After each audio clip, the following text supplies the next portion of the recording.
Part 1. The Old Buccaneer. Chapter 1. The Old Sea-Dog at the Admiral Benbow.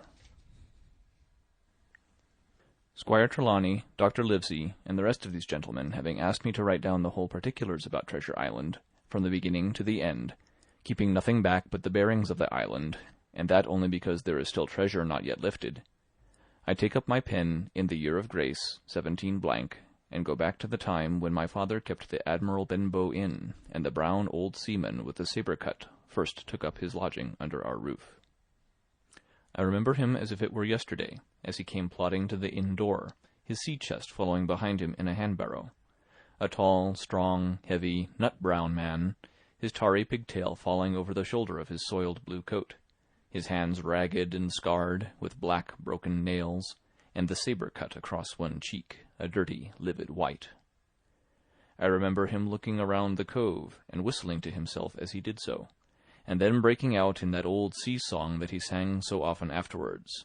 15 men on the dead man's chest, yo-ho-ho, and a bottle of rum, in the high, old, tottering voice that seemed to have been tuned and broken at the capstan bars.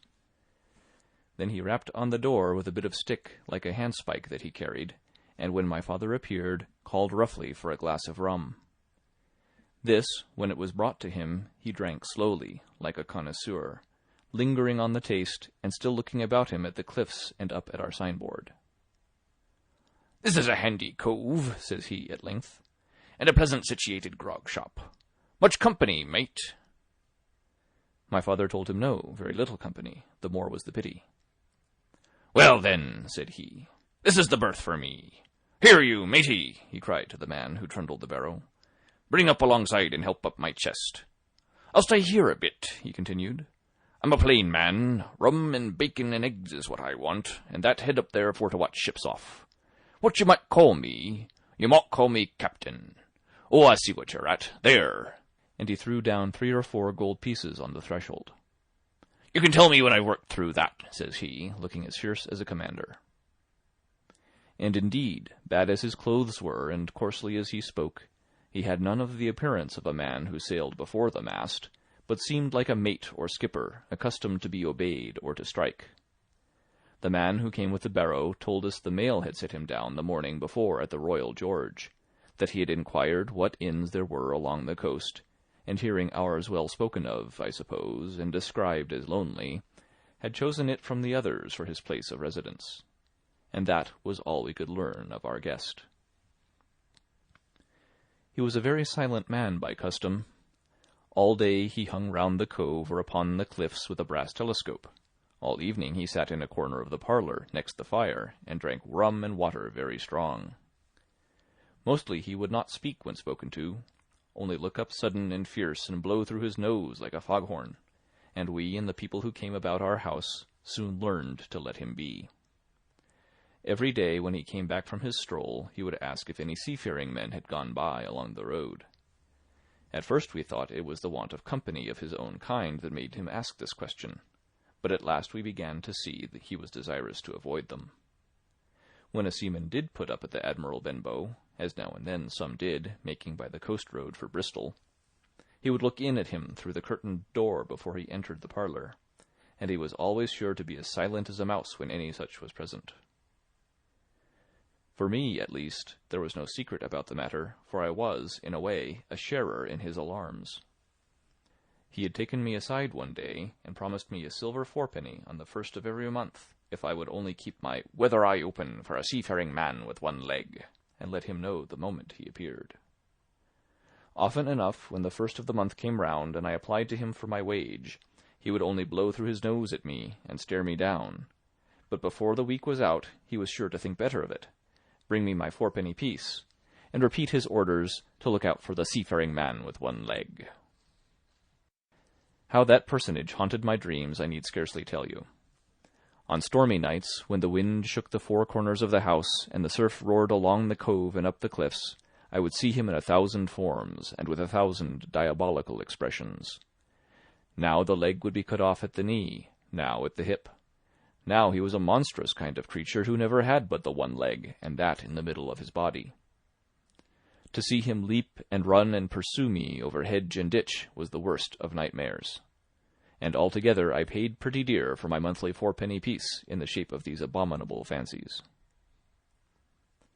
But though I was so terrified by the idea of the seafaring man with one leg, I was far less afraid of the captain himself than anybody else who knew him.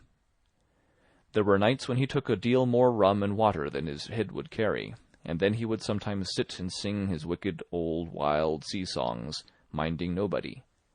But sometimes he would call for glasses round, and force all the trembling company to listen to his stories or bear a chorus to his singing.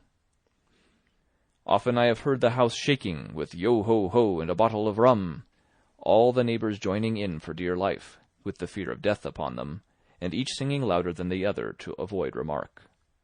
For in these fits he was the most overriding companion ever known. He would slap his hand on the table for silence all round. He would fly up in a passion of anger at a question, or sometimes because none was put, and so he judged the company was not following his story.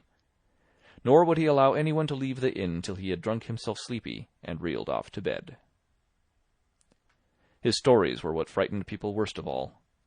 Dreadful stories they were, about hanging and walking the plank, and storms at sea, and the dry Tortugas, and wild deeds in places on the Spanish Main. By his own account he must have lived his life among some of the wickedest men that God ever allowed upon the sea, and the language in which he told these stories shocked our plain country people almost as much as the crimes that he described. My father was always saying the inn would be ruined, for people would soon cease coming there to be tyrannized over and put down, and sent shivering to their beds. But I really believe his presence did us good. People were frightened at the time, but on looking back they rather liked it. It was a fine excitement in a quiet country life, and there was even a party of the younger men who pretended to admire him, calling him a true sea-dog and a real old salt and such like names, and saying there was the sort of man that made England terrible at sea. In one way, indeed, he bade fair to ruin us, for he kept on staying week after week, and at last month after month, so that all the money had been long exhausted, and still my father never plucked up the heart to insist on having more. If ever he mentioned it, the captain blew through his nose so loudly that you might say he roared, and stared my poor father out of the room. I have seen him wringing his hands after such a rebuff, and I am sure the annoyance and the terror he lived in must have greatly hastened his early and unhappy death. All the time he lived with us, the captain made no change whatever in his dress, but to buy some stockings from a hawker. One of the cocks of his hat having fallen down, he let it hang from that day forth, though it was a great annoyance when it blew. I remember the appearance of his coat, which he patched himself upstairs in his room, and which, before the end, was nothing but patches. He never wrote or received a letter, and he never spoke with any but the neighbours, and with these, for the most part, only when drunk on rum. The great sea-chest none of us had ever seen open. He was only once crossed, and that was towards the end, when my poor father was far gone in the decline that took him off. Dr. Livesey came late one afternoon to see the patient, took a bit of dinner from my mother, and went into the parlour to smoke a pipe until his horse should come down from the hamlet, for we had no stabling at the old Benbow. I followed him in, and I remember observing the contrast the neat, bright doctor, with his powder as white as snow, and his bright black eyes and pleasant manners, made with the coltish country folk, and above all with that filthy, heavy, bleared scarecrow of a pirate of ours, sitting, far gone in rum, with his arms on the table. Suddenly he, the captain that is, began to pipe up his eternal song. 15 men on the dead man's chest, yo-ho-ho, and a bottle of rum. Drink and the devil had done for the rest, yo-ho-ho, and a bottle of rum. At first I had supposed the dead man's chest to be that identical big box of his upstairs in the front room, and the thought had been mingled in my nightmares with that of the one-legged seafaring man. But by this time we had all long ceased to pay any particular notice to the song.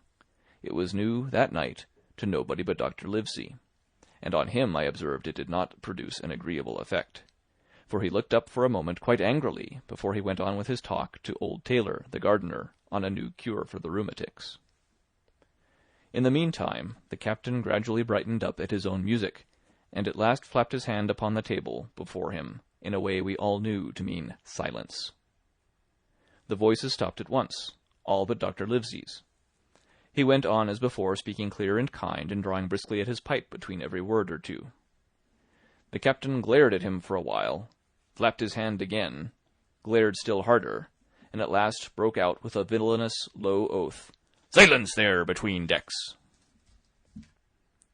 "Were you addressing me, sir?" says the doctor. And when the ruffian had told him, with another oath, that this was so, "I have only one thing to say to you, sir," replies the doctor, "that if you keep on drinking rum, the world will soon be quit of a very dirty scoundrel." The old fellow's fury was awful. He sprang to his feet, drew and opened a sailor's clasp knife, and balancing it open on the palm of his hand, threatened to pin the doctor to the wall. The doctor never so much as moved. He spoke to him, as before, over his shoulder, and in the same tone of voice, rather high, so that all the room might hear, but perfectly calm and steady. "If you do not put that knife this instant in your pocket, I promise upon my honour you shall hang at the next assizes." Then followed a battle of looks between them, but the captain soon knuckled under, put up his weapon, and resumed his seat, grumbling like a beaten dog. "And now, sir," continued the doctor, "since I now know there's such a fellow in my district, you may count I'll have an eye upon you day and night. I'm not a doctor only, I'm a magistrate, and if I catch a breath of complaint against you, if it's only for a piece of incivility like tonight's, I'll take effectual means to have you hunted down and routed out of this.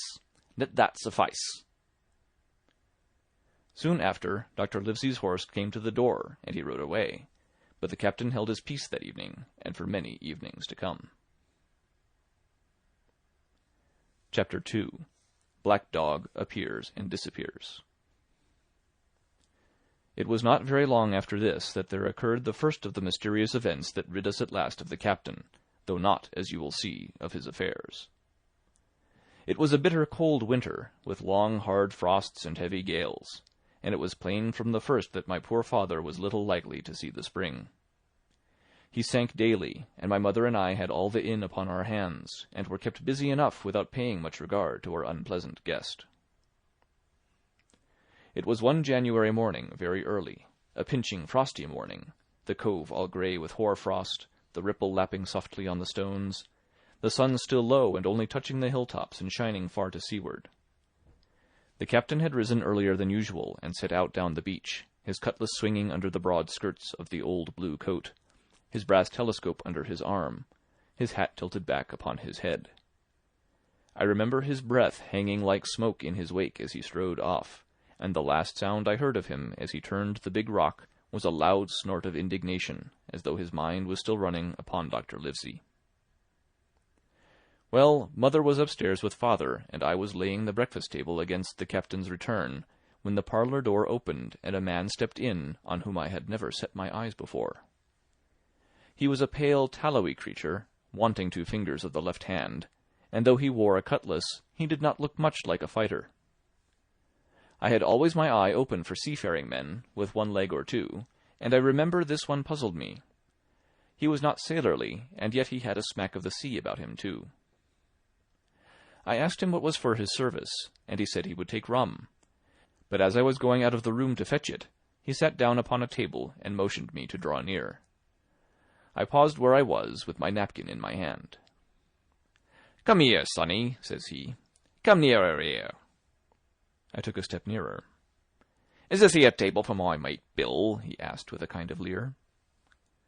I told him I did not know his mate Bill, and this was for a person who stayed on our house, whom we called the captain. "Well," said he, "my mate Bill would be called the captain as like as not. He has a cut on one cheek, and a mighty pleasant way with him, particularly in drink, has my mate Bill. We'll put it, for argument like, that your captain has a cut on one cheek, and we'll put it, if you like, that that cheek's the right one. Ah, well, I told you. Now, is my mate Bill in this here house?" I told him he was out walking. "Which way, sonny? Which way is he gone?" And when I had pointed out the rock, and told him how the captain was likely to return, and how soon, and answered a few other questions, "Ah," said he, "this'll be as good as drink to my mate Bill." The expression of his face as he said these words was not at all pleasant, and I had my own reasons for thinking that the stranger was mistaken, even supposing he meant what he said. But it was no affair of mine, I thought, and besides it was difficult to know what to do. The stranger kept hanging about just inside the inn door, peering round the corner like a cat waiting for a mouse. Once I stepped out myself into the road, but he immediately called me back, and as I did not obey quick enough for his fancy, a most horrible change came over his tallowy face, and he ordered me in with an oath that made me jump. As soon as I was back again, he returned to his former manner, half fawning, half sneering, patted me on the shoulder, told me I was a good boy, and he had taken quite a fancy to me. "I have a son of my own," said he, "as like you as two blocks, and he's all the pride of my heart. But the great thing for boys is discipline, sonny, discipline. Now, if you had sailed along with Bill, you wouldn't have stood there to be spoke to twice, not you. That was never Bill's way, nor the way of such as sailed with him. And here, sure enough, is my mate Bill, with a spy-glass under his arm, bless his old heart, to be sure. You and me'll just go back into the parlour, sonny, and get behind the door, and we'll give Bill a little surprise. Bless his heart, I say again." So saying, the stranger backed along with me into the parlour, and put me behind him in the corner, so that we were both hidden by the open door. I was very uneasy and alarmed, as you may fancy, and it rather added to my fears to observe that the stranger was certainly frightened himself. He cleared the hilt of his cutlass, and loosened the blade in its sheath, and all the time we were waiting there, he kept swallowing, as if he felt what we used to call a lump in the throat. At last in strode the captain, slammed the door behind him, without looking to the right or left, and marched straight across the room to where his breakfast awaited him. "Bill," said the stranger, in a voice that I thought he had tried to make bold and big. The captain spun round on his heel and fronted us. All the brown had gone out of his face, and even his nose was blue. He had the look of a man who sees a ghost, or the evil one, or something worse, if anything can be, and upon my word I felt sorry to see him, all in a moment turned so old and sick. "Come, Bill, you know me. You know an old shipmate, Bill, surely," said the stranger. The captain made a sort of gasp. "Black dog!" said he. "And who else?" returned the other, getting more at his ease. "Black dog as ever was. Come for to see his old shipmate Billy at the Admiral Benbow Inn. Ah, Bill, we have seen a sight of times, us two, since I lost them 2 talons," holding up his mutilated hand. "Now look here," said the captain. "You've run me down. Here I am. Well then, speak up. What is it?" "That's you, Bill," returned Black Dog. "You're in the right of it, Billy. I'll have a glass of rum from this dear child here, as I've took such a liking to, and we'll sit down, if you please, and talk square like old shipmates." When I returned with the rum, they were already seated on either side of the captain's breakfast table, Black Dog next to the door, and sitting sideways, so as to have one eye on his old shipmate, and one, as I thought, on his retreat. He bade me go and leave the door wide open. "None of your keels for me, sonny," he said, and I left them together and retired into the bar. For a long time, though I certainly did my best to listen, I could hear nothing but a low gabbling, but at last the voices began to grow higher, and I could pick up a word or two, mostly oaths, from the captain. "No, no, no, no, and an end of it," he cried once. And again, "If it comes to swinging, swing all, say I." Then all of a sudden there was a tremendous explosion of oaths and other noises. The chair and table went over in a lump, a clash of steel followed, and then a cry of pain, and the next instant I saw Black Dog in full flight, and the captain hotly pursuing, both with drawn cutlasses, and the former streaming blood from the left shoulder. Just at the door the captain aimed at the fugitive one last tremendous cut, which would certainly have split him to the chin, had it not been intercepted by our big signboard of Admiral Benbow. You may see the notch on the lower side of the frame to this day. That blow was the last of the battle. Once out upon the road, Black Dog, in spite of his wound, showed a wonderful clean pair of heels, and disappeared over the edge of the hill in half a minute. The captain, for his part, stood staring at the signboard like a bewildered man. Then he passed his hand over his eyes several times, and at last turned back into the house. "Jim," says he, "rum!" And as he spoke, He reeled a little, and caught himself with one hand against the wall. "Are you hurt?" cried I. "Rum!" he repeated. "I must get away from here. Rum! Rum!"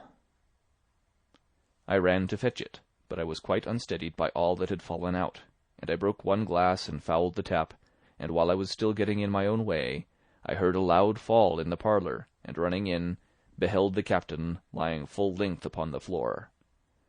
At the same instant my mother, alarmed by the cries and fighting, came running downstairs to help me. Between us we raised his head. He was breathing very loud and hard, but his eyes were closed and his face a horrible colour. "Dear, dearie me!" cried my mother. "What a disgrace upon the house, and your poor father sick!" In the meantime we had no idea what to do to help the captain, nor any other thought but that he had got his death hurt in the scuffle with the stranger. I got the rum, to be sure, and tried to put it down his throat, but his teeth were tightly shut and his jaws as strong as iron. It was a happy relief for us when the door opened and Dr. Livesey came in, on his visit to my father. "Oh, doctor," we cried, "what shall we do? Where is he wounded?" "Wounded? A fiddlestick's end," said the doctor. "No more wounded than you or I. The man has had a stroke, as I warned him. Now, Mrs. Hawkins, just you run upstairs to your husband and tell him, if possible, nothing about it. For my part, I must do my best to save this fellow's trebly worthless life. Jim, you get me a basin."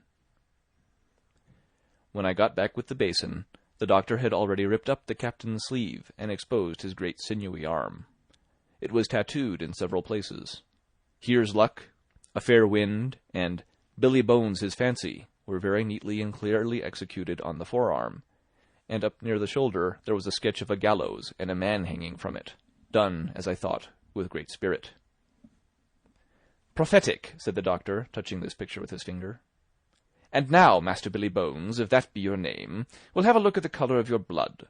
Jim," he said, "are you afraid of blood?" "No, sir," said I.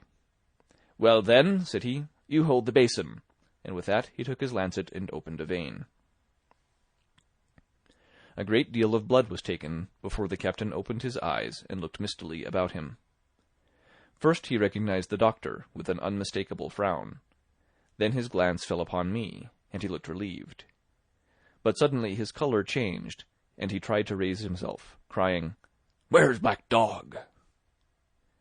"There is no black dog here," said the doctor, "except what you have on your own back. You have been drinking rum. You have had a stroke, precisely as I told you, and I have just, very much against my own will, dragged you head foremost out of the grave. Now, Mr. Bones—" "That's not my name," he interrupted. "Much I care," returned the doctor. "It's the name of a buccaneer of my acquaintance, and I call you by it for the sake of shortness, and what I have to say to you is this. One glass of rum won't kill you, but if you take one, you'll take another, and I stake my wig, if you don't break off short, you'll die. Do you understand that? Die and go to your own place, like the man in the Bible. Come now, make an effort. I'll help you to your bed for once." Between us, with much trouble, we managed to hoist him upstairs, and laid him on his bed, where his head fell back on the pillow as if he were almost fainting. "Now, mind you," said the doctor, "I clear my conscience. The name of rum for you is death." And with that he went off to see my father, taking me with him by the arm. "This is nothing," he said, as soon as he had closed the door. "I've drawn blood enough to keep him quiet a while. He should lie for a week where he is. That is the best thing for him and you, but another stroke would settle him." End of Chapter 2. Recorded October 10th, 2005, in Longmont, Colorado. Treasure Island by Robert Louis Stevenson. Chapter 3.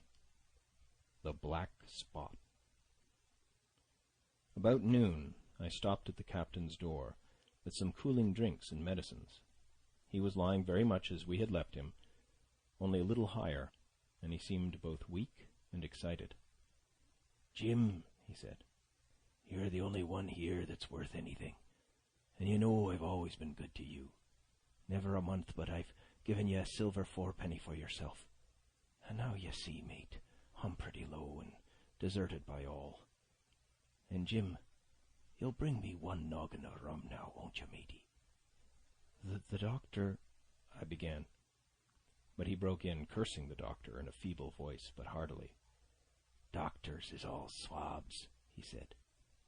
"And that doctor there, why, what do he know about seafaring men? I been in places hot as pitch, and mates dropping round with Yellow Jack, and the blessed land a-heaving like the sea with earthquakes. What do the doctor know of lands like that? And I lived on rum, I tell you. It's been meat and drink and man and wife to me. And if I'm not to have my rum now, I'm a poor old hulk on a lee shore. My blood'll be on you, Jim, and that Dr. Swab." And he ran on again for a while with curses. "Look, Jim, how my fingers fidges," he continued, in the pleading tone. "I can't keep 'em still, not I. I haven't had a drop this blessed day. That doctor's a fool, I tell you. If I don't have a drain of rum, Jim, I'll have the horrors. I seen some on 'em already. I seen old Flint in the corner there behind you. As plain as print I seen him. And if I get the horrors, I'm a man that has lived rough, and I'll raise Cain. Your doctor hisself said one glass wouldn't hurt me. I'll give you a golden guinea for a noggin, Jim." He was growing more and more excited, and this alarmed me, for my father, who was very low that day and needed quiet. Besides, I was reassured by the doctor's words, now quoted to me, and rather offended by the offer of a bribe. "I want none of your money," said I, "but what you owe my father. I'll get you one glass and no more." When I brought it to him, he seized it greedily and drank it out. Aye, said he, "that's some better, sure enough. And now, matey, did that doctor say how long I was to lie here in this old berth?" "A week at least," said I. "Thunder!" he cried. "A week? I can't do that. They'd have the black spot on me by then. The lubbers is going about to get the wind of me this blessed moment. Lubbers as couldn't keep what they got, and want to nail what is another's. Is that seamanly behaviour now, I want to know? But I'm a saving soul. I never wasted good money of mine, nor lost it neither, and I'll trick 'em again. I'm not afraid on them. I'll shake out another reef, matey, and daddle 'em again." As he was thus speaking, he had risen from bed with great difficulty, holding to my shoulder with a grip that almost made me cry out, and moving his legs like so much dead weight. His words, spirited as they were in meaning, contrasted sadly with the weakness of the voice in which they were uttered. He paused when he had got into a sitting position on the edge. "The doctor's done me," he murmured. "My ears is singing. Lay me back." Before I could do much to help him, he had fallen back again to his former place, where he lay for a while silent. "Jim," he said at length, "you saw that seafaring man today?" "Black Dog?" I asked. "Ah, Black Dog," says he. "He's a bad 'un, but there's worse that put him on. Now, if I can't get away nohow, and they tip me the black spot, mind you, it's my old sea chest they're after. You get on a horse. You can, can't you? Well then, you get on a horse and go to... Well, yes, I will. To that eternal Dr. Swab, and tell him to pipe all hands, magistrates and sich, and he'll lay 'em aboard at the Admiral Benbow, all old Flint's crew, man and boy, all on 'em that's left. I was first mate, I was. Old Flint's first mate, and I'm the only one as knows the place. He gave it me at Savannah, when he lay a-dying, like as if I was to now. you see. But you won't peach unless they get the black spot on me, or unless you see that black dog again, or a seafaring man with one leg. Jim, him above all." "But what is the black spot, Captain?" I asked. "That's a summons, mate. I'll tell you if they get that. But you keep your weather eye open, Jim, and I'll share with you equals, upon my honor." He wandered a little longer, his voice growing weaker. But soon after I had given him his medicine, which he took like a child, with the remark, "If ever a seaman wanted drugs, it's me," he fell at last into a heavy, swoon-like sleep, in which I left him. What I should have done had all gone well, I do not know. Probably I should have told the whole story to the doctor, for I was in mortal fear lest the captain should repent of his confessions and make an end of me. But as things fell out, my poor father died quite suddenly that evening, which put all other matters on one side. Our natural distress, the visits of the neighbours, the arranging of the funeral, and all the work of the inn to be carried on in the meanwhile, kept me so busy that I had scarcely time to think of the captain, far less to be afraid of him. On the night before the funeral he was as drunk as ever, and it was shocking, in that house of mourning, to hear him singing away at his ugly old sea-song. But weak as he was, we were all in the fear of death for him, and the doctor was suddenly taken up with a case many miles away and was never near the house after my father's death. I have said the captain was weak, and indeed he seemed rather to grow weaker than regain his strength. He clambered up and down stairs, and went from the parlour to the bar and back again, and sometimes put his nose out of doors to smell the sea, holding on to the walls as he went for support, and breathing hard and fast, like a man on a steep mountain. He never particularly addressed me, and it is my belief he had as good as forgotten his confidences.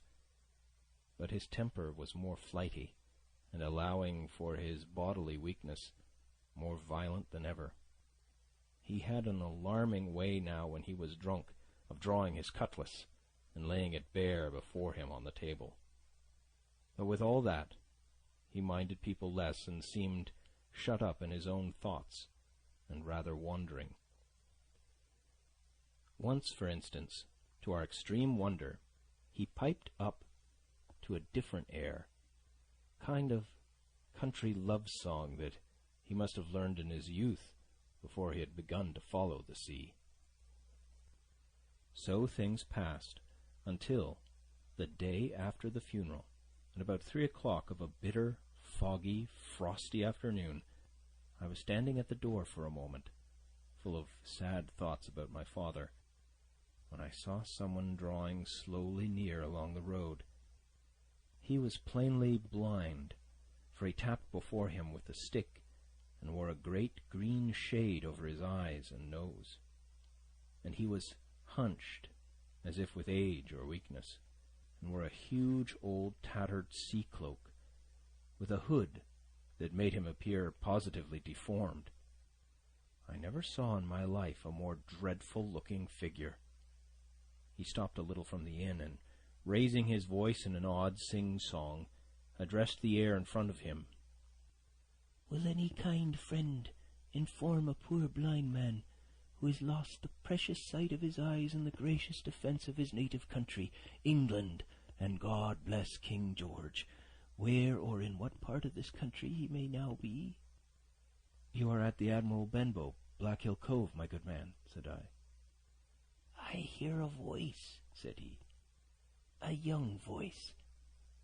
Will you give me your hand, my kind young friend, and lead me in?"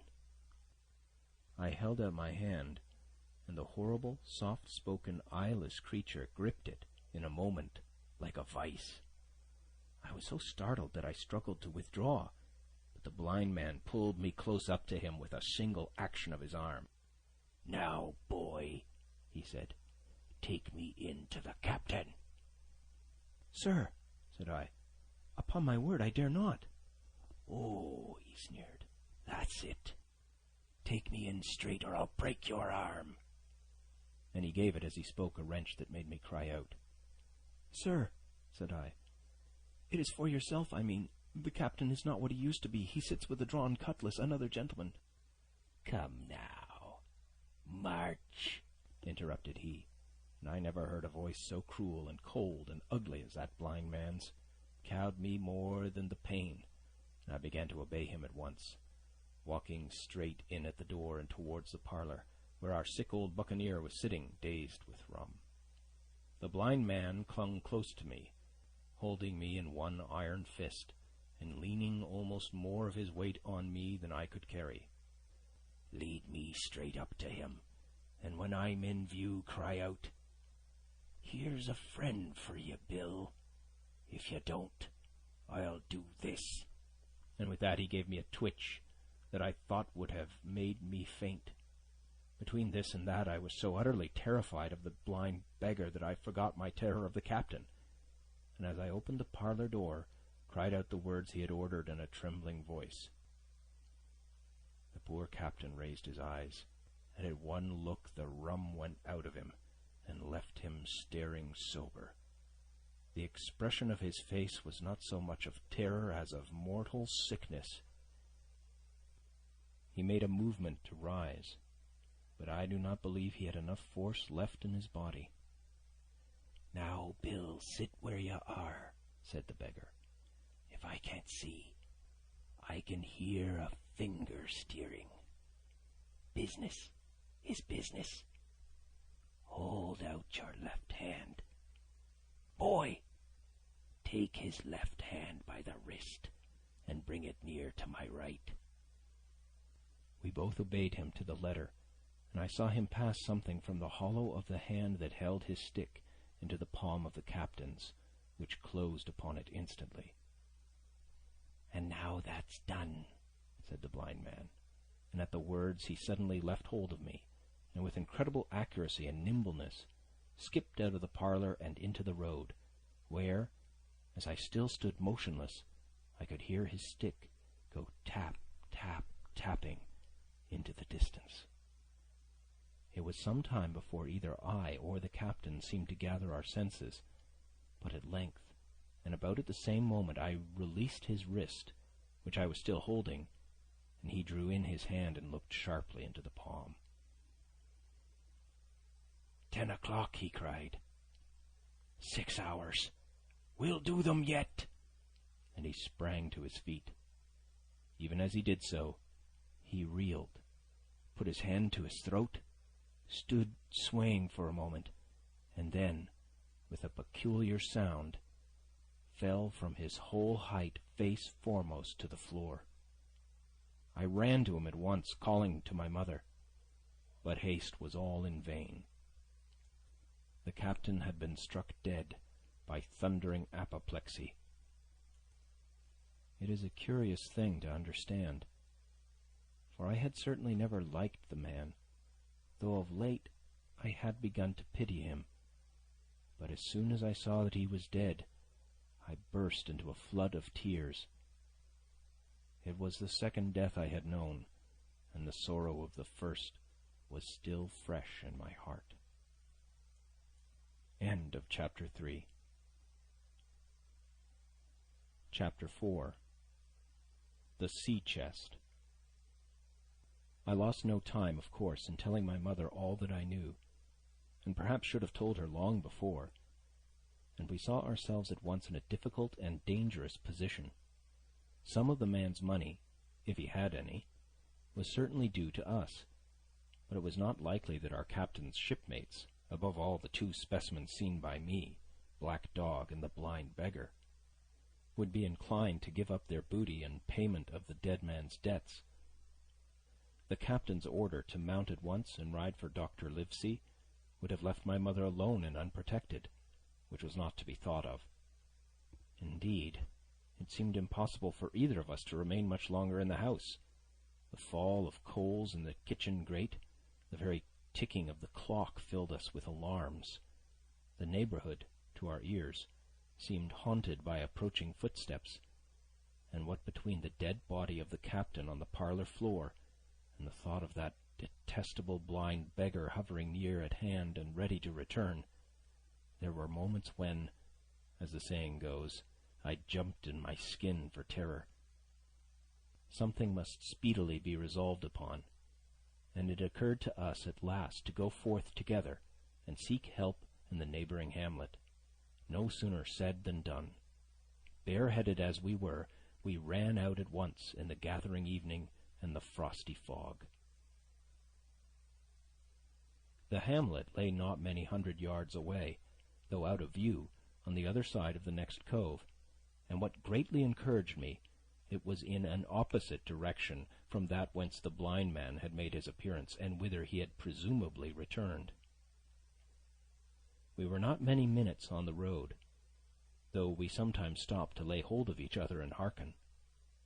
But there was no unusual sound, nothing but the low wash of the ripple and the croaking of the inmates of the woods. It was already candlelight when we reached the hamlet, and I shall never forget how much I was cheered to see the yellow shine in doors and windows. But that, as it proved, was the best of the help we were likely to get in that quarter, for you would have thought men have been ashamed of themselves. No soul would consent to return with us to the Admiral Benbow. The more we told of our troubles, the more, man, woman, and child, they clung to the shelter of their houses. The name of Captain Flint, though it was strange to me, was well enough known to some there, and carried a great weight of terror. Some of the men who had been to field work on the far side of the Admiral Benbow remembered, besides, to have seen several strangers on the road, and taking them to be smugglers, to have bolted away, and one at least had seen a little lugger in what we called Kit's Hole. For that matter, anyone who was a comrade of the captain's was enough to frighten them to death. And the short and the long of the matter was, that while we could get several who were willing enough to ride to Dr. Livesey's, which lay in another direction, not one would help us to defend the inn. They say cowardice is infectious, but then argument is, on the other hand, a great emboldener. And so, when each had said his say, my mother made them a speech. She would not, she declared, lose money that belonged to her fatherless boy. "If none of the rest of you dare," she said, "Jim and I dare. Back we will go, the way we came, and small thanks to you big, hulking, chicken-hearted men. We'll have that chest open, if we die for it. And I'll thank you for that bag, Mrs. Crossley, to bring back our lawful money in." Of course I said I would go with my mother, and of course they all cried out at our foolhardiness. But even then, not a man would go along with us. All they would do was to give me a loaded pistol, lest we were attacked, and to promise to have our horses ready saddled, in case we were pursued on our return, while one lad was to ride forward to the doctor's in search of armed assistance. My heart was beating finely when we two set forth in the cold night upon this dangerous venture. A full moon was beginning to rise, and peered redly through the upper edges of the fog, and this increased our haste, for it was plain, before we came forth again, that all would be as bright as day, and our departure exposed to the eyes of any watchers. We slipped along the hedges, noiseless and swift, nor did we see or hear anything to increase our terrors, till, to our relief, the door of the Admiral Benbow had closed behind us. I slipped the bolt at once, and we stood and panted for a moment in the dark, alone in the house with the dead captain's body. Then my mother got a candle in the bar, and holding each other's hands, we advanced into the parlour. He lay as we had left him, on his back, with his eyes open and one arm stretched out. "Draw down the blind, Jim," whispered my mother. "They might come and watch outside.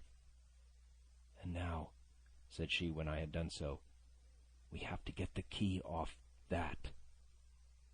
And who's to touch it, I should like to know?" And she gave a kind of sob as she said the words. I went down on my knees at once. On the floor, close to his hand, there was a little round of paper, blackened on the one side. I could not doubt that this was the black spot, and taking it up, I found written on the other side, in a very good, clear hand, this short message: "You have till 10 tonight." "He had till 10, Mother," said I, and just as I said it, our old clock began striking. This sudden noise startled us shockingly, but the news was good, for it was only 6. "Now, Jim," she said, "that key." I felt in his pockets, one after another, a few small coins, a thimble, and some thread and big needles, a piece of pigtail tobacco bitten away at the end, his gully with the crooked handle, a pocket compass, and a tinder box were all that they contained, and I began to despair. "Perhaps it's round his neck," suggested my mother.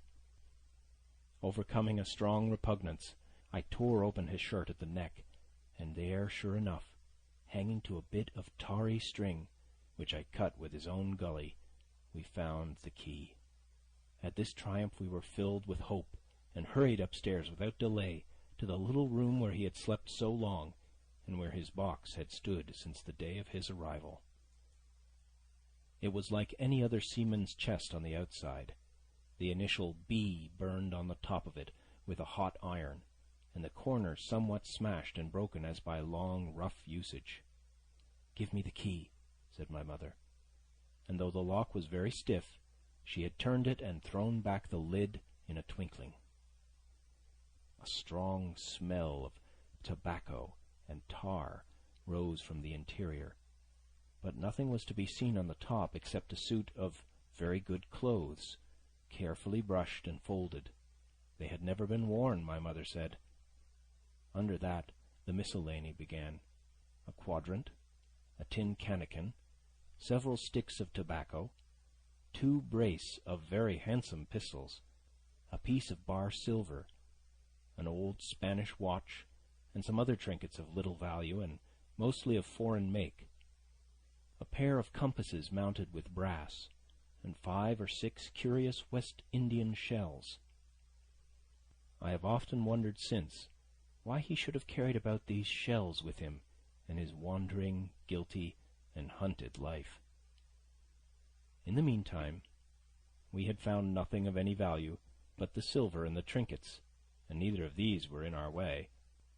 Underneath there was an old boat cloak, whitened with sea salt on many a harbour bar.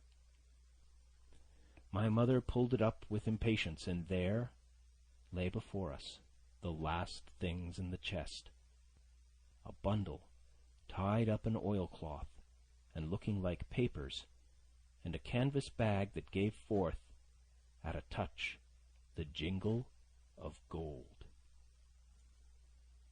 "I'll show these rogues that I'm an honest woman," said my mother. "I'll have my dues, and not a farthing over. Hold Mr. Crossley's bag." And she began to count over the amount of the captain's score from the sailor's bag into the one that I was holding. It was a long, difficult business, for the coins were of all countries and sizes, doubloons and louis d'ors, and guineas, and pieces of 8, and I know not what besides, all shaken together at random. The guineas, too, were about the scarcest, and it was with these only that my mother knew how to make her count. When we were about halfway through, I suddenly put my hand upon her arm, for I had heard in the silent frosty air a sound that brought my heart into my mouth, the tap, tap, tapping of the blind man's stick upon the frozen road. It drew nearer and nearer, while we sat holding our breath. Then it struck sharp on the inn door, and then we could hear the handle being turned and the bolt rattling as the wretched being tried to enter. And And then there was a long time of silence, both within and without. At last the tapping recommenced, and to our indescribable joy and gratitude died slowly away again until it ceased to be heard.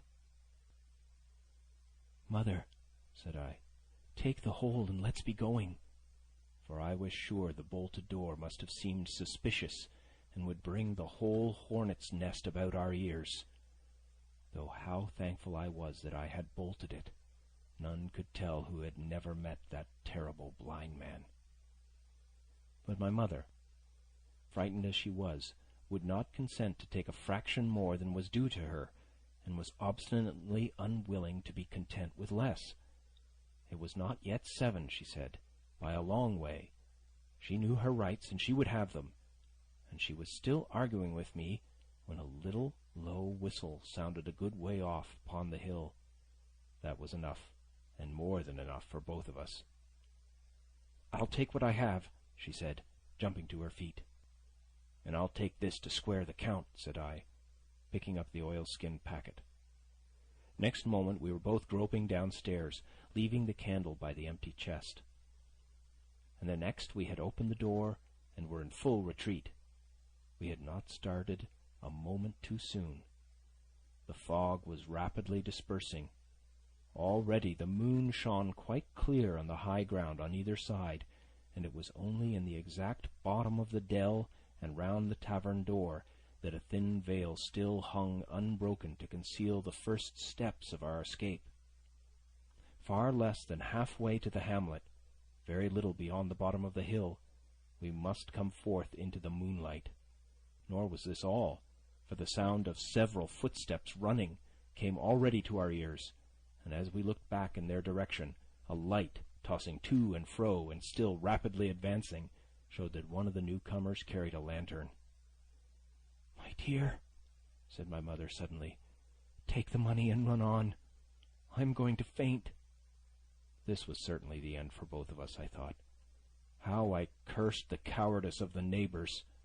How I blamed my poor mother for her honesty and her greed, for her past foolhardiness and present weakness.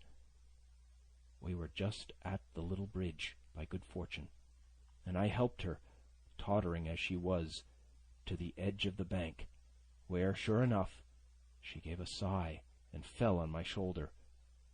I do not know how I found the strength to do it at all, and I'm afraid it was roughly done, but I managed to drag her down the bank and a little way under the arch. Farther I could not move her, for the bridge was too low to let me do more than crawl below it. So there we had to stay, my mother almost entirely exposed, and both of us within earshot of the inn. End of chapter. Treasure Island by Robert Louis Stevenson. Chapters 5 and 6. Chapter 5. The Last of the Blind Man. My curiosity, in a sense, was stronger than my fear, for I could not remain where I was, but crept back to the bank again, whence, sheltering my head behind a bush of broom, I might command the road before our door. I was scarcely in position ere my enemies began to arrive, 7 or 8 of them, running hard, their feet beating out of time along the road, and the man with the lantern some paces in front. 3 men ran together, hand in hand, and I made out, even through the mist, that the middle man of this trio was the blind beggar. The next moment his voice showed me that I was right. "Down with the door!" he cried. "Aye, aye, sir," answered 2 or 3, and a rush was made upon the Admiral Benbow, the lantern-bearer following, and then I could see them pause, and hear speeches passed in a lower key, as if they were surprised to find the door open. But the pause was brief, for the blind man again issued his command. His voice sounded louder and higher, as if he were afire with eagerness and rage. "In, in, in!" he shouted, and cursed them for their delay. 4 or 5 of them obeyed at once, two remaining on the road with the formidable Beggar. There was a pause, then a cry of surprise, and then a voice shouting from the house, "Bill's dead!" But the blind man swore at them again for their delay. "Search him, some of you shirking lubbers, and the rest of you aloft, and get the chest!" he cried. I could hear their feet rattling up our old stairs, so that the house must have shook with it. Promptly afterwards, fresh sounds of astonishment arose. The window of the captain's room was thrown open with a slam and a jingle of broken glass, and a man leaned out into the moonlight, head and shoulders, and addressed the blind beggar on the road below him. "Pew!" he cried. "They've been before us. Someone's turned the chest out alow and aloft." "Is it there?" roared Pew. "The money's there." The blind man cursed the money. "Flint's fist, I mean!" he cried. "We don't see it here nohow," returned the man. "Here, you below there! Is it on Bill?" cried the blind man again. At that, another fellow, probably he who had remained below to search the captain's body, came to the door of the inn. "Bill's been overhauled already," said he. "Nothin' left." "It's these people of the inn! It's that boy!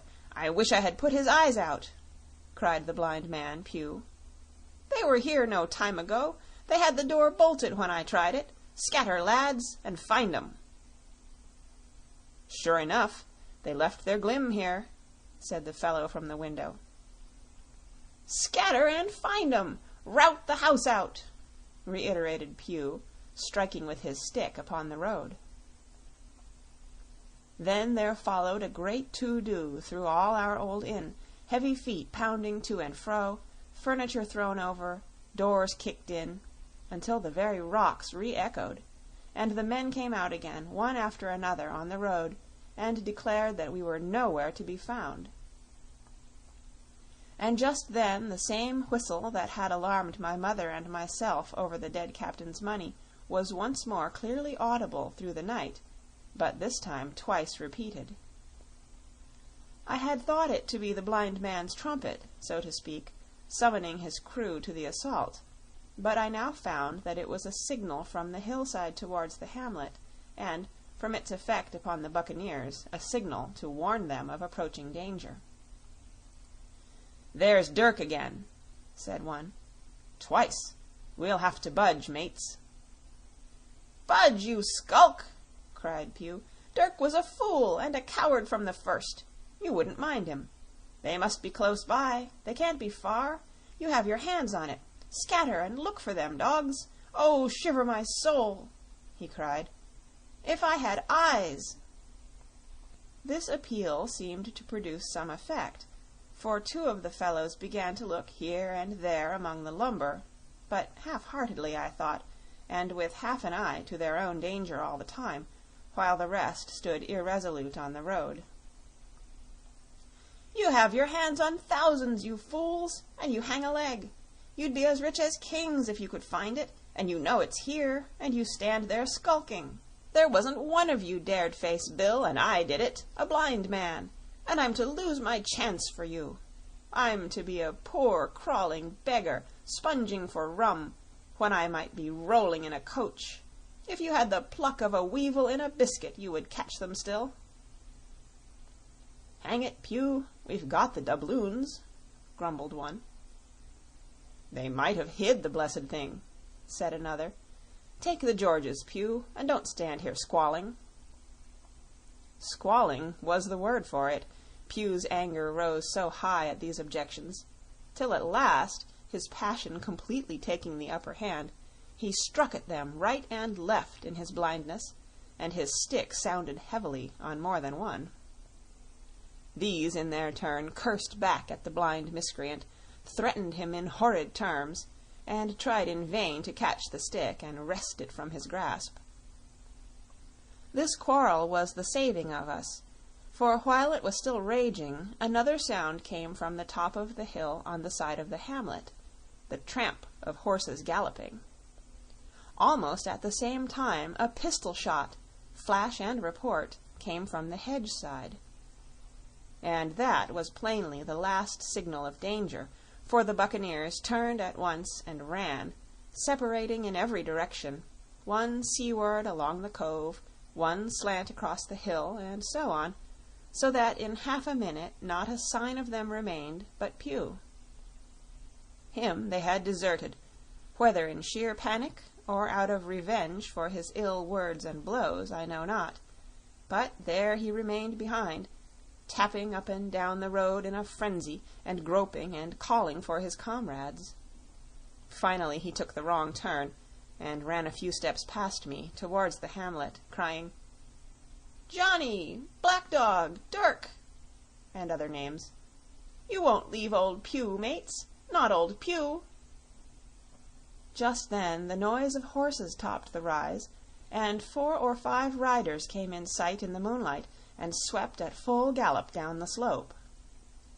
At this Pew saw his error, turned with a scream, and ran straight for the ditch, into which he rolled. But he was on his feet again in a second, and made another dash, now utterly bewildered, right under the nearest of the coming horses. The rider tried to save him, but in vain. Down went Pew with a cry that rang high into the night, and the 4 hoofs trampled and spurned him and passed by. He fell on his side, then gently collapsed upon his face, and moved no more. I leaped to my feet and hailed the riders. They were pulling up, at any rate, horrified at the accident, and I soon saw what they were. One, tailing out behind the rest, was a lad that had gone from the hamlet to Dr. Livesey's. The rest were revenue officers, whom he had met by the way, and with whom he had had the intelligence to return at once. Some news of the lugger in Kit's Hole had found its way to Supervisor Dance, and set him forth that night in our direction, and to that circumstance my mother and I owed our preservation from death. Pew was dead, stone dead. As for my mother, when we had carried her up to the hamlet, a little cold water and salts and that soon brought her back again, and she was none the worse for her terror, though she still continued to deplore the balance of the money. In the meantime, the supervisor rode on, as fast as he could, to Kit's Hole, but his men had to dismount and grope down the dingle, leading and sometimes supporting their horses, and in continual fear of ambushes, so it was no great matter for surprise that when they got down to the hole the lugger was already under way, though still close in. He hailed her. A voice replied, telling him to keep out of the moonlight or he would get some lead in him, and at the same time a bullet whistled close by his arm. Soon after the lugger doubled the point and disappeared. Mr. Dance stood there, as he said, like a fish out of water, and all he could do was to dispatch a man to B to warn the cutter. "And that," said he, "is just about as good as nothing. They've got off clean, and there's an end. Only," he added, "I'm glad I trod on Master Pew's corns," for by this time he had heard my story. I went back with him to the Admiral Benbow, and you cannot imagine a house in such a state of smash.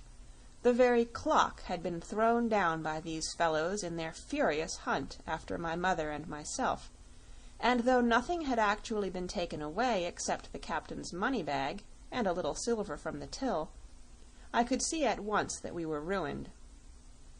Mr. Dance could make nothing of the scene. "They got the money, you say? Well then, Hawkins, what in fortune were they after? More money, I suppose?" "No, sir, not money, I think," replied I.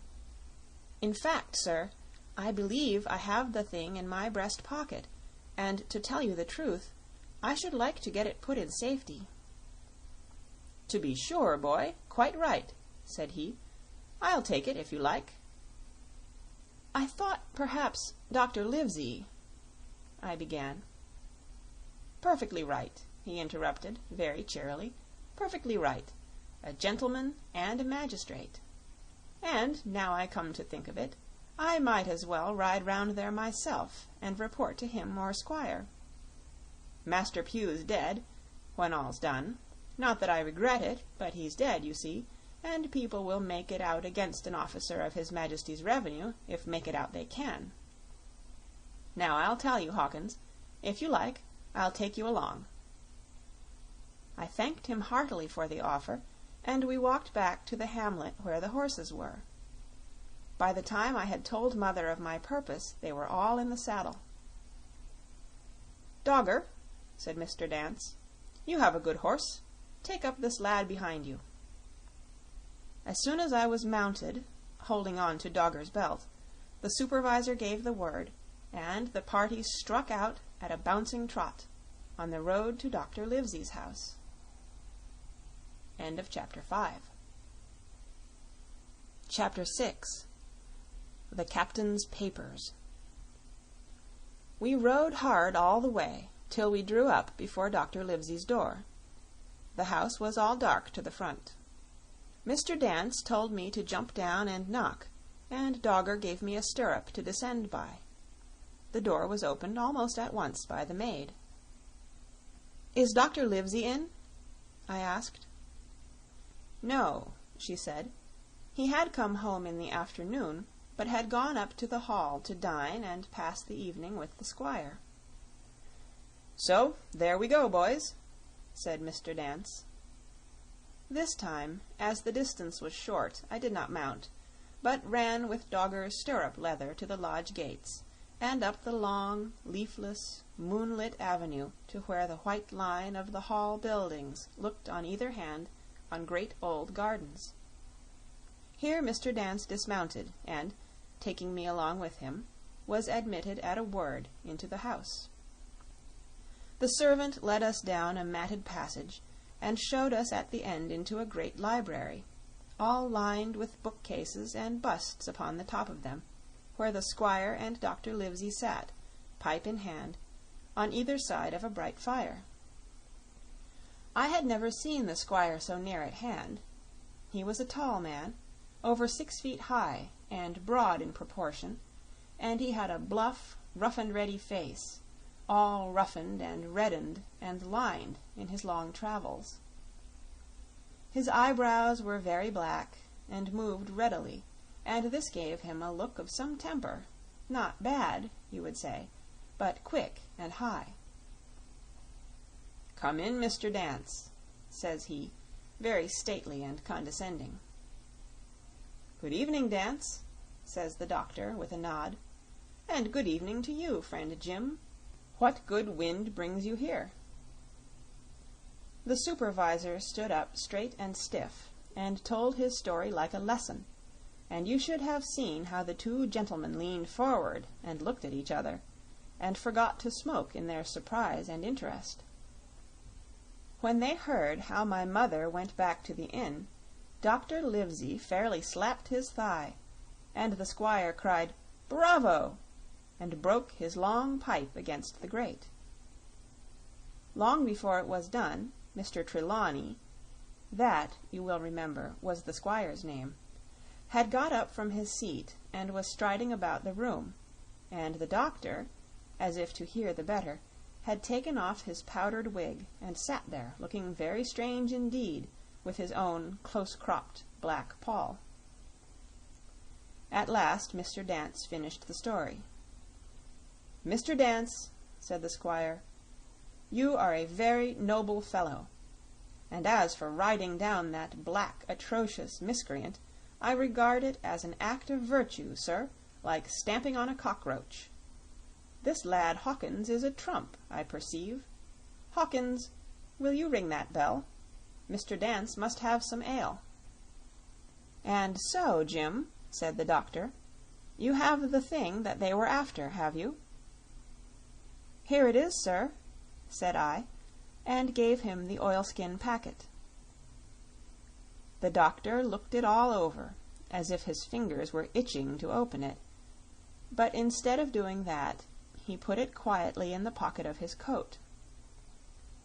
"Squire," said he, "when Dance has had his ale he must, of course, be off on his Majesty's service. But I mean to keep Jim Hawkins here to sleep at my house, and, with your permission, I propose we should have up the cold pie and let him sup." "As you will, Livesey," said the squire. "Hawkins has earned better than cold pie." So a big pigeon pie was brought in and put on a side table, and I made a hearty supper, for I was as hungry as a hawk, while Mr. Dance was further complimented, and at last dismissed. "And now, Squire," said the doctor. "And now, Livesey," said the squire in the same breath. "One at a time, one at a time," laughed Dr. Livesey. "You have heard of this Flint, I suppose?" "Heard of him!" cried the squire. "Heard of him, you say? He was the bloodthirstiest buccaneer that sailed. Blackbeard was a child to Flint. The Spaniards were so prodigiously afraid of him that, I tell you, sir, I was sometimes proud he was an Englishman. I've seen his topsails with these eyes off Trinidad, and the cowardly son of a rum puncheon that I sailed with put back, sir, into Port of Spain." "Well, I've heard of him myself, in England," said the doctor. "But the point is, had he money?" "Money?" cried the squire. "Have you heard the story? What were these villains after but money? What do they care for but money? For what would they risk their rascal carcasses but money?" "That we shall soon know," replied the doctor. "But you are so confoundedly hot-headed and exclamatory that I cannot get a word in. What I want to know is this. Supposing that I have here in my pocket some clue to where Flint buried his treasure, will that treasure amount to much?" "Amount, sir!" cried the squire. "It will amount to this. If we have the clue you talk about, I fit out a ship in Bristol dock, and take you and Hawkins here along, and I'll have that treasure if I search a year." "Very well," said the doctor. "Now then, if Jim is agreeable, we'll open the packet." And he laid it before him on the table. The bundle was sewn together, and the doctor had to get out his instrument case and cut the stitches with his medical scissors. It contained two things, a book and a sealed paper. "First of all, we'll try the book," observed the doctor. The squire and I were both peering over his shoulder as he opened it, for Dr. Livesey had kindly motioned me to come round from the side table, where I had been eating, to enjoy the sport of the search. On the first page there were only some scraps of writing, such as a man with a pen in his hand might make for idleness or practice. One was the same as the tattoo mark, "Billy Bones his fancy." Then there was "Mr. W. Bones, mate," "No more rum," "Off Palm Key he got it," and some other snatches, mostly single words and unintelligible. I could not help wondering who it was that had "got it," and what "it" was that he got. A knife in his back, as like as not. "Not much instruction there," said Dr. Livesey, as he passed on. The next 10 or 12 pages were filled with a curious series of entries. There was a date at one end of the line, and at the other a sum of money, as in common account books, but instead of explanatory writing, only a varying number of crosses between the two. On the 12th of June, 1745, for instance, a sum of £70 had plainly become due to someone, and there was nothing but 6 crosses to explain the cause. In a few cases, to be sure, the name of a place would be added, as "off Caracas," or a mere entry of latitude and longitude, as 62, 17, 20, 19, 2, 40. The record lasted over nearly 20 years, the amount of the separate entries growing larger as time went on, and at the end a grand total had been made out after 5 or 6 wrong additions, and these words appended: "Bones, his pile." "I can't make head or tail of this," said Dr. Livesey. "The thing is as clear as noonday," cried the squire. "This is the Black-Hearted Hound's account book. These crosses stand for the names of ships or towns that they sank or plundered. The sums are the scoundrel's share, and where he feared an ambiguity, you see he added something clearer. Off Caracas, now. You see, here was some unhappy vessel boarded off that coast. God help the poor souls that manned her. Coral, long ago." "Right," said the doctor. "See what it is to be a traveler. Right. And the amounts increase, you see, as he rose in rank." There was little else in the volume but a few bearings of places noted in the blank leaves toward the end, and a table for reducing French, English, and Spanish moneys to a common value. "Thrifty man!" cried the doctor. "He wasn't the one to be cheated." "And now," said the squire, "for the other." The paper had been sealed in several places with a thimble by way of seal, the very thimble, perhaps, that I had found in the captain's pocket. The doctor opened the seals with great care, and there fell out the map of an island, with latitude and longitude, soundings, names of hills, and bays and inlets, and every particular that would be needed to bring a ship to a safe anchorage upon its shores. It was about 9 miles long and 5 across, shaped, you might say, like a fat dragon standing up, and had 2 fine landlocked harbors, and a hill in the center part marked "The Spyglass." There were several editions of a later date, but above all 3 crosses of red ink, 2 on the north part of the island, 1 in the southwest, and, beside this last, in the same red ink, and in a small, neat hand, very different from the captain's tottery characters, these words: "Bulk of treasure here." Over on the back the same hand had written this further information: "Tall tree, spyglass shoulder, bearing a point to the N of NNE. Skeleton Island, E, S, E, and by E. 10 feet. The bar silver is in the north cache. You can find it by the trend of the east hummock, 10 fathoms south of the black crag, with the face on it. The arms are easily found in the sand hill, N, point of North Inlet Cape, bearing E, and a quarter N. J.F." That was all, but brief as it was, and to me incomprehensible, it filled the squire and Dr. Livesey with delight.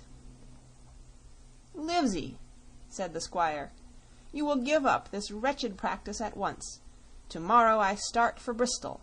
In 3 weeks' time, 3 weeks, 2 weeks, 10 days, we'll have the best ship, sir, and the choicest crew in England. Hawkins shall come as cabin boy. You'll make a famous cabin boy, Hawkins. You, Livesey, are ship's doctor. I am admiral. We'll take Redruth, Joyce, and Hunter. We'll have favorable winds, a quick passage, and not the least difficulty in finding the spot, and money to eat, to roll in, to play duck and drake with ever after." "Trelawney," said the doctor, "I'll go with you, and I'll go bail for it, so will Jim, and be a credit to the undertaking. There's only one man I'm afraid of." "And who's that?" cried the squire. "Name the dog, sir." "You," replied the doctor, "for you cannot hold your tongue. We are not the only men who know of this paper. These fellows who attacked the inn tonight, bold, desperate blades, for sure, and the rest who stayed aboard that lugger, and more, I dare say, not far off, are, one and all, through thick and thin, bound that they'll get that money. We must none of us go alone till we get to sea. Jim and I shall stick together in the meanwhile. You'll take Joyce and Hunter when you ride to Bristol, and from first to last not one of us must breathe a word of what we've found." "Livesey," returned the squire, "you are always in the right of it. I'll be as silent as the grave." End of chapter 6. Recorded October 14th, 2005, in Oceanside, California. Treasure Island by Robert Louis Stevenson, chapters 7 and 8. Part 2, The Sea Cook. Chapter 7, I Go to Bristol. It was longer than the squire imagined ere we were ready for the sea, and none of our first plans, not even Dr. Livesey's of keeping me beside him, could be carried out as we intended. The doctor had to go to London for a physician to take charge of his practice. The squire was hard at work at Bristol, and I lived on at the Hall under the charge of old Redruth, the gamekeeper, almost a prisoner, but full of sea dreams and the most charming anticipations of strange islands and adventures. I brooded by the hour together over the map, all the details which I well remembered. Sitting by the fire in the housekeeper's room, I approached that island in my fancy from every possible direction. I explored every acre of its surface. I climbed 1,000 times to that tall hill they call the Spyglass, and from the top enjoyed the most wonderful and changing prospects. Sometimes the isle was thick with savages, with whom we fought, sometimes full of dangerous animals that hunted us. But in all my fancies, nothing occurred to me so strange and tragic as our actual adventures. So the weeks passed on, till one fine day there came a letter addressed to Dr. Livesey, with this addition, to be opened in the case of his absence by Tom Redruth or young Hawkins. Obeying this order, we found, or rather I found, for the gamekeeper was a poor hand at reading anything but print, the following important news. Old Anchor Inn, Bristol, March 1, 17-something. Dear Livesey, as I do not know whether you are at the Hall or still in London, I send this in double to both places. The ship is bought and fitted. She lies at anchor, ready for sea. You never imagined a sweeter schooner. A child might sail her. 200 tons, name Hispaniola. I got her through my old friend Blandly, who has proved himself throughout the most surprising trump. The admirable fellow literally slaved in my interest, and so, I may say, did everyone in Bristol, as soon as they got wind of the port we sailed for, treasure, I mean. Redruth, said I, interrupting the letter, Dr. Livesey will not like that. The squire has been talking after all. Well, who's a better right, growled the gamekeeper. A pretty rum go if squire ain't to talk for Dr. Livesey, I should think.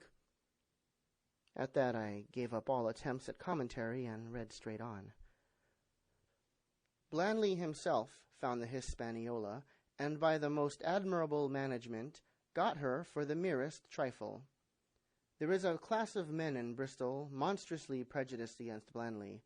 They go the length of declaring that this honest creature would do anything for money, that the Hispaniola belonged to him, and that he sold it me absurdly high. The most transparent calumnies. None of them dare, however, to deny the merits of the ship. So far there was not a hitch. The work-people, to be sure, riggers and what not, were most annoyingly slow, but time cured that. It was the crew that troubled me. I wished a round score of men, in case of natives, buccaneers, or the odious French, and I had the worry of the deuce itself to find so much as half a dozen, till the most remarkable stroke of fortune brought me the very man that I required. I was standing on the dock when, by the merest accident, I fell in talk with him. I found he was an old sailor, kept a public house, knew all the seafaring men in Bristol, had lost his health ashore, and wanted a good berth as cook to get to sea again. He had hobbled down there that morning, he said, to get a smell of the salt. I was monstrously touched. So would you have been. And out of pure pity I engaged him on the spot to be the ship's cook. Long John Silver he is called, and has lost a leg.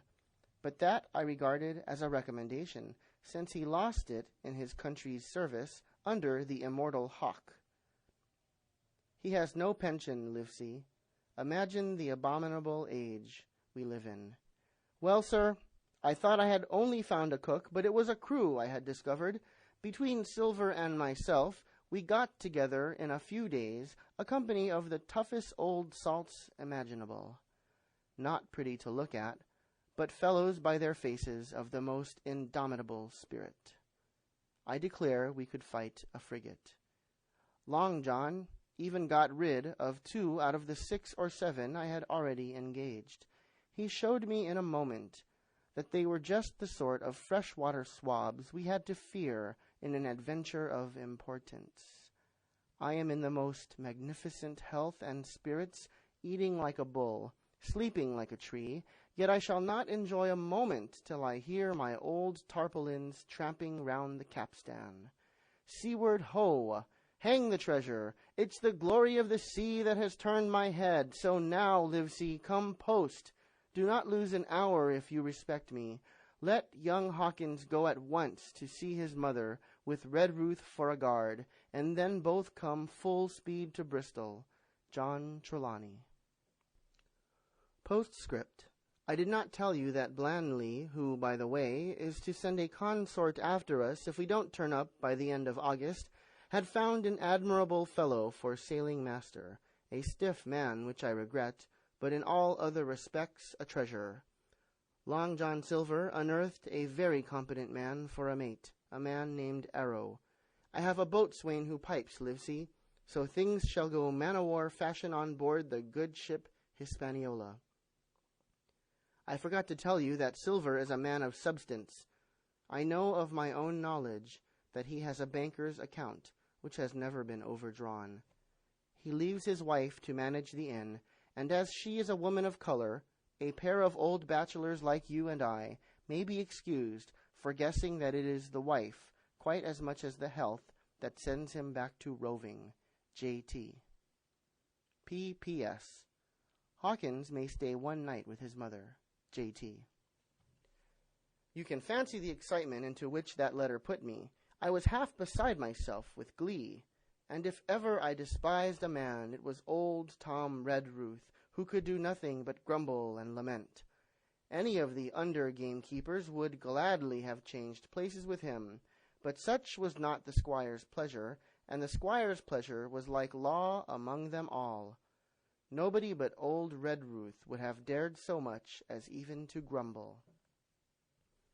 The next morning he and I set out on foot for the Admiral Benbow, and there I found my mother in good health and spirits. The captain, who had so long been a cause of so much discomfort, was gone where the wicked cease from troubling. The squire had had everything repaired, and the public rooms and the sign repainted, and had added some furniture, above all a beautiful armchair for mother in the bar. He had found her a boy as an apprentice, also, so that she should not want help while I was gone. It was on seeing that boy that I understood for the first time my situation. I had thought up to that moment of the adventures before me, not at all of the home that I was leaving, and now at sight of this clumsy stranger who was to stay here in my place beside my mother, I had my first attack of tears. I am afraid I led that boy a dog's life, for as he was new to the work, I had 100 opportunities of setting him right and putting him down, and I was not slow to profit by them. The night passed, and the next day after dinner, Red Ruth and I were afoot again and on the road. I said goodbye to Mother and the cove where I had lived since I was born, and the dear old Admiral Benbow, since he was repainted, no longer quite so dear. One of my last thoughts was of the captain, who had so often strode along the beach with his cocked hat, his saber-cut cheek, and his old brass telescope. Next moment, we had turned the corner, and my home was out of sight. The mail picked us up about dusk at the Royal George on the Heath. I was wedged in between Red Ruth and a stout old gentleman, and in spite of the swift motion and the cold night air, I must have dozed a great deal from the very first, and then slept like a log, up hill and down dale, through stage after stage, for when I was awakened, at last, it was by a punch in the ribs, and I opened my eyes to find that we were standing still before a large building in a city street, and that the day had already broken a long time. "Where are we?" I asked. "Bristol," said Tom. "Get down." Mr. Trelawney had taken up his residence at an inn far down the docks to superintend the work upon the schooner. Thither we had now to walk, and our way, to my great delight, lay along the quays and beside the great multitude of ships of all sizes and rigs and nations. In one, sailors were singing at their work. In another, there were men aloft, high over my head, hanging to threads that seemed no thicker than a spider's. Though I had lived by the shore all my life, I seemed never to have been near the sea till then. The smell of tar and salt was something new. I saw the most wonderful figureheads that had all been far over the ocean. I saw, besides, many old sailors with rings in their ears and whiskers curled in ringlets and tarry pigtails and their swaggering, clumsy sea walk. And if I had seen as many kings or archbishops, I could not have been more delighted. And I was going to see myself, to sea in a schooner with a piping boatswain and pig-tailed singing seamen, to sea, bound for an unknown island, and to seek for buried treasure. While I was still in this delightful dream, we came suddenly in front of a large inn, and met Squire Trelawney, all dressed out like a sea officer, in stout blue cloth, coming out of the door with a smile on his face and a capital imitation of a sailor's walk. "Here you are," he cried, "and the doctor came last night from London. Bravo! The ship's company complete." "Oh, sir," cried I, "when do we sail?" "Sail," says he, "we sail tomorrow." Chapter 8. At the Sign of the Spyglass. When I had done breakfasting, the squire gave me a note addressed to John Silver, at the Sign of the Spyglass, and told me I should easily find the place by following the line of the docks and keeping a bright lookout for a little tavern with a large brass telescope for sign. I set off, overjoyed at this opportunity to see some more of the ships and seamen, and picked my way among a great crowd of people and carts and bales, for the dock was now at its busiest until I found the tavern in question. It was a bright enough little place of entertainment. The sign was newly painted, the windows had neat red curtains, the floor was cleanly sanded, there was a street on each side and an open door on both, which made the large, low room pretty clear to see in spite of clouds of tobacco smoke. The customers were mostly seafaring men, and they talked so loudly that I hung at the door, almost afraid to enter.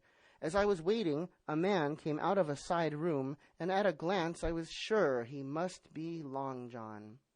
His left leg was cut off close by the hip, and under the left shoulder he carried a crutch, which he managed with wonderful dexterity, hopping about upon it like a bird. He was very tall and strong, with a face as big as a ham, plain and pale, but intelligent and smiling. Indeed, He seemed in the most cheerful spirits, whistling as he moved about among the tables, with a merry word or a slap on the shoulder for the more favored of his guests. Now, to tell you the truth, from the very first mention of Long John in Squire Trelawney's letter, I had taken a fear in my mind that he might prove to be the very one-legged sailor whom I had watched for so long at the old Benbow. But one look at the man before me was enough. I had seen the captain and Black Dog and the blind man, Pew, and I thought I knew what a buccaneer was like, a very different creature, according to me, from this clean and pleasant-tempered landlord. I plucked up courage at once, crossed the threshold, and walked right up to the man where he stood, propped on his crutch, talking to a customer. "Mr. Silver, sir?"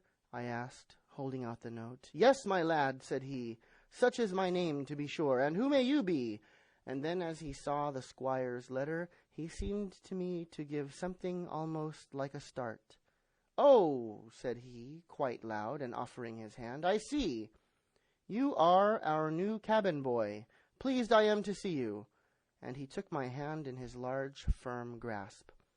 Just then, one of the customers at the far side rose suddenly and made for the door.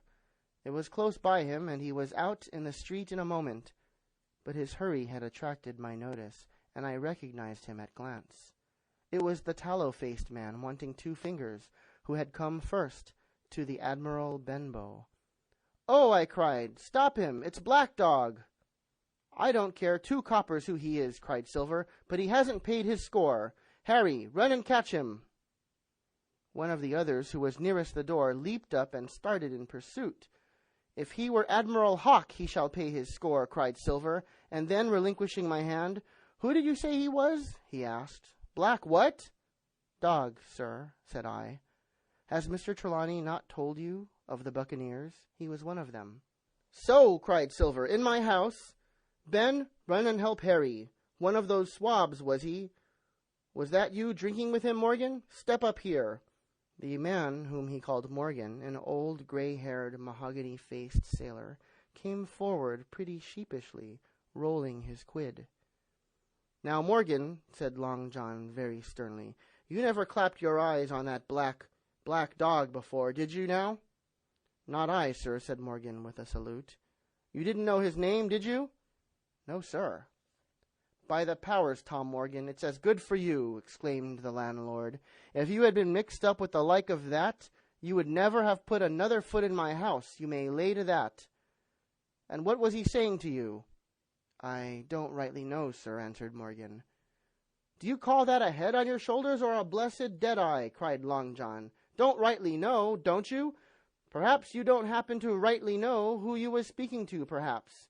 Come now, what was he jawing? Voyages, captains, ships? Pipe up, what was it?" "We was a-talking of keel-hauling," answered Morgan. "Keel-hauling, was you? And a mighty suitable thing, too, and you may lay to that. Get back to your place for a lubber, Tom." And then, as Morgan rolled back to his seat, Silver added to me in a confidential whisper that was very flattering, as I thought, "He's quite an honest man, Tom Morgan, only stupid. And now," he ran on again aloud, "let's see, Black Dog. No, I don't know the name, not I. Yet I kind of think I've seen the swab. He used to come here with a blind beggar, he used." "That he did, you may be sure," said I. "I knew that blind man, too. His name was Pew." "It was," cried Silver, now quite excited. "Pew! That were his name for certain. Ah, he looked a shark, he did. If we run down this Black Dog now, there'll be news for Captain Trelawney. Ben's a good runner. Few seamen run better than Ben. He should run him down, hand over hand, by the powers. He talked a keel-haulin', did he? I'll keel-haul him." All the time he was jerking out these phrases, he was stumping up and down the tavern on his crutch, slapping tables with his hand, and giving such a show of excitement as would have convinced an Old Bailey judge or a Bow Street runner. My suspicions had been thoroughly reawakened on finding Black Dog at the spyglass, and I watched the cook narrowly. But he was too deep and too ready and too clever for me, and by the time the 2 men had come back out of breath and confessed that they had lost the track in a crowd and been scolded like thieves, I would have gone bail for the innocence of Long John Silver. "See here now, Hawkins," said he. "Here's a blessed hard thing on a man like me, now ain't it? There's Captain Trelawney. What's he to think? Here I have this confounded son of a Dutchman sitting in my own house drinking of my own rum. Here you comes and tells me of it plain, and here I let him give us all the slip before my blessed deadlights. Now, Hawkins, you do me justice with the captain. You're a lad, you are, but you're as smart as paint. I see that when you first come in. Now here it is. What could I do with this old timber I hobble on? When I was an A.B. master mariner, I'd have come up alongside of him hand over hand and broached him to in a brace of old shakes, I would, but now. And then, all of a sudden, he stopped, and his jaw dropped as though he had remembered something. "The score," he burst out. "3 goes a rum. Why, shiver my timbers if I hadn't forgotten my score." And falling on a bench, he laughed until the tears ran down his cheeks. I could not help joining, and we laughed together, peal after peal, until the tavern rang again. "Why, what a precious old sea-calf I am," he said at last, wiping his cheeks. "You and me should get on well, Hawkins, for I'll take my davy I should be rated ship's boy. But come now, stand by to go about. This won't do. Duty is duty, messmates. I'll put on my old cockerel hat and step along of you to Captain Trelawney and report this here affair. For mind you, it's serious, young Hawkins, and neither you nor me's come out of it with what I should make so bold as to call credit. Nor you neither, says you, not smart. None of the pair of us smart, but dash my buttons, that was a good un about my score." And he began to laugh again, and that so heartily that though I did not see the joke as he did, I was again obliged to join him in his mirth.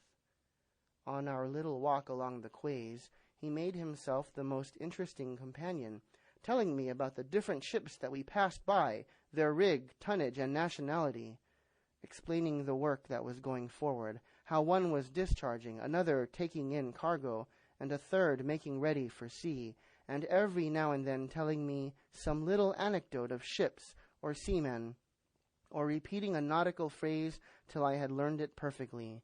I began to see that here was one of the best of possible shipmates. When we got to the inn, the squire and Dr. Livesey were seated together, finishing a quart of ale with a toast in it before they could go aboard the schooner on a visit of inspection. Long John told the story from first to last, with a great deal of spirit and the most perfect truth. "That was how it were now, warn't it, Hawkins?" he would say now and again, and I could always bear him entirely out. The 2 gentlemen regretted that Black Dog had got away, but we all agreed there was nothing to be done, and after he had been complimented, Long John took up his crutch and departed. "All hands aboard by 4 this afternoon," shouted the squire after him. "Aye, aye, sir," cried the cook in the passage. "Well, squire," said Livesey, "I don't put much faith in your discoveries as a general thing, but I will say this, John Silver suits me." "The man's a perfect trump," declared the squire. "And now," added the doctor, "Jim may come on board with us, may he not?" "To be sure he may," says squire. "Take your hat, Hawkins, and we'll see the ship." End of chapter. Treasure Island by Robert Louis Stevenson. Chapter 9. Powder and Arms. The Hispaniola lay some way out, and we went under the figureheads and round the sterns of many other ships, and their cables sometimes grated underneath our keel, and sometimes swung above us. At last, however, we got alongside, and were met and saluted as we stepped aboard by the mate, Mr. Arrow, a brown old sailor with earrings in his ears and a squint. He and the squire were very thick and friendly, but I soon observed that things were not the same between Mr. Trelawney and the captain. This last was a sharp-looking man who seemed angry with everything on board, and was soon to tell us why, for we had hardly got down into the cabin when a sailor followed us. "Captain Smollett, sir, axing to speak with you," said he. "I am always at the captain's orders." "Show him in," said the squire. "Well, Captain Smollett, what have you to say? All well, I hope? All shipshape and seaworthy?" "Well, sir," said the captain, "better speak plain, I believe, even at the risk of offence. I don't like this cruise. I don't like the men, and I don't like my officer. That's short and sweet." "Perhaps, sir, you don't like the ship?" inquired the squire, very angry, as I could see. "I can't speak to that, sir, not having seen her tried," said the captain. "She seems a clever craft. More I can't say." "Possibly, sir, you may not like your employer either," says the squire.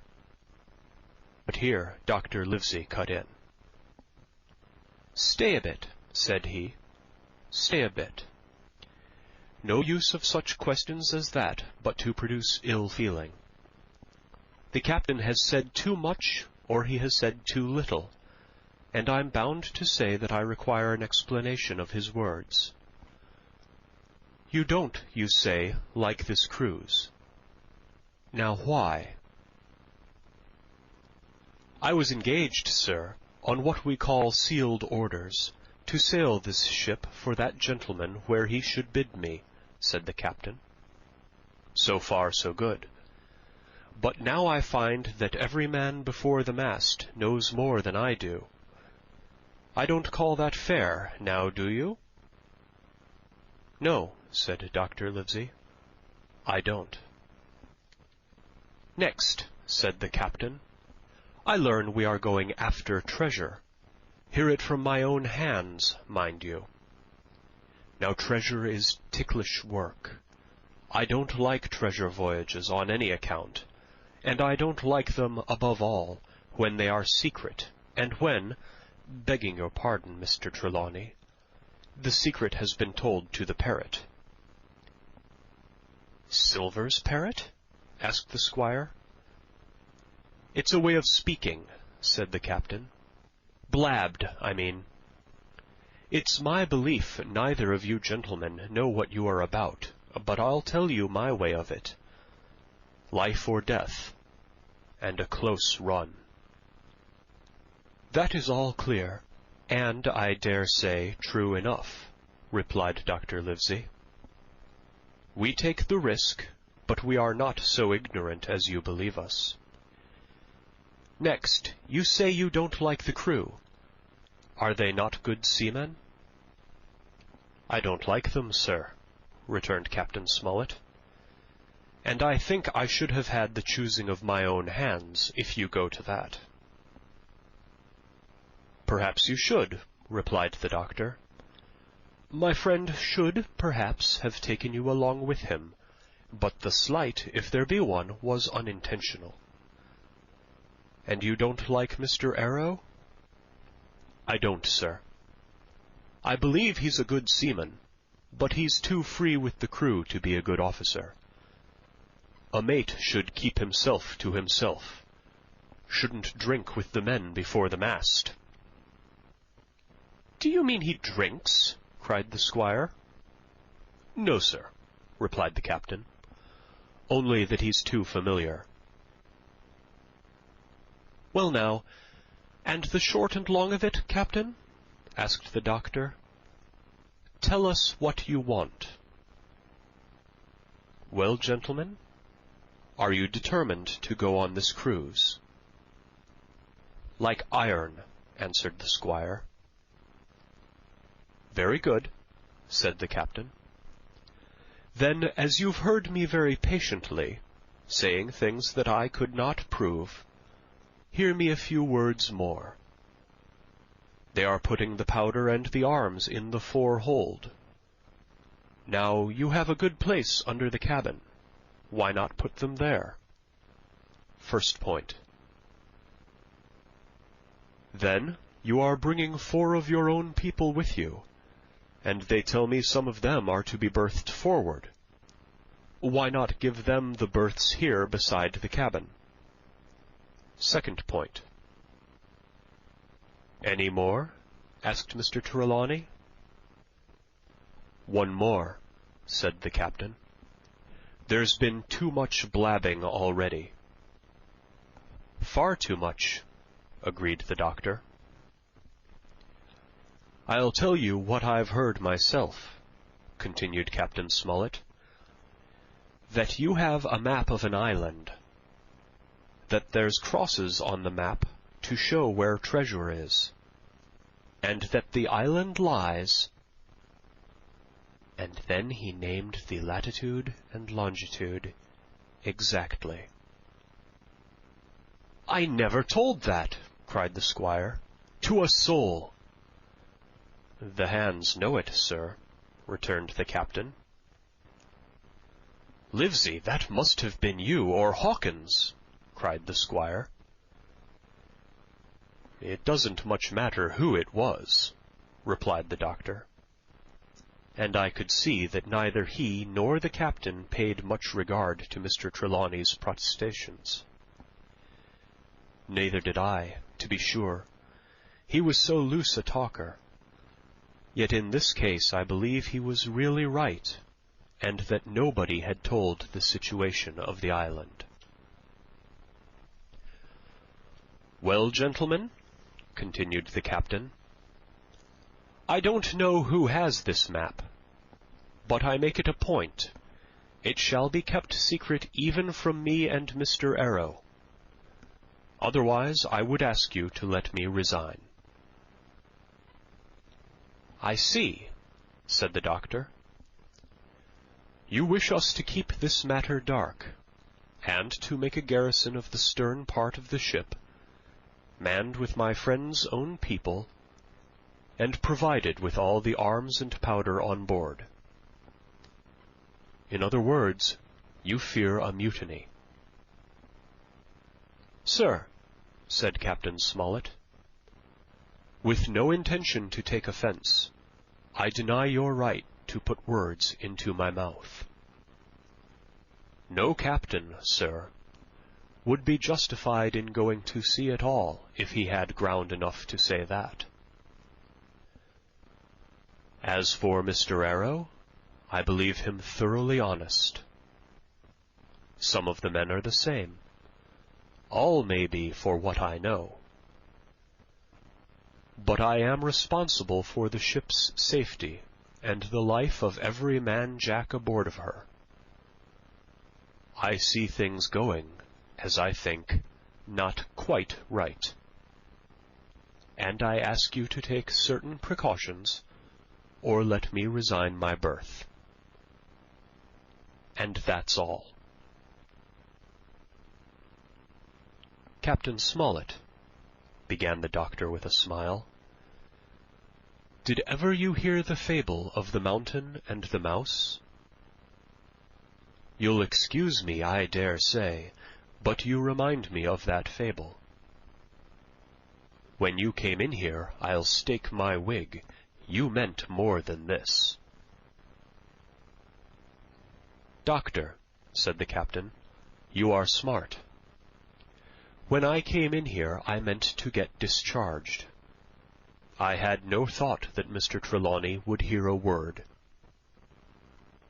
No more I would, cried the squire.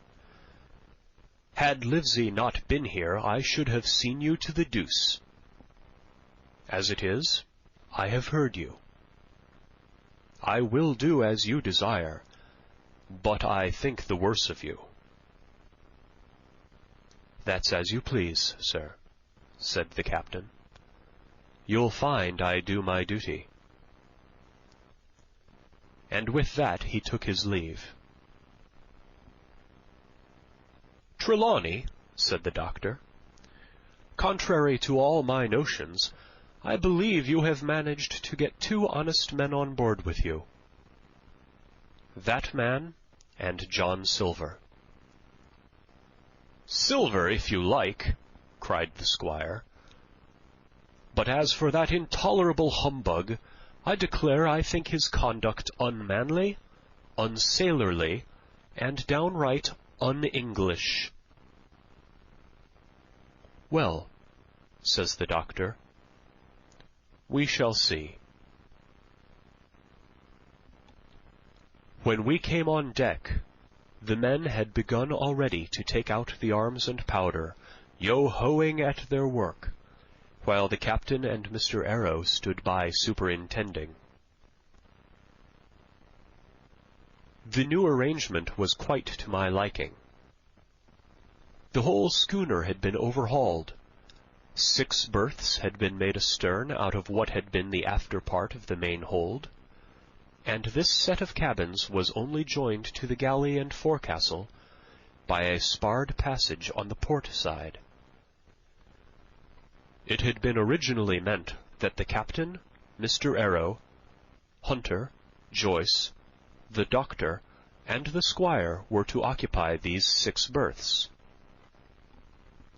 Now Redruth and I were to get 2 of them, and Mr. Arrow and the captain were to sleep on deck in the companion, which had been enlarged on each side till you might have almost called it a roundhouse. Very low it was still, of course, but there was room to swing 2 hammocks, and even the mate seemed pleased with the arrangement. Even he, perhaps, had been doubtful as to the crew, but that is only guess, for as you shall hear, we had not long the benefit of his opinion. We were all hard at work, changing the powder and the berths, when the last man or 2, and Long John along with them, came off in a shore-boat. The cook came up the side like a monkey for cleverness, and as soon as he saw what was doing, "So ho, mates," says he, "what's this?" "We're a-changing of the powder, Jack," answers one. "Why, by the powers!" cried Long John. "If we do, we'll miss the morning tide." "My orders," said the captain shortly. "You may go below, my man. Hands will want supper." "Aye, aye, sir," answered the cook, and, touching his forelock, he disappeared at once in the direction of his galley. "That's a good man, captain," said the doctor. "Very likely, sir," replied Captain Smollett. "Easy with that, men, easy." He ran on to the fellows who were shifting the powder, and then, suddenly observing me examining the swivel we carried amidships, a long brass 9, "Here you, ship's boy," he cried, "out of that! Off with you to the cook, and get some work." And then, as I was hurrying off, I heard him say quite loudly to the doctor, "I'll have no favourites on my ship." I assure you I was quite of the squire's way of thinking, and hated the captain deeply. End of chapter 9. Treasure Island by Robert Louis Stevenson. Chapter 10. The Voyage. All that night we were in a great bustle getting things stowed in their place, and boatfuls of the squire's friends, Mr. Blandley and the like, coming off to wish him a good voyage and a safe return. We never had a night at the Admiral Benbow when I had half the work, and I was dog-tired when, a little before dawn, the boatswain sounded his pipe, and the crew began to man the capstan bars. I might have been twice as weary, yet I would not have left the deck. All was so new and interesting to me. The brief commands, the shrill note of the whistle, the men bustling to their places in the glimmer of the ship's lanterns, "Now, Barbecue, tip us a stave," cried one voice. "The old one," cried another. "Aye, aye, mates," said Long John, who was standing by with his crutch under his arm, and at once broke out in the air, and words I knew so well. "15 men on the dead man's chest."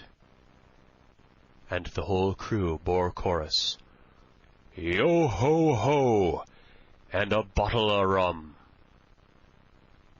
And at the third ho, drove the bars before them with a will.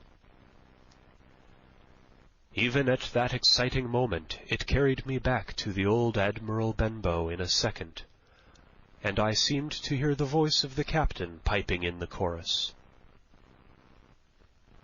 But soon the anchor was short up.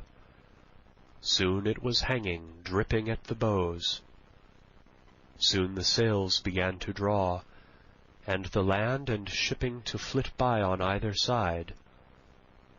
And before I could lie down to snatch an hour of slumber, the Hispaniola had begun her voyage to the Isle of Treasure. I am not going to relate that voyage in detail. It was fairly prosperous. The ship proved to be a good ship, the crew were capable seamen, and the captain thoroughly understood his business. But before we came the length of Treasure Island, 2 or 3 things had happened which required to be known. Mr. Arrow, first of all, turned out even worse than the captain had feared. He had no command among the men, and people did what they pleased with him. But that was by no means the worst of it, for after a day or 2 at sea he began to appear on deck with hazy eye, red cheeks, stuttering tongue, and other marks of drunkenness. Time after time he was ordered below in disgrace. Sometimes he fell and cut himself. Sometimes he lay all day long in his little bunk at one side of the companion. Sometimes, for a day or 2, he would be almost sober, and attend to his work at least passably. In the meantime we could never make out where he got the drink. That was the ship's mystery. Watch him as we pleased, we could do nothing to solve it. And when we asked him to his face, he would only laugh if he were drunk, and if he were sober deny solemnly that he ever tasted anything but water. He was not only useless as an officer, and a bad influence amongst the men, but it was plain that at this rate he must soon kill himself outright. So nobody was much surprised, nor very sorry, when one dark night, with a head sea, he disappeared entirely and was seen no more.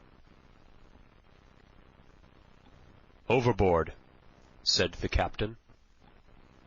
"Well, gentlemen, that saves the trouble of putting him in irons." But there we were, without a mate, and it was necessary, of course, to advance one of the men.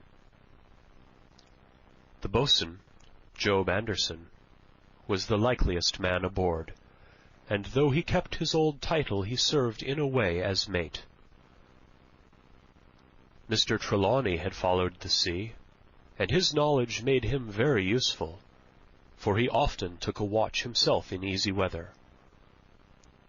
And the coxswain, Israel Hands, was a careful, wily, old, experienced seaman, who could be trusted at a pinch with almost anything. He was a great confidant of Long John Silver, and so the mention of his name leads me to speak of our ship's cook, Barbecue, as the men called him. Aboard ship he carried his crutch by a lanyard round his neck, to have both hands as free as possible.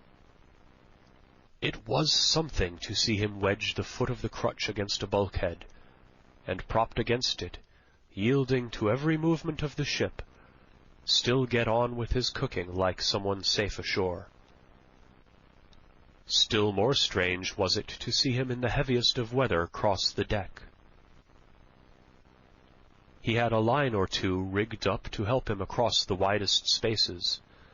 Long John's earrings they were called, and he would hand himself from one place to another, now using the crutch, now trailing it alongside by the lanyard, as quickly as another man could walk.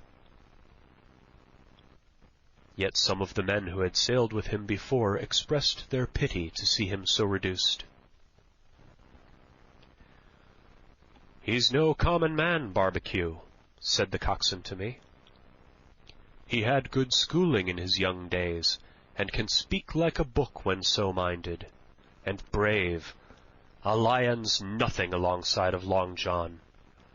I seen him grapple four and knock their heads together, him unarmed." All the crew respected, and even obeyed him. He had a way of talking to each, and doing everybody some particular service. To me he was unweariedly kind, and always glad to see me in the galley, which he kept as clean as a new pin, the dishes hanging up burnished, and his parrot in a cage in one corner. "Come away, Hawkins," he would say. "Come and have a yarn with John. Nobody more welcome than yourself, my son. Sit you down and hear the news. Here's Captain Flint. I calls my parrot Captain Flint after the famous buccaneer. Here's Captain Flint predicting success to our voyage. Wasn't you, Captain?" And the parrot would say with great rapidity, "Pieces of 8, pieces of 8, pieces of 8, till you wondered that it was not out of breath, or till John threw his handkerchief over the cage. "Now that bird," he would say, "is maybe 200 years old, Hawkins. They live forever mostly, and if anybody's seen more wickedness, it must be the devil himself. She's sailed with England, the great Captain England, the pirate. She's been at Madagascar, and Malabar, and Suriname, and Providence, and Portobello. She was at the fishing up of the wrecked plate ships. It's there she learned pieces of 8, and little wonder. 350,000 of 'em, Hawkins.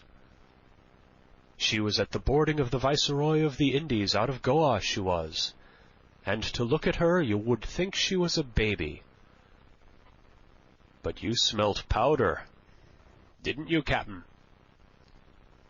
Stand by to go about," the parrot would scream. "Ah, she's a handsome craft, she is," the cook would say, and give her sugar from his pocket. And then the bird would peck at the bars and swear straight on, passing belief for wickedness. "There," John would add, "you can't touch pitch and not be mucked, lad. Here's this poor old innocent bird o' mine swearing blue fire, and none the wiser, you may lay to that. She would swear the same, in a manner of speaking, before Chaplain." And John would touch his forelock with a solemn way he had, that made me think he was the best of men. In the meantime, the squire and Captain Smollett were still on pretty distant terms with one another. The squire made no bones about the matter. He despised the captain. The captain, on his part, never spoke but when he was spoken to, and then sharp and short and dry, and not a word wasted. He owned, when driven into a corner, that he seemed to have been wrong about the crew, that some of them were as brisk as he wanted to see, and all had behaved fairly well. As for the ship, he had taken a downright fancy to her. She'll lie a point nearer the wind than a man has a right to expect of his own married wife, sir. But, he would add, all I say is, we're not home again, and I don't like the cruise. The squire, at this, would turn away and march up and down the deck, chin in air. A trifle more of that man, he would say, and I shall explode.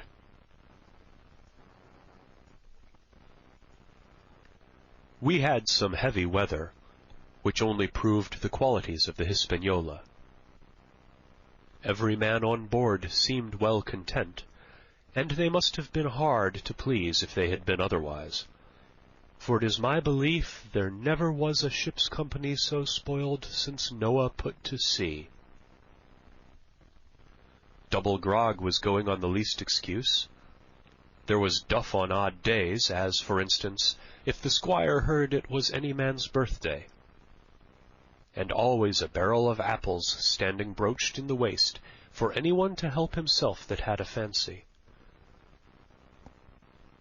Never knew good come of it yet, the captain said to Dr. Livesey. Spoil forecastle hands, make devils. That's my belief. But good did come of the apple barrel, as you shall hear. For if it had not been for that, we should have had no note of warning, and might all have perished by the hand of treachery. This was how it came about. We had run up the trades to get the wind of the island we were after. I am not allowed to be more plain. And now we were running down for it with a bright lookout day and night. It was about the last day of our outward voyage by the largest computation. Sometime that night, or at latest before noon of the morrow, we should sight the treasure island. We were heading south-southwest, and had a steady breeze abeam and a quiet sea. The Hispaniola rolled steadily, dipping her bowsprit now and then with a whiff of spray. All was drawing low and aloft. Everyone was in the bravest spirits, because we were now so near an end of the first part of our adventure. Now after sundown, when all my work was over and I was on my way to my berth, it occurred to me that I should like an apple.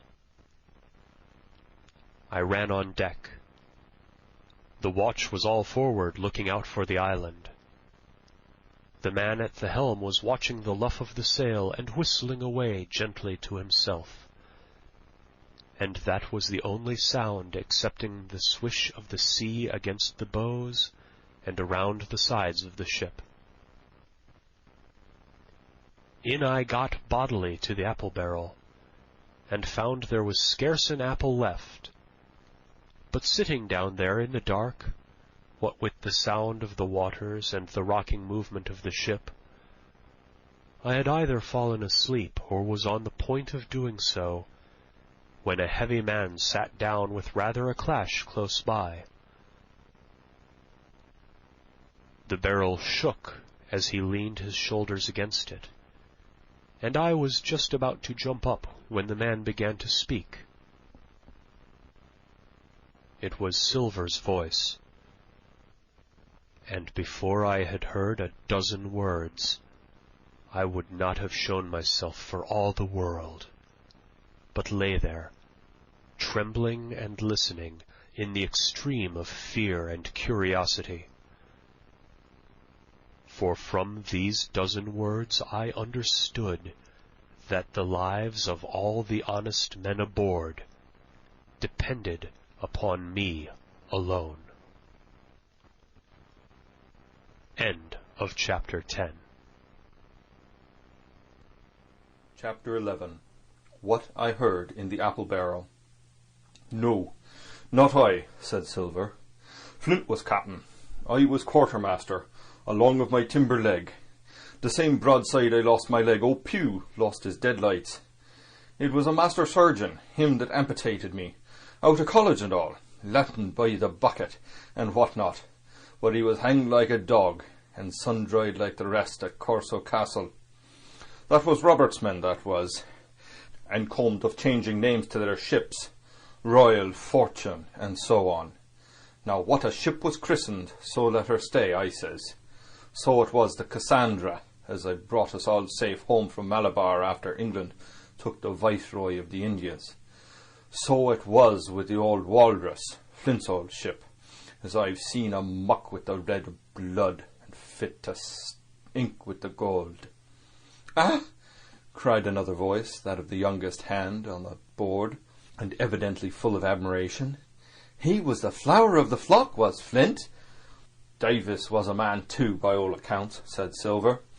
I never sailed along of him, first with England, then with Flint, that's my story, and now here on my own account, in a manner of speaking. I laid by 900 safe from England, and 2,000 after Flint. That ain't bad for a man before the mast, all safe in the bank. 'Tain't earning now, it's saving does it, you may lay to that.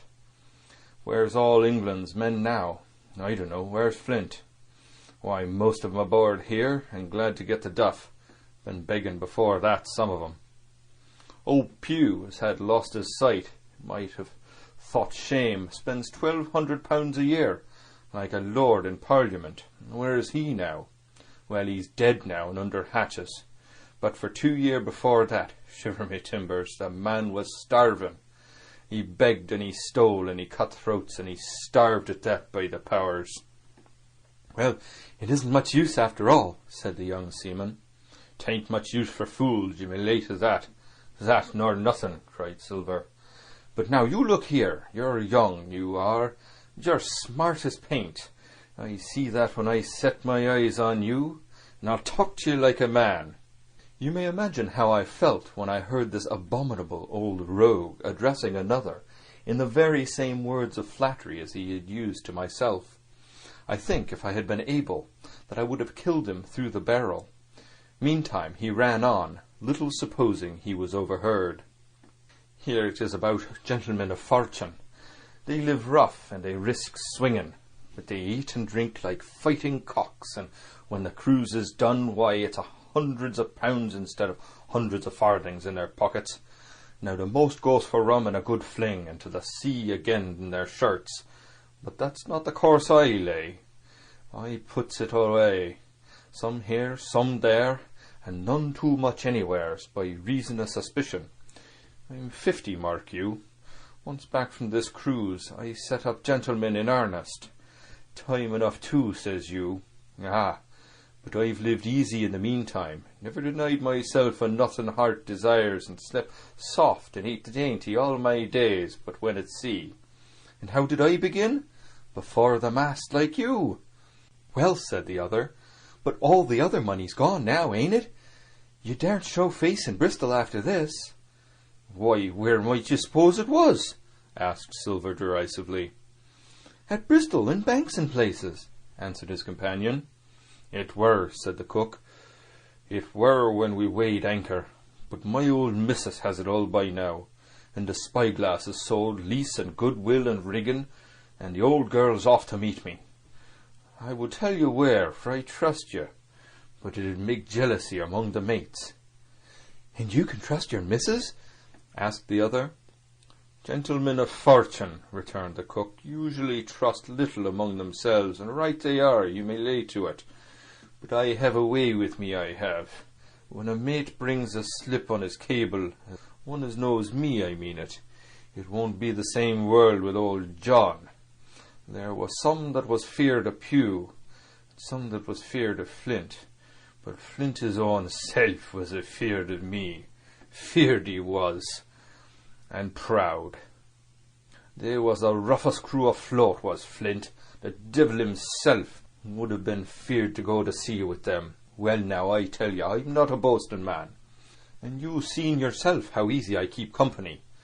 But when I was quartermaster, lambs wasn't a word for Flint's old buccaneers. You may be sure of yourself in old John's ship." "Well, I tell you now," replied the lad, "I didn't have a quarter like this job till I had this talk with you, John. But there's my hand on it now." "And a brave lad you were, and smart too," answered Silver, shaking hands so heartily that all the barrel shook. "And a finer figurehead for a gentleman of fortune I've never clapped my eyes on." By this time I had begun to understand the meaning of their terms. By a gentleman of fortune they plainly meant neither more nor less than a common pirate, and the little scene that I had overheard was the last act in the corruption of one of the honest hands, perhaps of the last one left aboard. But on this point I was soon to be relieved, for Silver, giving a little whistle, a third man strolled up and sat down by the party. "Dick Square," said Silver.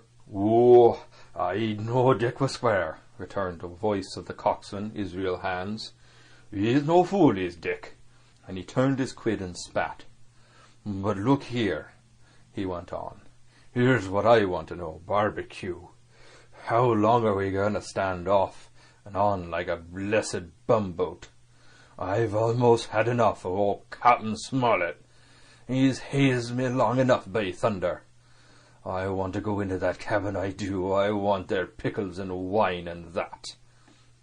"Israel," said Silver, "your head ain't much account, or never was. But you're able to hear, I reckon, lestways your ears is big enough. Now here's what I say. You'll berth forward, and you'll live hard, and you'll speak soft, and you'll keep sober till I give the word. And you may lay to that, my son." "Well, I don't say no, do I?" growled the coxswain. "What I say is when, that's what I say." "When? By the powers!" cried Silver. "Well, now, if you want to know, I'll tell you when. The last moment I can manage, and that's when. Here's a first-rate seaman, Captain Smollett, sails the best ship for us. Here's the squire and the doctor with a map and such. I don't know where it is, do I? No more do you, says you. Well then, I mean the squire and doctor shall find the stuff and help us to get it aboard, by the powers. Then we'll see. If I was sure of you all, sons of double Dutchmen, I'd have Captain Smollett navigate us halfway back again before I struck." "Why, we're all seamen aboard here, I should think," said the lad Dick. "We're all forecastle hands, you mean," snapped Silver. "We can steer a course, but who's to set one? That's what all of you gentlemen spit on, first and last. If I had my way, I'd have Captain Smollett work us back into the trades at least. Then we'd have no blessed miscalculations and a spoonful of water a day. But I know the sort you are. I'll finish with them at the island, as soon as the blunt's on board, and pity it is. But you're never happy till you're drunk. Split my sides, I've a sick heart to sail with the likes of you." "Easy all, Long John," cried Israel. "Who's a crossing of you?" "Why, how many tall ships, think you now, have I seen laid aboard, and how many brisk lads dying in the sun at Execution Dock," cried Silver, "and all for the same hurry and hurry and hurry. You hear me? I seen a thing or two at sea, I have. If you would only lay your course, and a pint into the windward, you would ride in carriages, you would, but not you, I know you. You'll have your mouth full of run tomorrow, and go hang. Everybody knows you was a kind of a chaplain, John. But there's others as could hand and steer as well as you," says Israel. "They liked a bit of fun, they did. They wasn't so high and dry, nohow, but took their fling like jolly companions, every one." "So?" says Silver. "Well, and where are they now? Pugh was that sort, and he died a beggar man. Flint was, and he died of rum at Savannah. And they was a sweet a crew, they was. Only where are they?" "But," asked Dick, "when we do lay 'em athwart, what are we to do with 'em anyhow?" "There's the man for me," cried the cook admiringly. "That's what I call business. Well, what would you think? Put 'em ashore like maroons? That would have been England's way, or cut 'em down like that much pork. That would have been Flint's, or Billy Bones." "Billy was a man for that," said Israel. "Dead men don't bite," says he. Well, he's dead now himself, and he knows long and the short of it now. And if ever a rough hand come to port, it was Billy. Right you are, said Silver, rough and ready. But mark you here, I'm an easy man. I'm quite a gentleman, says you, but this time it's serious. Duty is duty, mates. I give my vote. Death.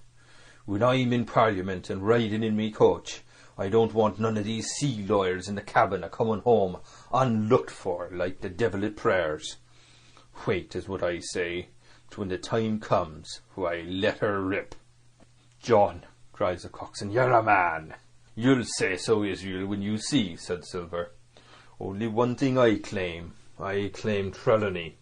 I'll wring his calf's head off his body with these hands, Dick, he added, breaking off. You just jump up like a sweet lad and get me an apple to wet me pipe like.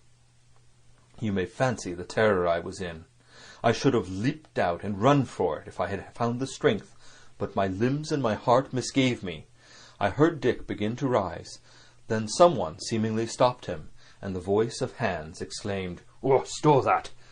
Don't you get suckling of that bilge, John. Let's have a go of the rum." "Dick," said Silver, "I trust you. I've a gauge on the keg, mind. There's the key. You fill a pannikin and bring it up." Terrified I was. I could not help thinking to myself that this must have been how Mr. Arrow got the strong waters that destroyed him. Dick was gone but a little while, and during his absence Israel spoke straight on into the cook's ear. It was but a word or two that I could catch, and yet I gathered some important news, for besides other scraps that tended to the same purpose, this whole clause was audible. "Not another man of them will join." Hence, there were still faithful men on board. When Dick returned, one after another of the trio took the pannikin and drank, one to luck, another with "Here's to old Flint," and Silver himself sang in a kind of song, "Here's to ourselves, and hold your luff, plenty of prizes and plenty of duff." Just then a sort of brightness fell upon me in the barrel, and looking up, I found the moon had risen, and was silvering the mizzen-top and shining white on the luff of the foresail. And almost at the same time the voice of the lookout shouted, "Land ho!" End of chapter 11. Chapter 12. Council of War. There was a great rush of feet across the deck. I could hear people tumbling up from the cabin and the forecastle, and slipping in an instant outside my barrel, I dived behind the foresail, and made double towards the stern, and came out upon the open deck in time to join Hunter and Dr. Livesey in the rush for the weather bow. There all hands were already congregated. A belt of fog had lifted almost simultaneously with the appearance of the moon. Away to the southwest of us we saw two low hills, about a couple of miles apart, and rising behind one of them a third and higher hill whose peak was still buried in the fog. All three seemed sharp and conical in figure. So much I saw almost in a dream, for I had not yet recovered from my horrid fear of a minute or two before. And then I heard the voice of Captain Smollett issuing orders. The Hispaniola was laid a couple of points nearer the wind, and now sailed a course that would just clear the island on the east. "And now, men," said the captain, when all was sheeted home, "has any one of you ever seen that land ahead?" "I have, sir," said Silver. "I've watered there with the trader I was cooking." "The anchorage is on the south behind the islet, I fancy?" asked the captain. "Yes, sir. Skelton Island, they calls it. It were a main place for pirates once, and a hand we had on board knowed all their names for it. That hill to the north they call the foremast hill. There are 3 hills in a row running southward, fore, main, and mizzen, sir. But the main, that's the big un with the cloud on it. They usually calls it the spyglass, by reason of a lookout they kept while they was in the anchorage cleaning, for it's there they clean the ships, sir, asking your pardon." "I've a chart here," said Captain Smollett. "See if that's the place." Long John's eyes burned in his head as he took the chart, but by the fresh look of the paper I knew he was doomed to disappointment. This was not the map we found in Billy Bones's chest, but an accurate copy, complete in all things, names and heights and soundings, with the single exception of the red crosses and the written notes. Sharp as must have been his annoyance, Silver had the strength of mind to hide it. "Yes, sir," said he, "this is the spot to be sure. It's very prettily drawed out. Who might have done that, I wonder? The pirates were too ignorant, I reckon. Aye, here it is. Captain Kidd's anchorage. Just the name my shipmate called it. There's a strong current runs along the south, and then away nor'ward up the west coast. Right you was, sir, says he, to hold your wind and keep the weather off the island. Leastways, if such was your intention as to enter and careen, and there ain't no better place for that in these waters. Thank you, my man, said Captain Smollett. I'll ask you later on to give us help. You may go. I was surprised at the coolness with which John avowed his knowledge of the island, and I own I was half frightened when I saw him drawing nearer to me. He did not know, to be sure, that I had overheard his counsel from the apple-barrel, and yet I had by this time taken such a horror of his cruelty, duplicity, and power, that I could scarce conceal a shudder when he laid his hand upon my arm. "Ah," says he, "this here is a sweet spot, this island. A sweet spot for a lad to get ashore on. You'll bathe and you'll climb trees and you'll hunt goats, you will, and you'll get aloft on them hills like a goat yourself. Why, it makes you young again. I was going to forget my timber leg, I was. Pleasant thing to be young and have 10 toes, you may lay to that. When you want to go a bit of exploring, you just ask old John, and he'll put up a snack for you to take along." And clapping me in the friendliest way upon the shoulder, he hobbled off forward and went below. Captain Smollett, the squire, and Dr. Livesey were talking together on the quarter-deck, and anxious as I was to tell them my story, I durst not interrupt them openly. While I was still casting about in my thoughts to find some probable excuse, Dr. Livesey called me to his side. He had left his pipe below, and, being a slave to tobacco, had meant that I should fetch it. But as soon as I was near enough to speak and not to be overheard, I broke immediately. "Doctor, let me speak. Get the captain and squire down to the cabin, and then make some pretence to send for me. I have terrible news." The doctor changed countenance a little, but next moment he was master of himself. "Thank you, Jim," he said quite loudly. "That was all I wanted to know," as if he had asked me a question. And with that he turned on his heel and rejoined the other two. They spoke together for a little, and though none of them started or raised his voice, or so much as whistled, it was plain enough that Dr. Livesey had communicated my request, for the next thing that I heard was the captain giving an order to Job Anderson, and all hands were piped on deck. "My lads," said Captain Smollett, "I've a word to say to you. This land that we have sighted is the place we have been sailing for. Mr. Trelawney, being a very open-handed gentleman, as we all know, has just asked me a word or two, and as I was able to tell him that every man on board has done his duty alow and aloft, as I never asked to see it done better, why he and I and the doctor are going below to the cabin to drink your health and luck, and you'll have grog served out for you to drink our health and luck. I'll tell you what I think of this. I think it handsome. And if you think as I do, you'll give a good sea cheer for the gentleman that does it." The cheer followed. That was a matter of course, but it rang out so full and hearty that I confess I could hardly believe these same men were plotting for our blood. "One more cheer for Captain Smollett!" cried Captain John, when the first had subsided, and this also was given with a will. On the top of that the 3 gentlemen went below, and not long after word was sent forward that Jim Hawkins was wanted in the cabin. I found them all 3 seated round the table, a bottle of Spanish wine and some raisins before them, and the doctor smoking away, with his wig on his lap, and that, I knew, was a sign that he was agitated. The stern window was open, for it was a warm night, and you could see the moon shining behind on the ship's wake. "Now, Hawkins," said the squire, "you have something to say? Speak up." I did as I was bid, and as short as I could make it, told the whole details of Silver's conversation. Nobody interrupted me till I was done, nor did any one of the 3 of them make so much as a movement, but they kept their eyes upon my face from first to last. "Jim," said Dr. Livesey, "take a seat." And they made me sit down at table beside them, poured me out a glass of wine, filled my hand with raisins, and all 3, one after the other, and each with a bow, drank my good health and their service to me, for my luck and courage. "Now, Captain," said the squire, "you were right and I was wrong. I own myself an ass, and I await your orders." "No more an ass than I, sir," returned the captain. "I never heard of a crew that meant to mutiny but what showed signs before, for any man that had an eye in his head to see the mischief and to take steps according. But this crew," he added, "beats me." "Captain," said the doctor, "with your permission, that's Silver, a very remarkable man." "He'd look remarkably well from a yardarm, sir," returned the captain. "But this is talk. This don't lead to anything. I see 3 or 4 points, and with Mr. Trelawney's permission, I'll name them."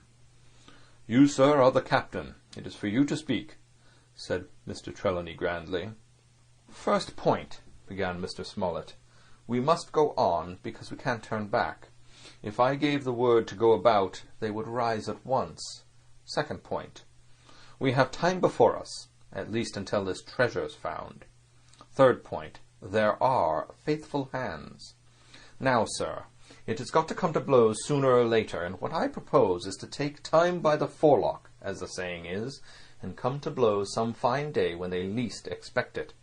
We can count, I take it, on your own home servants, Mr. Trelawney?"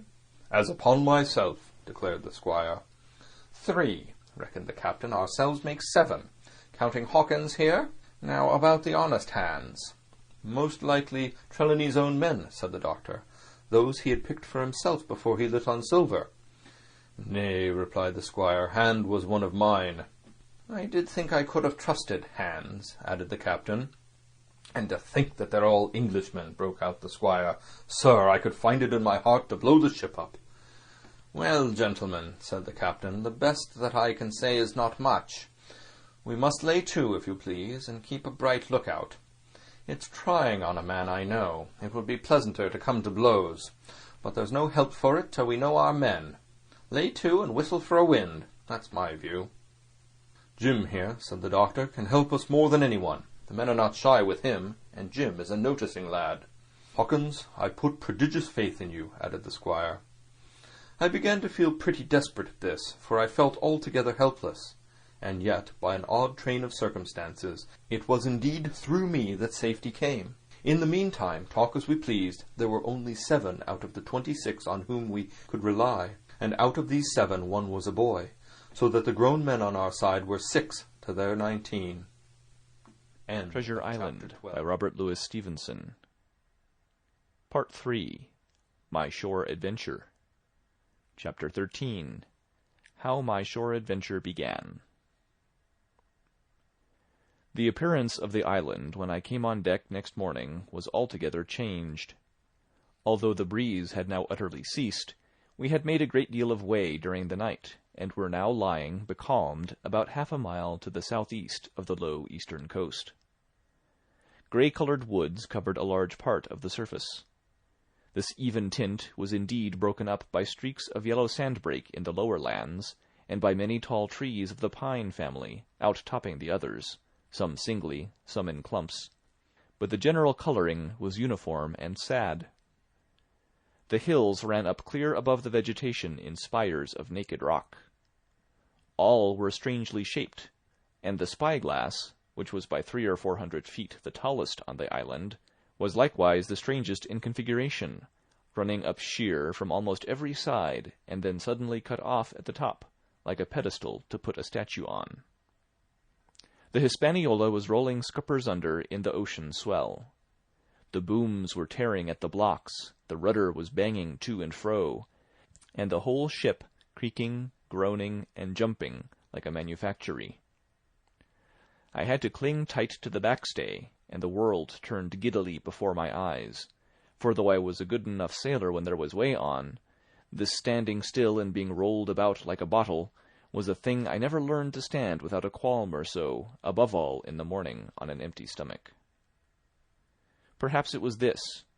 Perhaps it was the look of the island, with its grey, melancholy woods, and wild stone spires, and the surf that we could both see and hear foaming and thundering on the steep beach.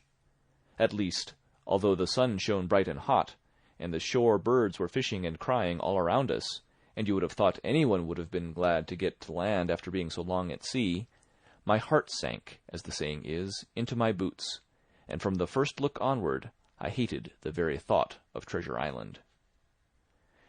We had a dreary morning's work before us, for there was no wind of any kind, and the boats had to be got out and manned, and the ship warped 3 or 4 miles round the corner of the island and up the narrow passage to the haven behind Skeleton Island.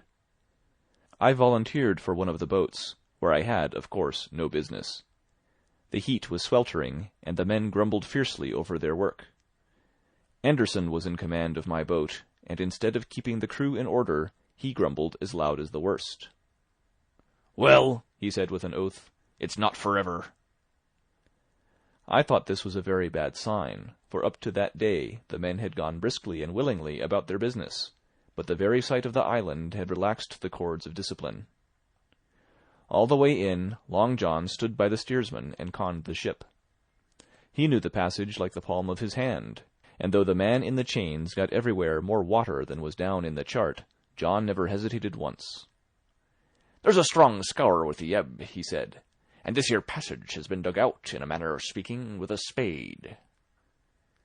We brought up just where the anchor was in the chart, about 1/3 of a mile from each shore, the mainland on one side and Skeleton Island on the other.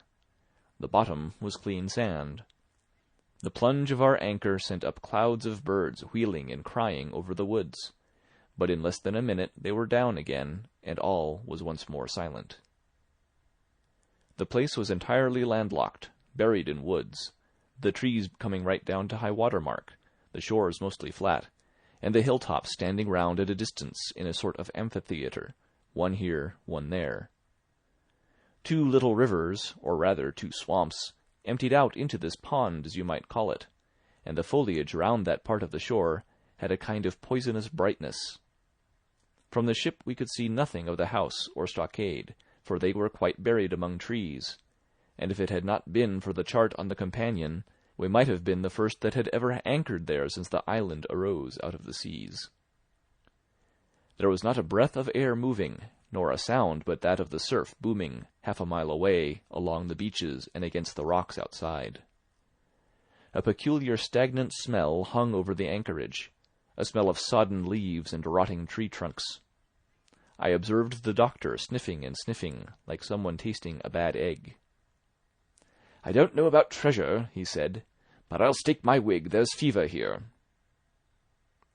If the conduct of the men had been alarming in the boat, it became truly threatening when they had come aboard. They lay about the deck, growling together in talk. The slightest order was received with a black look and grudgingly and carelessly obeyed. Even the honest hands must have caught the infection, for there was not one man aboard to mend another. Mutiny, it was plain, hung over us like a thundercloud. And it was not only we of the cabin party who perceived the danger. Long John was hard at work, going from group to group, spending himself in good advice, and as for example, no man could have shown a better. He fairly outstripped himself in willingness and civility. He was all smiles to everyone.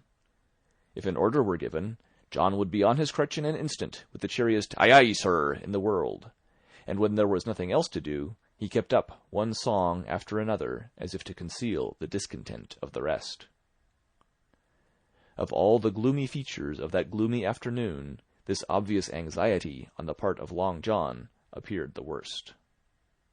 We held a council in the cabin. "Sir," said the captain, "if I risk another order, the whole ship will come about our ears by the run. You see, sir, here it is. I get a rough answer, do I not?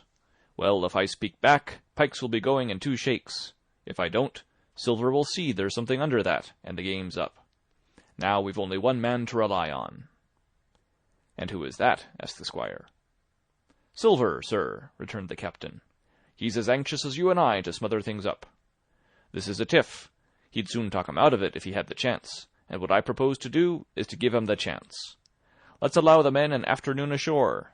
If they all go, why, we'll fight the ship. If they none of them go, well then, we hold the cabin and God defend the right.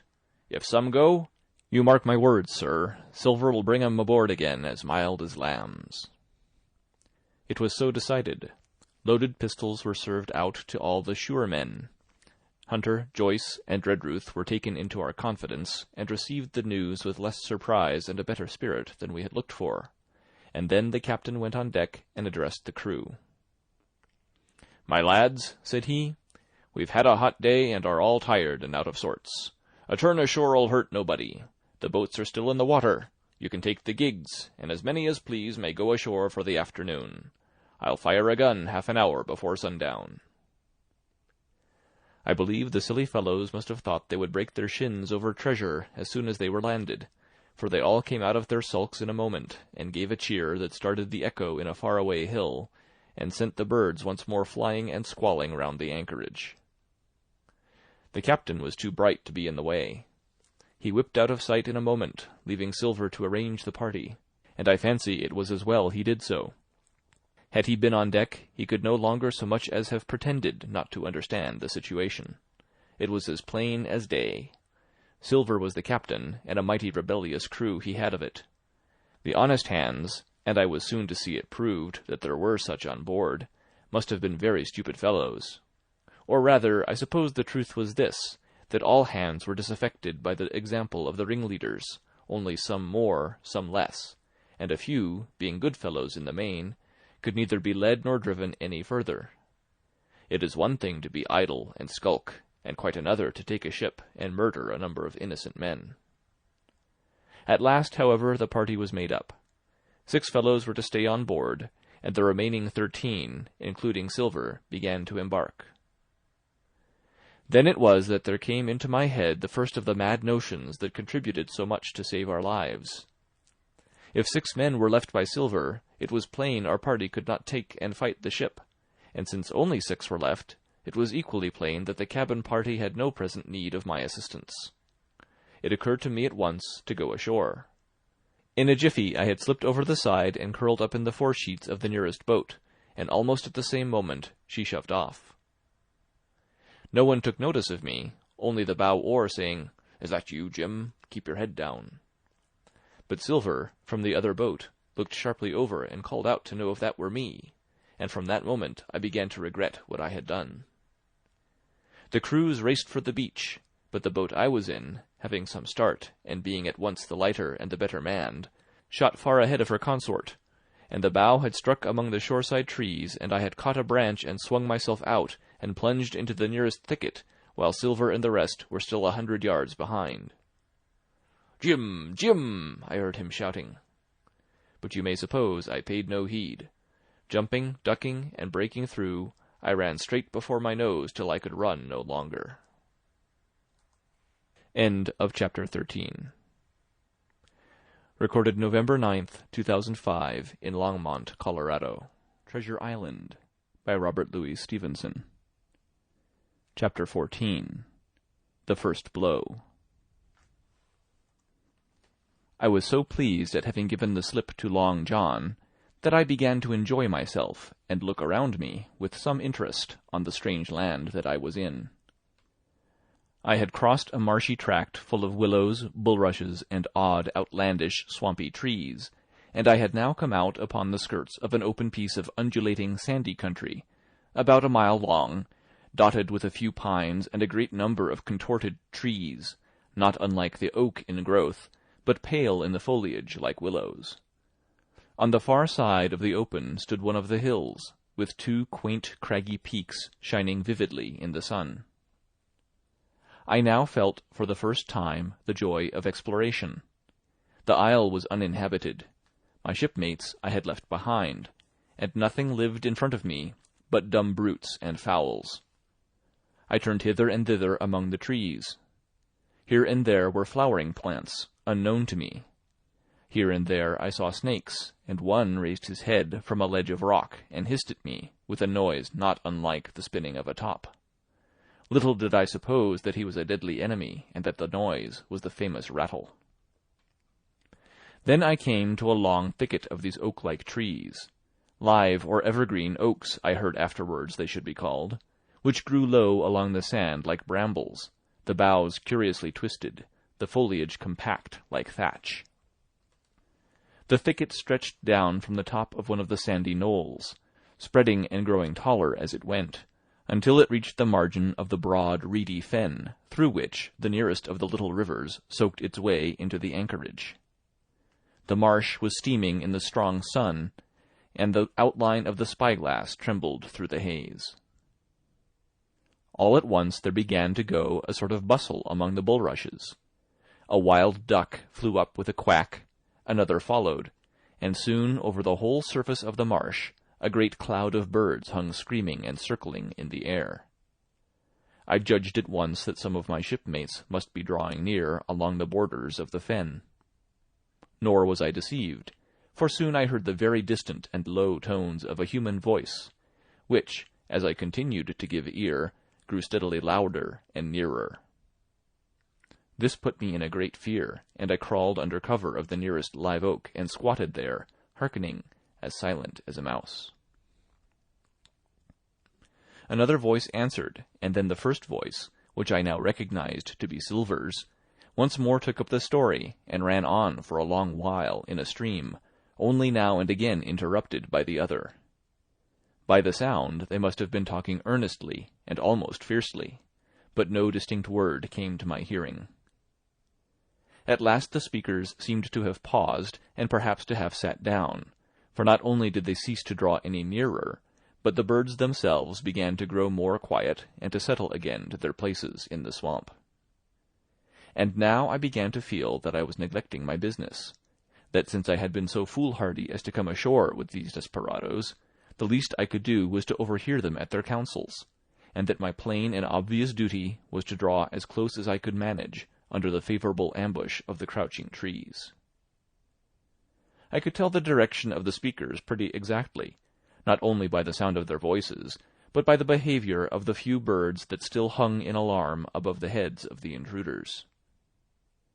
Crawling on all fours, I made steadily but slowly towards them, till at last, raising my head to an aperture among the leaves, I could see clear down into a little green dell beside the marsh, and closely set about with trees, where Long John Silver and another of the crew stood face to face in conversation. The sun beat full upon them. Silver had thrown his hat beside him on the ground, and his great, smooth, blond face, all shining with heat, was lifted to the other man's in a kind of appeal. "Mate," he was saying, "it's because I thinks gold dust of you. Gold dust, and you may lay to that. If I hadn't took to you like pitch, do you think I'd have been here a warning of you? All's up. You can't make nor mend. It's to save your neck that I'm a-speaking, and if one of the wild uns knew it, where'd I be, Tom? Now tell me, where'd I be?" "Silver," said the other man, and I observed he was not only red in the face, but spoke as hoarse as a crow, and his voice shook, too, like a taut rope. "Silver," says he, "you're old, and you're honest, or has the name for it, and you've money, too, which lots of poor sailors hasn't, and you're brave, or I'm mistook. And will you tell me you'll let yourself be led away with that kind of a mess of swabs? Not you. As sure as God sees me, I'd sooner lose my hand. If I turn agin my duty—" And then, all of a sudden, he was interrupted by a noise. I had found one of the honest hands. Well, here, at that same moment, came news of another. Far away, out in the marsh, there arose, all of a sudden, a sound like the cry of anger, then another on the back of it, and then one horrid, long-drawn scream. The rocks of the spyglass re-echoed it a score of times. The whole troop of marsh birds rose again, darkening heaven, with a simultaneous whir, and long after that death yell was still ringing in my brain, silence had re-established its empire, and only the rustle of the redescending birds and the boom of the distant surges disturbed the languor of the afternoon. Tom had leaped at the sound, like a horse at the spur, but Silver had not winked an eye. He stood where he was, resting lightly on his crutch, watching his companion like a snake about to spring. "John!" said the sailor, stretching out his hand.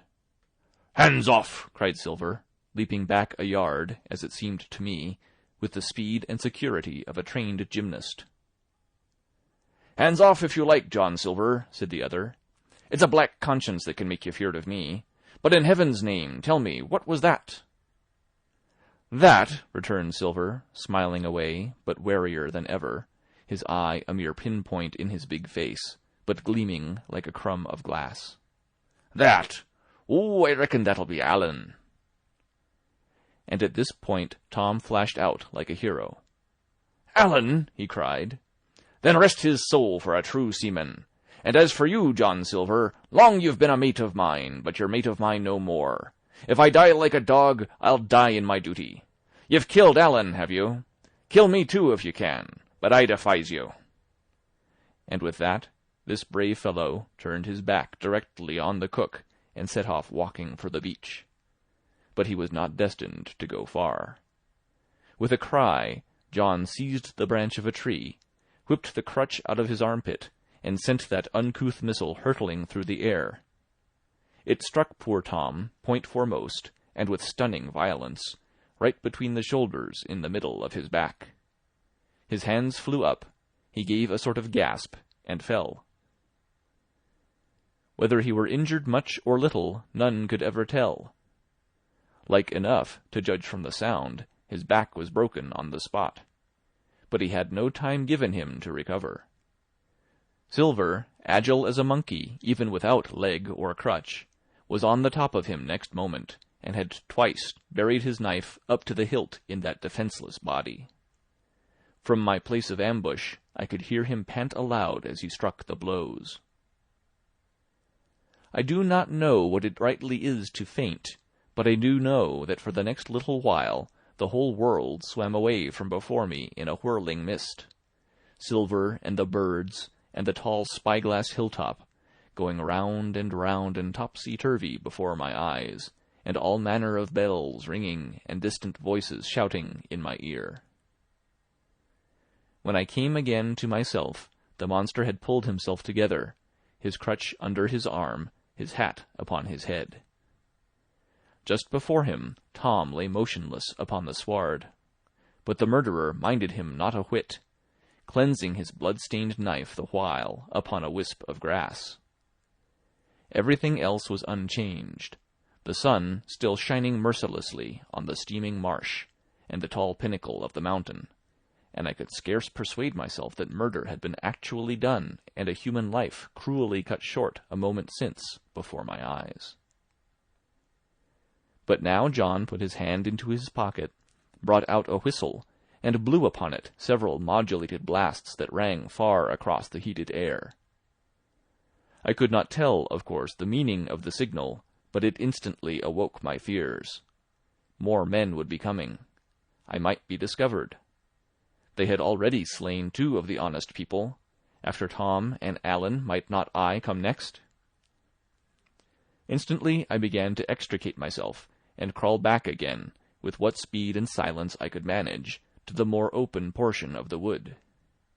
As I did so, I could hear hails coming and going between the old buccaneer and his comrades, and this sound of danger lent me wings. As soon as I was clear of the thicket, I ran as I never ran before, scarce minding the direction of my flight, so long as it led me from the murderers. And as I ran, fear grew and grew upon me, until it turned into a kind of frenzy. Indeed, could anyone be more entirely lost than I? When the gun fired, how should I dare to go down to the boats among those fiends, still smoking from their crime? Would not the first of them who saw me wring my neck like a snipe's? Would not my absence itself be an evidence to them of my alarm, and therefore of my fatal knowledge? It was all over, I thought. Goodbye to the Hispaniola, goodbye to the squire, the doctor, and the captain. There was nothing left for me but death by starvation, or death by the hands of the mutineers. All this while, as I say, I was still running, and without taking any notice, I had drawn near to the foot of the little hill with the 2 peaks, and had got into a part of the island where the live oaks grew more widely apart, and seemed more like forest trees in their bearing and dimensions. Mingled with these were a few scattered pines, some 50, some nearer 70 feet high.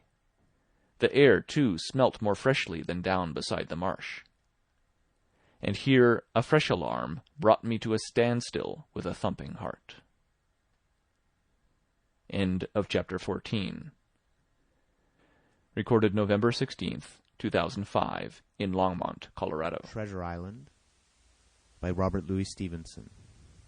Chapter 15. The Man of the Island. From the side of the hill, which was here steep and stony, a spout of gravel was dislodged, and fell rattling and bounding through the trees. My eyes turned instinctively in that direction, and I saw a figure leap with great rapidity behind the trunk of a pine. What it was, whether bear or man or monkey, I could in no wise tell.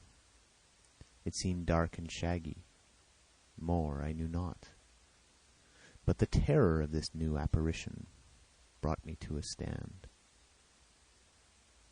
I was now, it seemed, cut off upon both sides. Behind me the murderers, before me this lurking nondescript. And immediately I began to prefer the dangers that I knew to those I knew not. Silver himself appeared less terrible in contrast with this creature of the woods, and I turned on my heel, and looking sharply behind me over my shoulder began to retrace my steps in the direction of the boats. Instantly the figure reappeared, and making a wide circuit began to head me off. I was tired, at any rate, but had I been as fresh as when I rose, I could see it was in vain for me to contend in speed with such an adversary. From trunk to trunk the creature flitted like a deer, running manlike on two legs, but unlike any man that I had ever seen, stooping almost double as it ran. Yet a man it was. I could no longer be in doubt about that. I began to recall what I had heard of cannibals. I was within an ace of calling for help, but the mere fact that he was a man, however wild, had somehow reassured me, and my fear of Silver began to revive in proportion. I stood still, therefore, and cast about for some method of escape. And as I was so thinking, the recollection of my pistol flashed into my mind. As soon as I remembered I was not defenseless, courage glowed again in my heart, and I set my face resolutely for this man of the island, and walked briskly towards him. He was concealed by this time behind another tree trunk, but he must have been watching me closely, for as soon as I began to move in his direction, he reappeared and took a step to meet me. Then he hesitated, drew back, came forward again, and at last, to my wonder and confusion, he threw himself on his knees and held out his clasped hands in supplication. At that I once more stopped. "Who are you?" I asked. "Ben Gunn," he answered, and his voice sounded hoarse and awkward like a rusty lock. "I'm poor Ben Gunn, I am, and I haven't spoken with a Christian these 3 years." I could now see that he was a white man like myself, and that his features were even pleasing. His skin, wherever it was exposed, was burnt by the sun. Even his lips were black, and his fair eyes looked quite startling in so dark a face. Of all the beggar men that I had seen or fancied, he was the chief for raggedness. He was clothed with tatters of old ship's canvas and old sea-cloth, and this extraordinary patchwork was all held together by a system of the most various and incongruous fastenings, brass buttons, bits of stick, and loops of tarry gaskin. About his waist he wore an old brass-buckled leather belt, which was one thing solid in his whole accoutrement. 3 years, I cried. "Were you shipwrecked?" "Nay, mate," said he, "marooned." I had heard the word, and I knew it stood for a horrible kind of punishment common enough among the buccaneers, in which the offender is put ashore with a little powder and shot, and left behind on some desolate and distant island.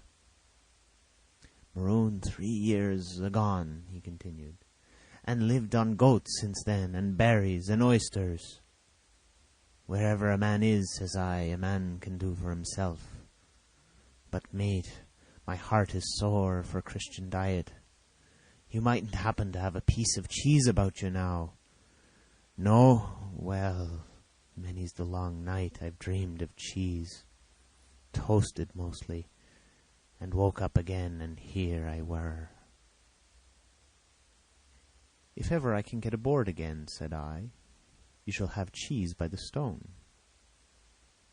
All this time he had been feeling the stuff of my jacket, smoothing my hands, looking at my boots, and generally, in the intervals of his speech, showing a childish pleasure in the presence of a fellow creature. But at my last words he perked up into a kind of startled slyness. "If ever you can get on aboard again, says you," he repeated. "Why, now, who's to hinder you?" "Not you, I know," was my reply. "And right you was," he cried. "Now you, what do you call yourself, mate?" "Jim," I told him. Jim, says he, quite pleased apparently. "Well now, Jim, I've lived that rough as you'd be ashamed to hear of. Now, for instance, you wouldn't think I had a pious mother to look at me?" he asked. "Why, no, not in particular," I answered. "Ah, well," said he, "but I had remarkable pious, and I was a civil pious boy, and could rattle off my catechism that fast as you couldn't tell one word from another. And here's what it come to, Jim. And it begun with Chuck Farthen on the blessed gravestones. That's what it begun with, but it went further than that. And so my mother told me, and predicted the whole thing.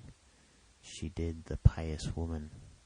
But it were Providence that put me here.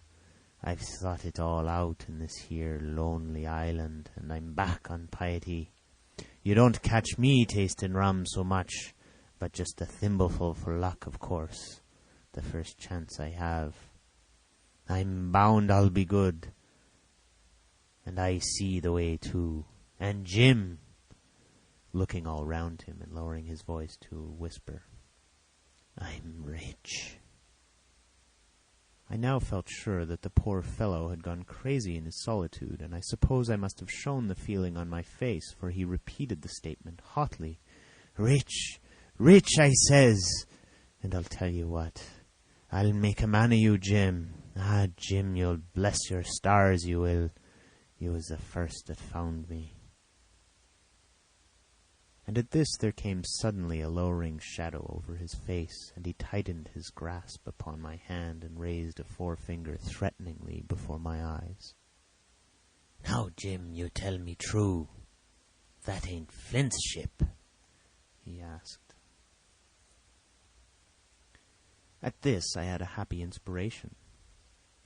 I began to believe that I had found an ally, and I answered him at once. "It's not Flint's ship, and Flint is dead. But I'll tell you true, as you ask me. There are some of Flint's hands aboard. Worse luck for the rest of us." "Not a man with one leg," he gasped. "Silver?" I asked. "Ah, Silver," says he. "That were his name." He's the cook, and the ringleader, too. He was still holding me by the wrist, and at that he gave it quite a wring. "If you was sent by Long John," says he, "I'm as good as pork, and I know it. But where was you, do you suppose?" I had made my mind up in a moment, and by way of answer told him the whole story of our voyage and the predicament in which we found ourselves.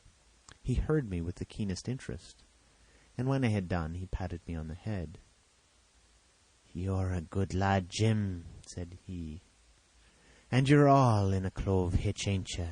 Well, you just put your trust in Ben Gunn. Ben Gunn's the man to do it. Would you think it likely now that your squire would prove a liberal-minded one in case of help, him being in a clove hitch, as you remark?" I told him the squire was the most liberal of men, "Aye, but you see," returned Ben Gunn, "I didn't mean giving me a gate to keep and a suit of livery clothes and such. That's not my mark, Jim. What I mean is, would he be likely to come down to the tune of, say, £1,000 out of money that's as good as a man's own already?" "I'm sure he would," said I. As it was, all hands were to share. "And passage home," he added with a look of great shrewdness.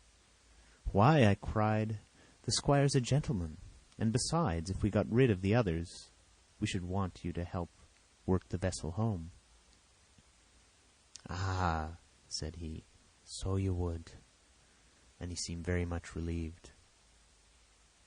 "Now I'll tell you what," he went on. "So much I'll tell you, no more. I were in Flint's ship when he buried the treasure, he and 6 along, 6 strong seamen. They was ashore nigh a week, and us standing off in the old Walrus. One fine day up went the signal, and here come Flint by himself in a little boat, and his head done up in a blue scarf. The sun was getting up, and mortal white he looked about the cutwater. But there he was, you mind, and not the 6 all dead and buried. How he done it, not a man aboard us could make out. It was a battle, murder, and sudden death, leastways him against 6. Billy Bones was the mate, Long John, he was the quartermaster. And they asked him where the treasure was. "Ah," says he, "you can go ashore if you like and stay," he says, "but as for the ship, she'll beat up for more." By thunder, that's what he said. Well, I was in another ship 3 years back, and we sighted this island. "Boys," said I, "here's Flint's treasure. Let's land and find it." But the captain was displeased at that. But my messmates were all of a mind and landed. 12 days they looked for it, and every day they had worse word of me. Until one fine morning all hands went aboard. "As for you, Benjamin Gunn," says they, "here's a musket," they says, "and a spade and a pickaxe. You can stay here and find Flint's money for yourself," they says. Well, Jim, 3 years have I been here, and not a bite of Christian diet from that day to this. But now you look here, look at me. Do I look like a man before the mast? No, says you. No, I weren't neither, I says. And with that he winked and pinched me hard. "Just you mention them words to your squire, Jim," he went on. "Nor he weren't neither, that's the words. 3 years he were the man of this island, light and dark, fair and rain. And sometimes he would maybe think upon a prayer, says you, and sometimes he would maybe think of his old mother. So be as she's alive, you'll say. But the most part of Gunn's time, this is what you'll say, the most part of his time was took up with another matter.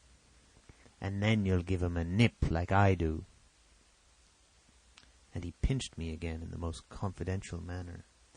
"Then," he continued, "then you'll up when you'll say this. Gunn is a good man, you'll say, and he puts a precious sight more confidence.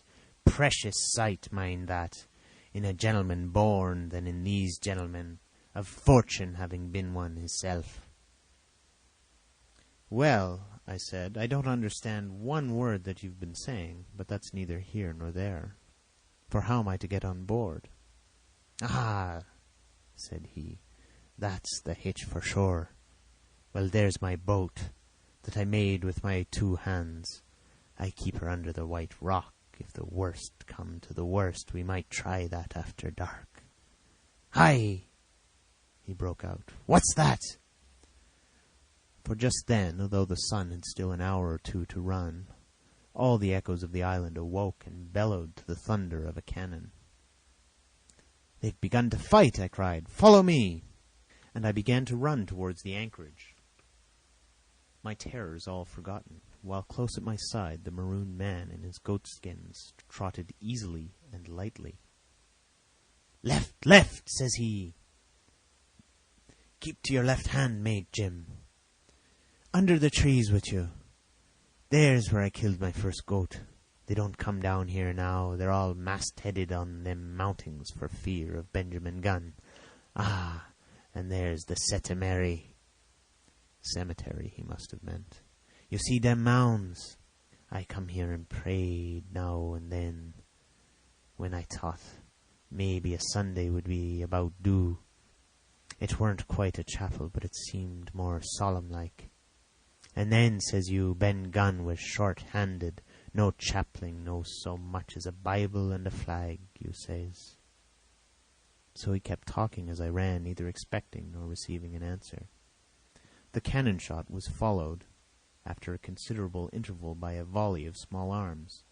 Another pause, and then, not a quarter of a mile in front of me, I beheld the Union Jack flutter in the air above a wood. End of chapter 15. Treasure Island by Robert Louis Stevenson. Part 4. Chapter 16. The Stockade. The narrative is continued by the Doctor. How the ship was abandoned. It was about 1:30, 3 bells in the sea phrase, that the 2 boats went ashore from the Hispaniola. The captain, the squire, and I were taking matters over in the cabin.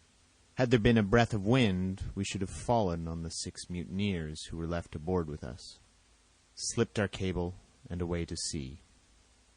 But the wind was wanting, and to complete our helplessness, down came Hunter with the news that Jim Hawkins had slipped into a boat and was gone ashore with the rest. It never occurred to us to doubt Jim Hawkins, but we were alarmed for his safety. With the men in the temper they were in, it seemed an even chance if we should see the lad again. We ran on deck. The pitch was bubbling in the seams. The nasty stench of the place turned me sick. If ever a man smelt fever and dysentery, it was in that abominable anchorage. The 6 scoundrels were sitting grumbling under a sail in the forecastle.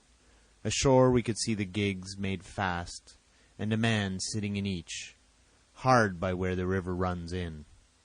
One of them was whistling Lily Bolero. Waiting was a strain, and it was decided that Hunter and I should go ashore with the jolly boat in quest of information. The gigs had leaned to their right, but Hunter and I pulled straight in the direction of the stockade upon the chart. The 2 who were left guarding their boats seemed in a bustle at our appearance. Lily Bolero stopped off, and I could see the pair discussing what they ought to do. Had they gone and told Silver, all might have turned out differently. But they had their orders, I suppose, and decided to sit quietly where they were and hark back again to Lily Bolero.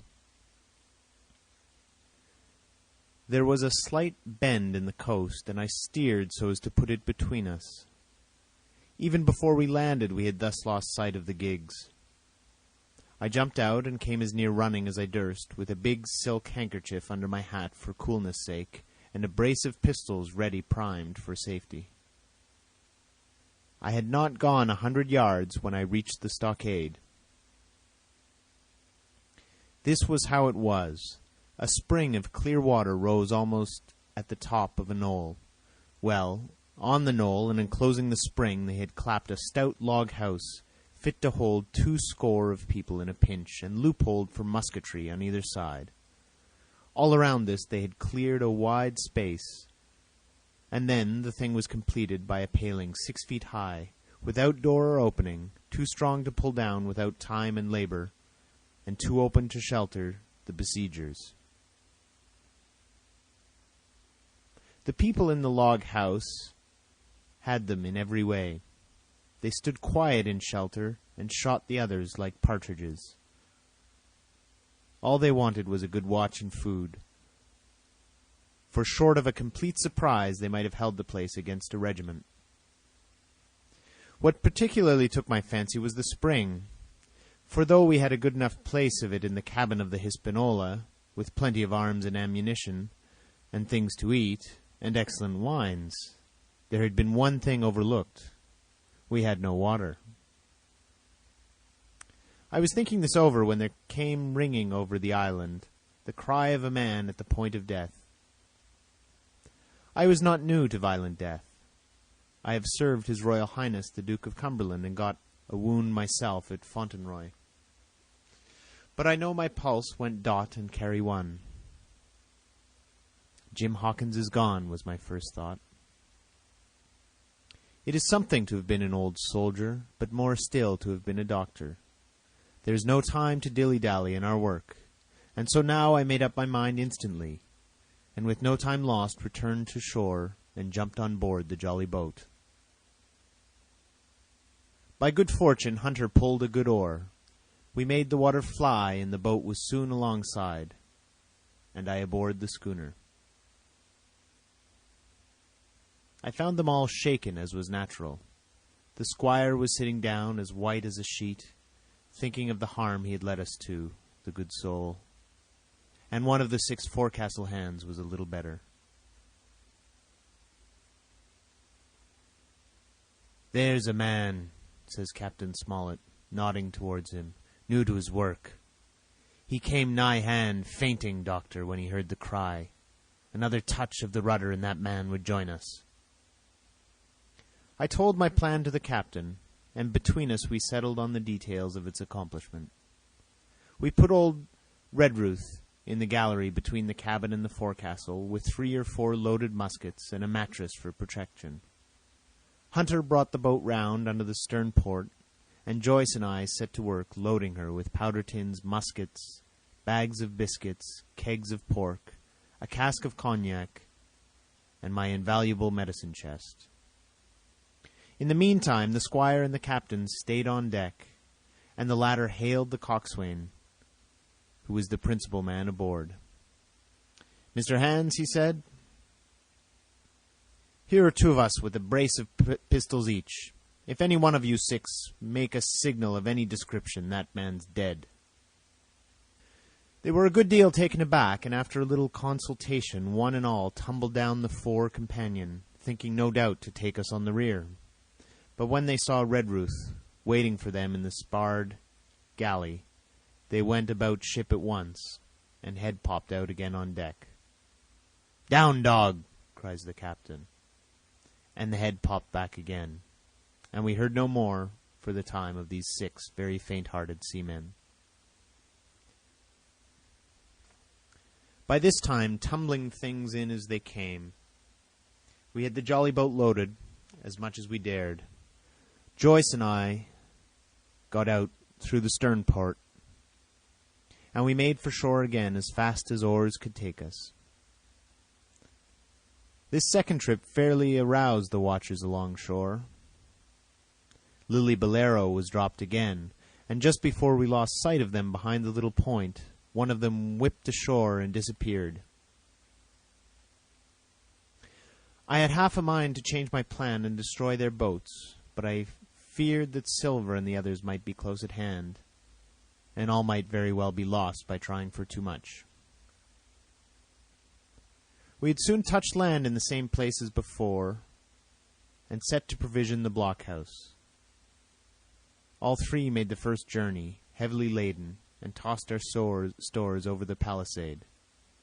Then, leaving Joyce to guard them, 1 man to be sure, but with 6 muskets, Hunter and I returned to the jolly boat and loaded ourselves once more. So we proceeded without pausing to take breath, till the whole cargo was bestowed, and the 2 servants took up their position in the blockhouse, and I, with all my power, sculled back to the Hispaniola. That we should have risked a second boatload seems more daring than it really was. They had the advantage of numbers, of course, but we had the advantage of arms. Not one of the men ashore had a musket, and before they could get within range for pistol shooting, we flattered ourselves we should be able to give a good account of half a dozen at least. The squire was waiting for me at the stern window, all his faintness gone from him. He caught the painter and made it fast, and we fell to loading the boat for our very lives. Pork, powder, and biscuit was the cargo, with only a musket and a cutlass apiece for the squire and me, and Redruth and the captain. The rest of the arms and powder we dropped overboard in 2 fathoms and a half of water, so that we could see the bright steel shining far below us in the sun on the clean, sandy bottom. By this time the tide was beginning to ebb, and the ship was swinging round to her anchor. Voices were heard faintly hallooing in the direction of the 2 gigs, and though this reassured us for Joyce and Hunter, who were well to the eastward, it warned our party to be off. Redruth retreated from his place in the gallery and dropped into the boat, which we then brought round to the ship's counter to be handier for Captain Smollett. "Now, men," said he, "do you hear me?" There was no answer from the forecastle. "It's to you, Abraham Gray. It's to you I am speaking." Still no reply. "Gray," resumed Mr. Smollett a little louder, "I'm leaving this ship, and I order you to follow your captain. I know you are a good man at bottom, and I dare say not one of the lot of you's as bad as he makes out. I have my watch here in my hand. I give you 30 seconds to join me in." There was a pause. "Come, my fine fellow," continued the captain. "Don't have so long in stays. I'm risking my life and the lives of these good gentlemen every second." There was a sudden scuffle, a sound of blows, and out burst Abraham Gray with a knife cut on the side of his cheek, and came running to the captain like a dog to the whistle. "I'm with you, sir," said he, and the next moment he and the captain had dropped aboard of us, and we shoved off and given way. We were clear out of the ship, but not yet ashore in our stockade. End of chapter 16. Treasure Island by Robert Louis Stevenson. Chapter 17. Narrative continued by the Doctor. The Jolly Boat's last trip. This 5th trip was quite different from any of the others. In the first place, the little gallipot of a boat that we were in was gravely overloaded. 5 grown men, and 3 of them, Trelawney, Redruth, and the captain, over 6 feet high, was already more than she was meant to carry. Add to that the powder, pork, and bread bags. The gunwale was lipping astern. Several times we shipped a little water, and my breeches and the tails of my coat were all soaking wet before we had gone 100 yards. The captain made us trim the boat, and we got her to lie a little more evenly. All the same, we were afraid to breathe. In the second place, the ebb was now making a strong, rippling current, running westward through the basin, and then southward and seaward down the straits by which we had entered in the morning. Even the ripples were a danger to our overloaded craft, but the worst of it was that we were swept out of our true course and away from our proper landing place behind the point. If we let the current have its way, we should come ashore beside the gigs, where the... "I cannot keep her head for the stockade, sir," said I to the captain. I was steering, while he and Redruth, 2 fresh men, were at the oars. "The tide keeps washing her down. Could you pull a little stronger?" "Not without swamping the boat," said he. "You must bear up, sir. If you please, bear up until you see you're gaining." I tried and found by experiment that the tide kept sweeping us westward until I had laid her head due east, or just about right angles to the way we ought to go. "We'll never get ashore at this rate," said I. "If it's the only course that we can lie, sir, we must even lie it," returned the captain. "We must keep upstream. You see, sir," he went on, "if once we drop to the leeward of the landing place, it's hard to say where we should get ashore, besides the chance of being boarded by the gigs, whereas the way we go, the current must slacken, and then we can dodge back along the shore." "The current's less already, sir," said the man Gray, who was sitting in the foresheets. "You can ease her off a bit." "Thank you, my man," said I, quite as if nothing had happened, for we had all quietly made up our minds to treat him like one of ourselves. Suddenly the captain spoke up again, and I thought his voice was a little changed. "The gun," said he. "I have thought of that," said I, for I made sure he was thinking of a bombardment of the fort. "They could never get the gun ashore, and if they did, they could never haul it through the woods." "Look astern, Doctor," replied the captain. We had entirely forgotten the long nine, and there, to our horror, were the 5 rogues busy about her, getting off her jacket, as they called the stout tarpaulin cover under which she sailed. Not only that, but it flashed into my mind at the same moment that the round shot and the powder for the gun had been left behind, and a stroke with an axe could put it all into the possession of the evil ones aboard. "Israel was Flint's gunner," said Gray hoarsely. At any risk, we put the boat's head direct for the landing place. By this time, we had got so far out of the run of the current that we kept steerage way even at our necessarily gentle rate of rowing, and I could keep her steady for the goal. But the worst of it was that with the course I now held, we turned our broadside, instead of our stern, to the Hispaniola, and offered a target like a barn door. I could hear as well as see that brandy-faced rascal, Israel, hands plumping down a round shot on the deck. "Who's the best shot?" asked the captain. "Mr. Trelawney, out and away," said I. "Mr. Trelawney, will you please pick me off one of these men, sir? Hands, if possible," said the captain. Trelawney was as cool as steel. He looked to the priming of his gun. "Now," cried the captain. "Easy with that gun, sir, or you'll swamp the boat.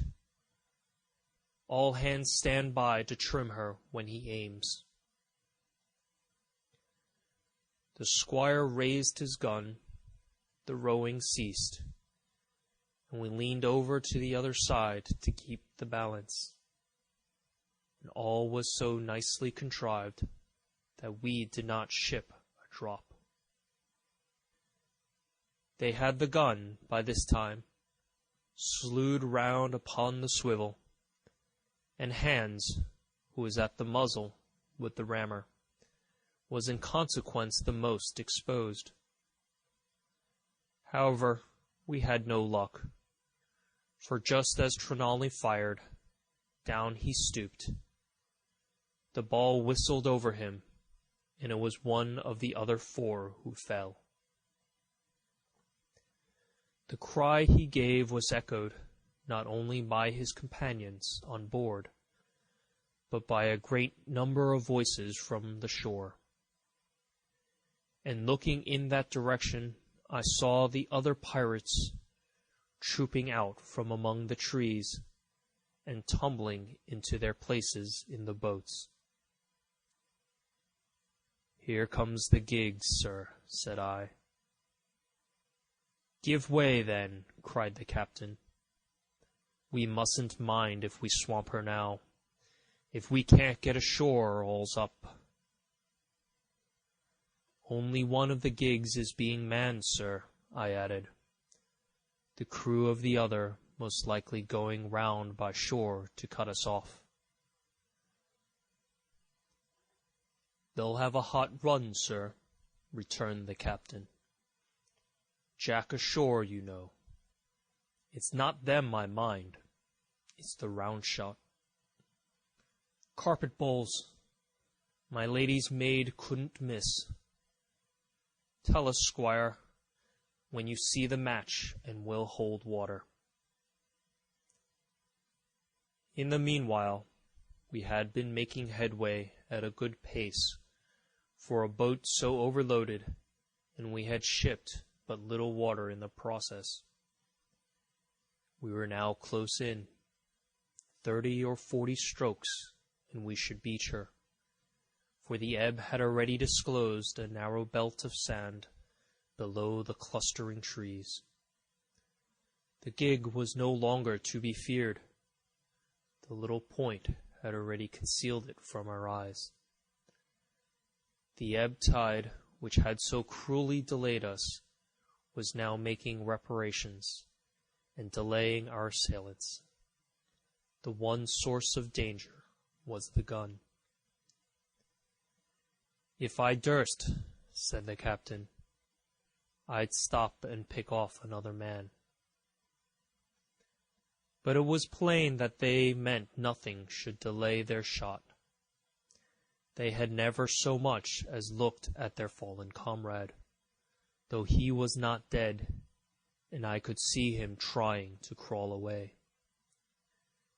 "Ready!" cried the squire. "Hold!" cried the captain, quick as an echo. And he and Redruth backed with a great heave that sent her stern bodily under water. The report fell in at the same instant of time. This was the first that Jim heard, the sound of the squire's shot not having reached him. Where the ball passed, not one of us precisely knew, but I fancy it must have been over our heads, and that the wind of it may have contributed to our disaster.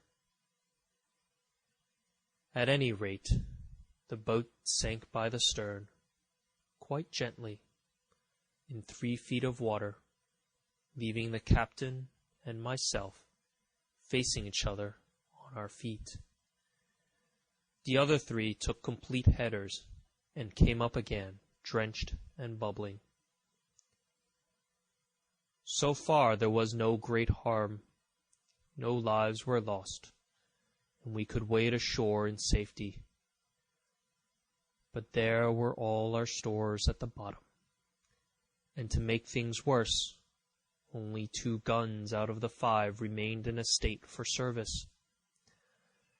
Mine I had snatched from my knees and held over my head by a sort of instinct. As for the captain, he had carried his over his shoulder by a bandolier, and like a wise man, lock uppermost. The other 3 had gone down with the boat.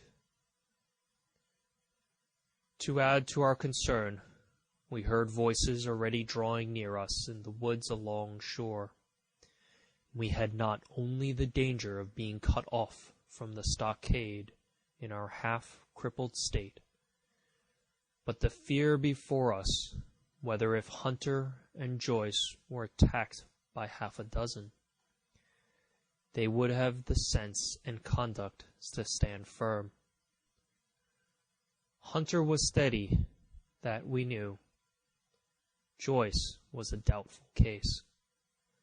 A pleasant, polite man for a valet, and to brush one's clothes, but not entirely fitted for man-of-war. With all this in our minds, we waded ashore as fast as we could, leaving behind us the poor jolly boat and a good half of all our powder and provisions. End of Chapter 17. Treasure Island by Robert Louis Stevenson. Chapter 18. Narrative continued by the Doctor. End of the first day's fighting. We made our best speed across the strip of wood that now divided us from the stockade, and at every step we took, the voices of the buccaneers rang nearer. Soon we could hear their footfalls as they ran, and the cracking of the branches as they breasted across a bit of thicket.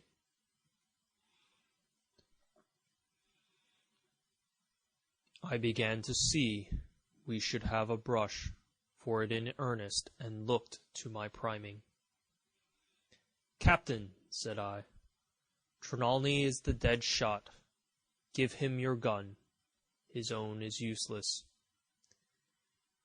They exchanged guns, and Trelawney, silent and cool as he had been since the beginning of the bustle, hung a moment on his heel to see that all was fit for service.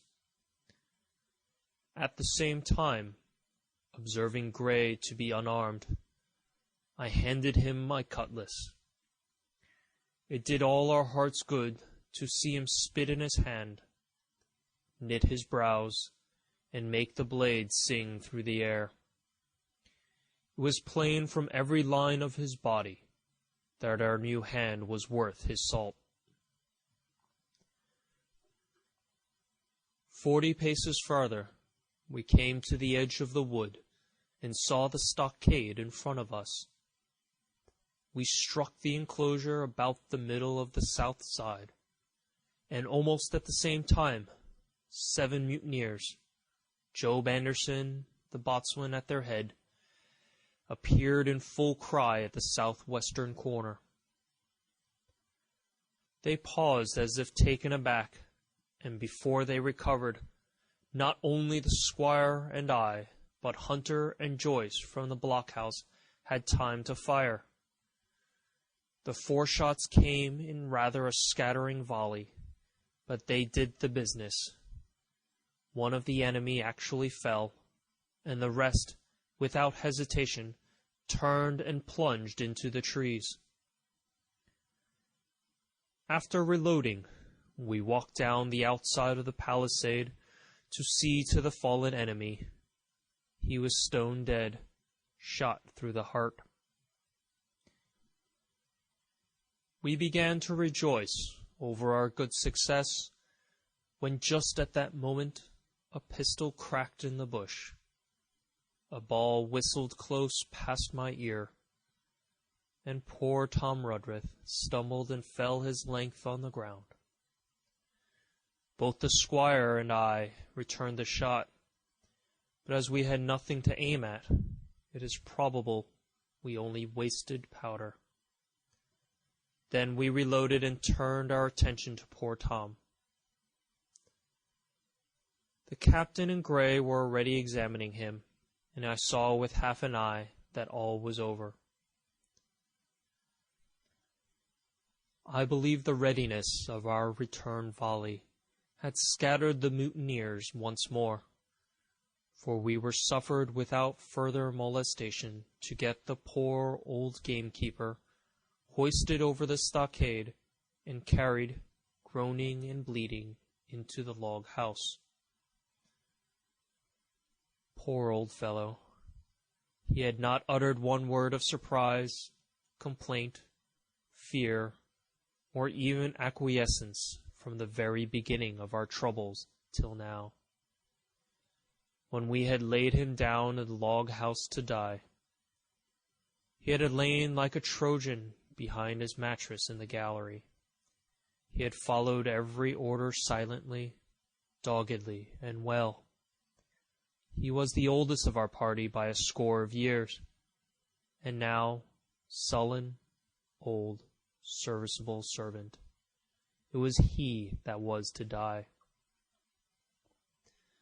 The squire dropped down beside him on his knees and kissed his hand, crying like a child. "Be I going, doctor?" he asked.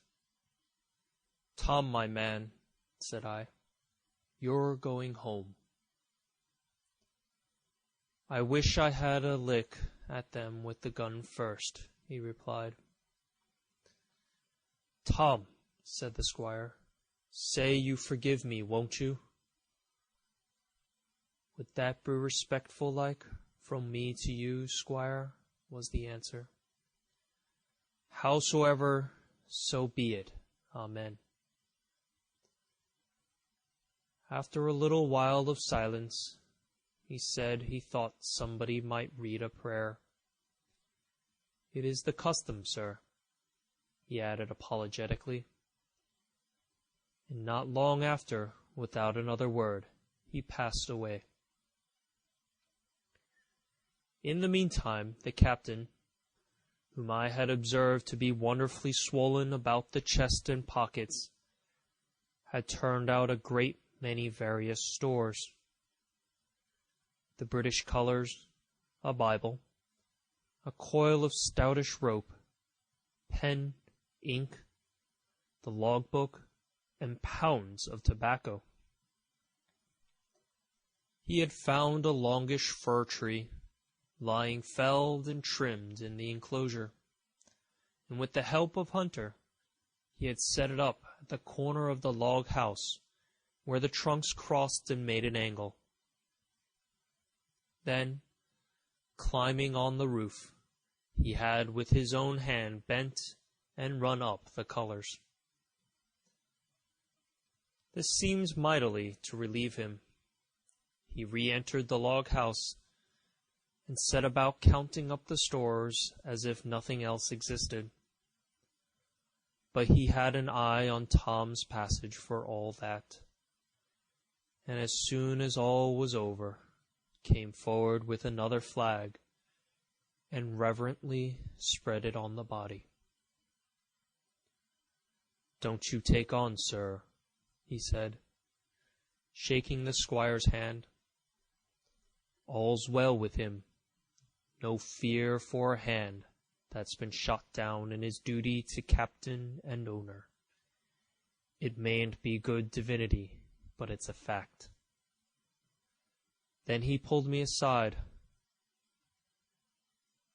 "Dr. Livesey," he said, "in how many weeks do you and Squire expect the consort?"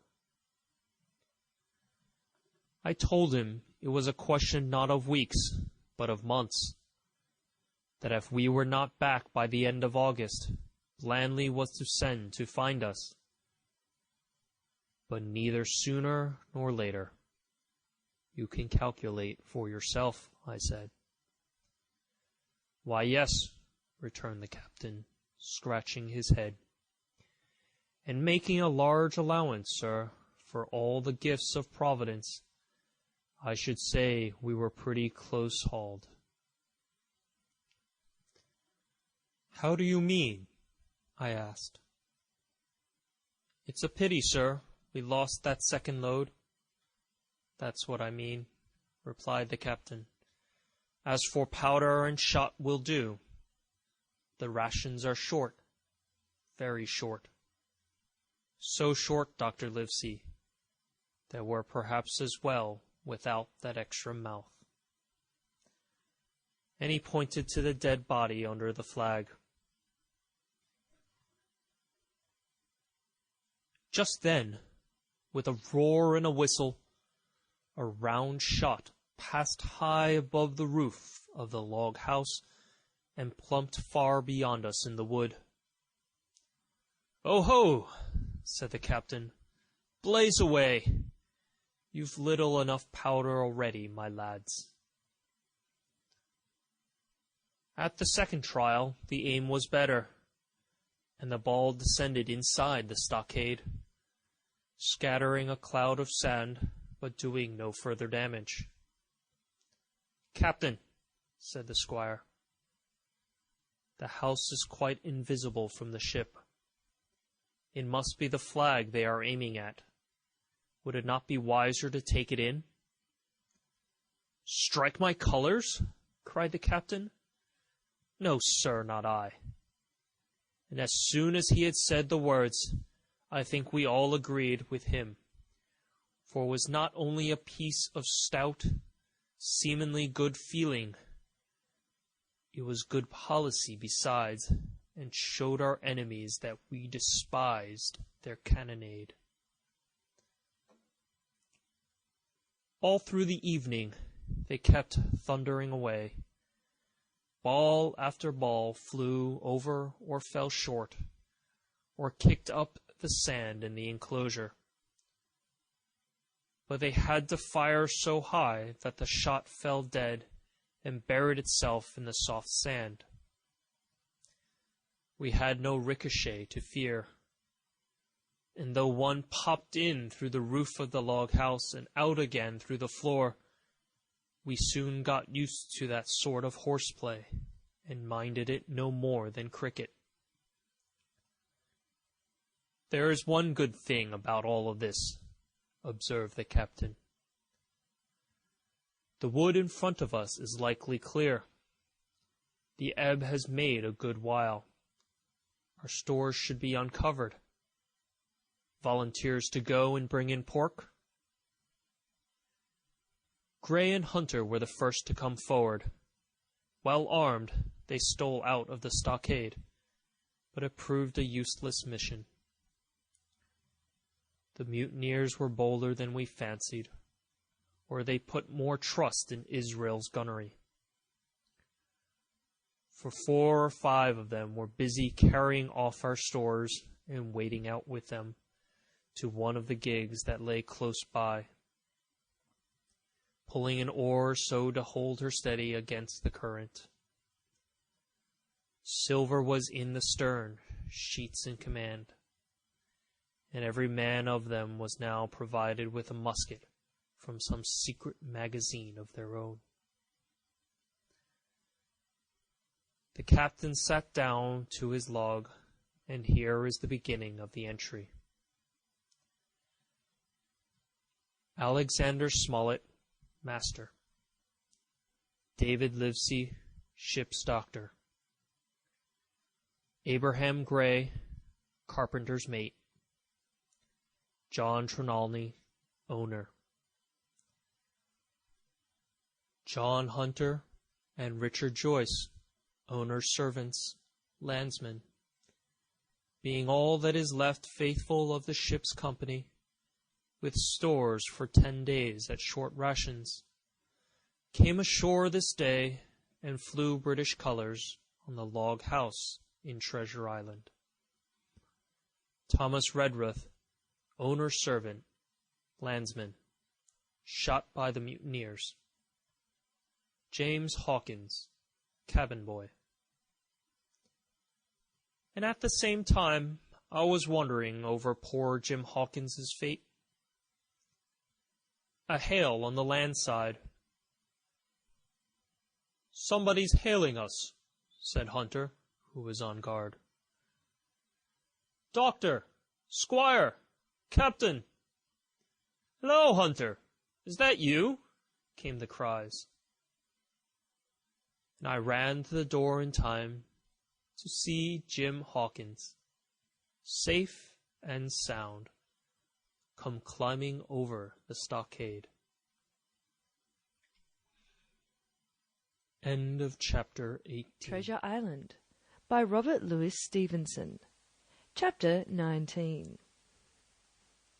Narrative resumed by Jim Hawkins, The Garrison in the Stockade. As soon as Ben Gunn saw the colours, he came to a halt, stopped me by the arm, and sat down. "Now," said he, "there's your friends sure enough." "Far more likely it's the mutineers," I answered. "That!" he cried. "Why, in a place like this, where nobody puts in but gentlemen of fortune, silver would fly the Jolly Roger. You don't make no doubt of that. No, that's your friends. There's been blows too, and I reckon your friends has had the best of it, and here they are ashore in the old stockade, as was made years and years ago by Flint. Ah, he was the man to have a headpiece, was Flint. Barring rum, his match were never seen. He were afraid of none, not he, only silver. Silver was that genteel." "Well," said I, "that may be so, and so be it. All the more reason that I should hurry on and join my friends." "Nay, mate," returned Ben, "not you. You're a good boy, or I'm mistook. But you're only a boy, all told. Now Ben Gunn is fly. Rum wouldn't bring me there where you're going. Not rum wouldn't, till I see you're born gentleman and gets on his word of honour. And you won't forget my words. A precious sight, that's what you'll say. A precious sight more confidence, and then nips him." And he pinched me the third time with the same air of cleverness. "And when Ben Gunn is wanted, you know where to find him, Jim, just where you found him today. And him that comes is to have a white thing in his hand, and he's to come alone. Oh, and you'll say this, Ben Gunn, says you, has reasons of his own." "Well," said I believe I understand. You have something to propose, and you wish to see the squire or the doctor, and you're to be found where I found you. Is that all?" "And when, says you," he added. "Why, from about noon observation to about 6 bells." "Good," said I. "And now may I go?" "You won't forget?" he inquired anxiously. "Precious sight and reasons of his own, says you. Reasons of his own, that's the mainstay, as between man and man. Well then," still holding me, "I reckon you can go, Jim. And Jim, if you was to see silver, you wouldn't go for to sell Ben Gunn? Wild horses wouldn't draw it from you?" "No," says you. "And if them pirates came ashore, Jim, what would you say but there'd be widders in the morning?" Here he was interrupted by a loud report, and a cannonball came tearing through the trees and pitched into the sand not 100 yards from where we two were talking. The next moment each of us had taken to his heels in a different direction. For a good hour to come, frequent reports shook the island, and the balls kept crashing through the woods. I moved from hiding place to hiding place, always pursued, or so it seemed to me, by these terrifying missiles.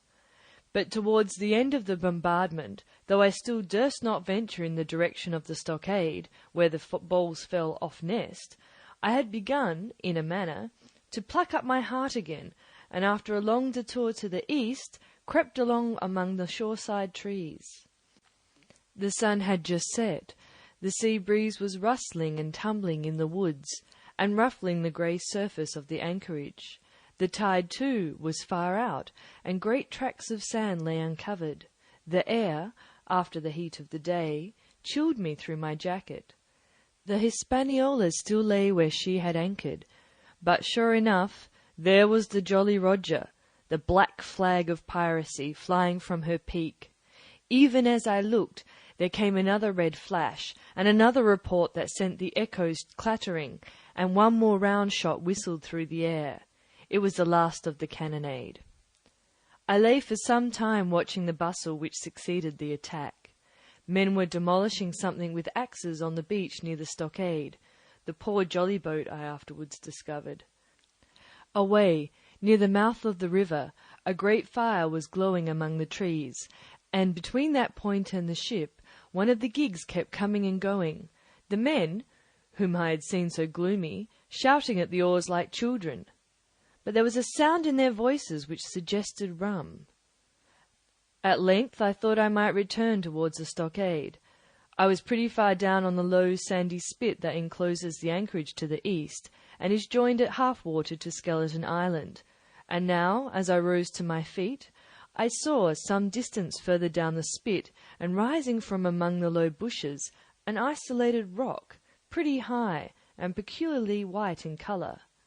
It occurred to me that this might be the white rock of which Ben Gunn had spoken, and that some day or other a boat might be wanted, and I should know where to look for one.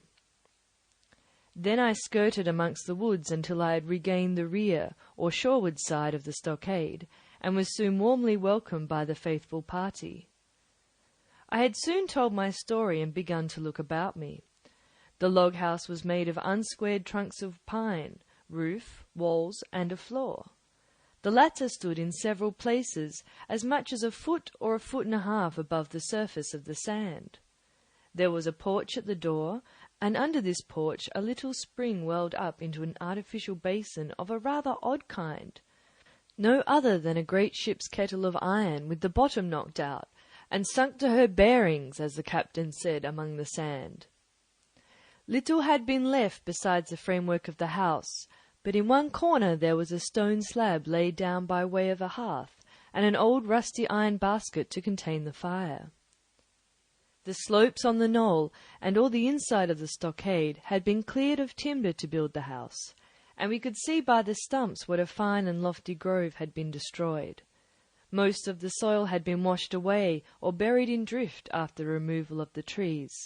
Only where the streamlet ran down from the kettle, a thick bed of moss and some ferns and some little creeping bushes were still green among the sand. Very close to the stockade, too close for defence, they said, the wood still flourished high and dense, all of fir on the land side, but towards the sea with a large admixture of live oaks. The cold evening breeze, of which I have spoken, whistled through every chink of the rude building, and sprinkled the floor with a continual rain of fine sand. There was sand in our eyes, sand in our teeth, sand in our suppers, sand dancing in the spring at the bottom of the kettle, for all the world like porridge beginning to boil. Our chimney was a square hole in the roof. It was but a little part of the smoke that found its way out. The rest eddied about the house and kept us coughing and piping in the eye. Add to this that Gray, the new man, had his face tied up in a bandage for a cut that he had got in breaking away from the mutineers, and that poor old Tom Redruth, still unburied, lay along the wall, stiff and stark, under the Union Jack.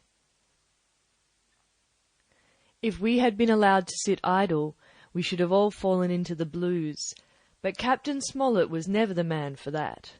All hands were called up before him, and he divided us into watches. The doctor and Gray and I for one, the squire, Hunter, and Joyce upon the other. Tired though we all were, 2 were sent out for firewood, 2 more were set to dig a grave for Redruth. The doctor was named Cook, I was put sentry at the door, and the captain himself went from one to another, keeping up our spirits and lending a hand wherever it was wanted. From time to time the doctor came to the door for a little air, and to rest his eyes, which were almost smoked out of his head, and whenever he did so he had a word for me. "That man Smollett," he said once, "is a better man than I am. And when I say that, it means a deal, Jim." Another time he came and was silent for a while. Then he put his head on one side and looked at me. "Is this Ben Gunn a man?" he asked. "I do not know, sir," said I. "I am not very sure whether he's sane." "If there's any doubt about that matter, he is," returned the doctor. "A man who has been 3 years biting his nails on a desert island, Jim, can't expect to appear as sane as you or me. It doesn't lie in human nature. Was it cheese you said he had a fancy for?" "Yes, sir, cheese," I answered. "Well, Jim," says he, "just see the good stuff that comes out of being dainty in your food. You've seen my snuff-box, haven't you? And you never saw me take snuff. The reason being that in my snuff-box I carry a piece of Parmesan cheese, a cheese made in Italy, very nutritious. Well, that's for Ben Gunn." Before supper was eaten, we buried old Tom in the sand, and stood round him for a while bareheaded in the breeze. A good deal of firewood had been got in, but not enough for the captain's fancy, and he shook his head over it and told us we must get back to this tomorrow rather livelier. Then, when we had eaten our pork, and each had a good stiff glass of brandy grog, the 3 chiefs got together in a corner to discuss our prospects. It appears they were at their wits' end what to do, the stores being so low that we must have been starved into surrender long before help came. But our best hope, it was decided, was to kill off the buccaneers until they either hauled down their flag or ran away with the Hispaniola.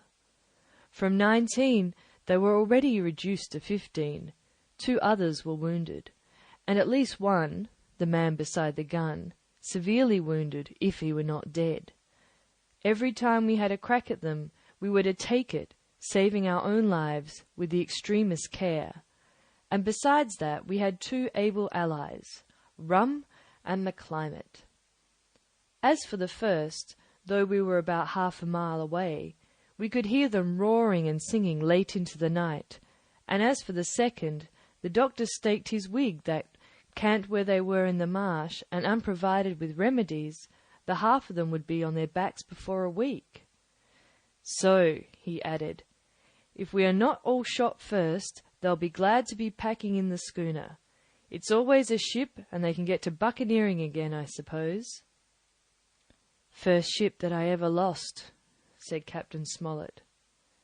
I was dead tired, as you may fancy, and when I got to sleep, which was not after a great deal of tossing, I slept like a log of wood. The rest had long been up, and had already breakfasted, and increased the pile of firewood by about half as much again, when I was wakened by a bustle and the sound of voices. "Flag of truce!" I heard someone say, and then immediately after, with a cry of surprise, "Silver himself!" And at that, up I jumped, and rubbing my eyes, ran to a loophole in the wall. End of Chapter Treasure 19. Island by Robert Louis Stevenson. Chapter 20. Silver's Embassy. Sure enough, there were 2 men just outside the stockade, one of them waving a white cloth, the other, no less a person than Silver himself, standing placidly by. It was still quite early, and the coldest morning that I think I was ever abroad in, a chill that pierced into the marrow. The sky was bright and cloudless overhead, and the tops of the trees shone rosily in the sun. But where Silver stood with his lieutenant, all was in shadow, and they waded knee-deep into a low, white vapour that had crawled during the night out of the morass. The chill and the vapour, taken together, told a poor tale of the island. It was plainly a damp, feverish, unhealthy spot. "Keep indoors, men," said the captain. 10 to 1 this is a trick. Then he hailed the buccaneer. "Who goes? Stand, or we fire." "Flag of truce!" cried Silver. The captain was in the porch, keeping himself carefully out of the way of a treacherous shot, should any be intended. He turned and spoke to us. "Doctor's watch on the lookout. Dr. Livesey, take the north side, if you please. Jim, the east. Grey, west. The watch below, all hands to load muskets. Lively, men, and careful." And then he turned again to the mutineers. "And what do you want with your flag of truce?" he cried. This time it was the other man who replied. "Captain Silver, sir, to come on board and make terms," he shouted. "Captain Silver? Don't know him? Who's he?" cried the captain, and we could hear him adding to himself, "Captain, is it? My heart, and here's promotion." Long John answered for himself. "Me, sir. These poor lads have chosen me captain, after your desertion, sir," laying a particular emphasis upon the word desertion. "We're willing to submit if we can come to terms, and no bones about it. All I ask is your word, Captain Smollett, to let me safe and sound out of this here stockade, and 1 minute to get our shot before a gun is fired." "My man," said Captain Smollett, I have not the slightest desire to talk to you. If you wish to talk to me, you can come, that's all. If there's any treachery, it'll be on your side, and the Lord help you." "That's enough, Captain," shouted Long John cheerily. "A word's from you's enough. I know a gentleman, and you may lay to that." We could see the man who carried the flag of truce attempting to hold Silver back. Nor was that wonderful, seeing how cavalier had been the captain's answer. But Silver laughed at him aloud and slapped him on the back as if the idea of alarm had been absurd. Then he advanced to the stockade, threw over his crutch, got a leg up, and with great vigour and skill succeeded in surmounting the fence and dropping safely to the other side. I will confess that I was far too much taken up with what was going on to be of the slightest use as sentry. Indeed, I had already deserted my eastern loophole and crept up behind the captain, who had now seated himself on the threshold, with his elbows on his knees, his head in his hands, and his eyes fixed on the water as it bubbled out of the old iron kettle in the sand. He was whistling, "Come, lasses and lads." Silver had terrible hard work getting up the knoll. What with the steepness of the incline, the thick tree stumps, and the soft sand, he and his crutch were as helpless as a ship in stays. But he stuck to it like a man in silence, and at last arrived before the captain, whom he saluted in the handsomest style. He was tricked out in his best, an immense blue coat, thick with brass buttons, hung as low as to his knees, and a fine laced hat was set upon the back of his head. "Here you are, my man," said the captain, raising his head. "You had better sit down." "You ain't a-goin' to let me inside, captain," complained Long John. "It's a main cold morning, to be sure, to sit outside upon the sand."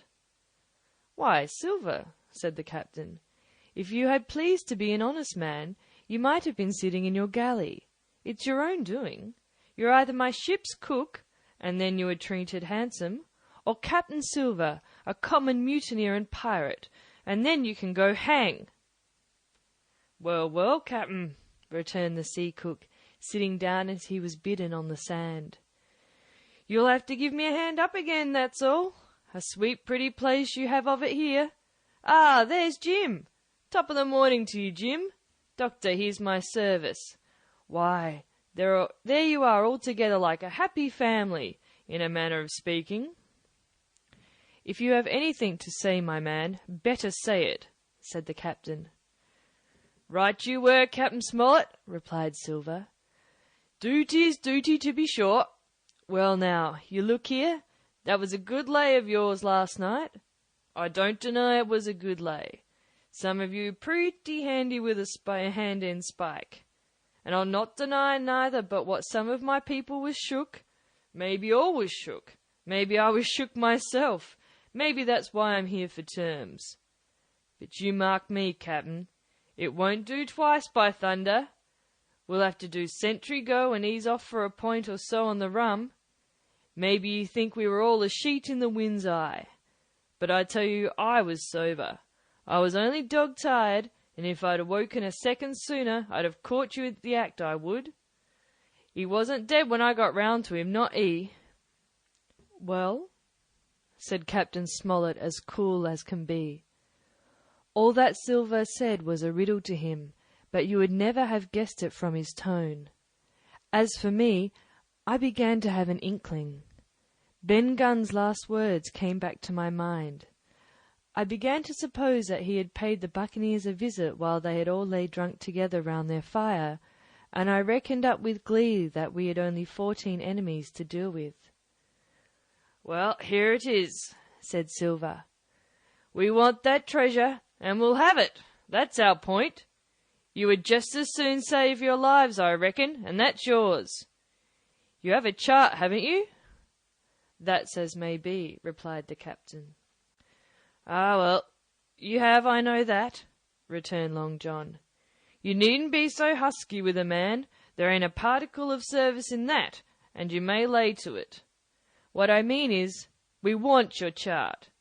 Now, I never meant you no harm myself." "That won't do with me, my man," interrupted the captain. "We know exactly what you mean to do, and we don't care for now, you see. You can't do it." And the captain looked at him calmly and proceeded to fill a pipe. "If Abby Gray—" Silver broke out. "Avast there!" cried Mr. Mullet. "Gray told me nothing, and so I asked him nothing, and what's more, I would see you and him and this whole island blown clean out of the water into blazes first.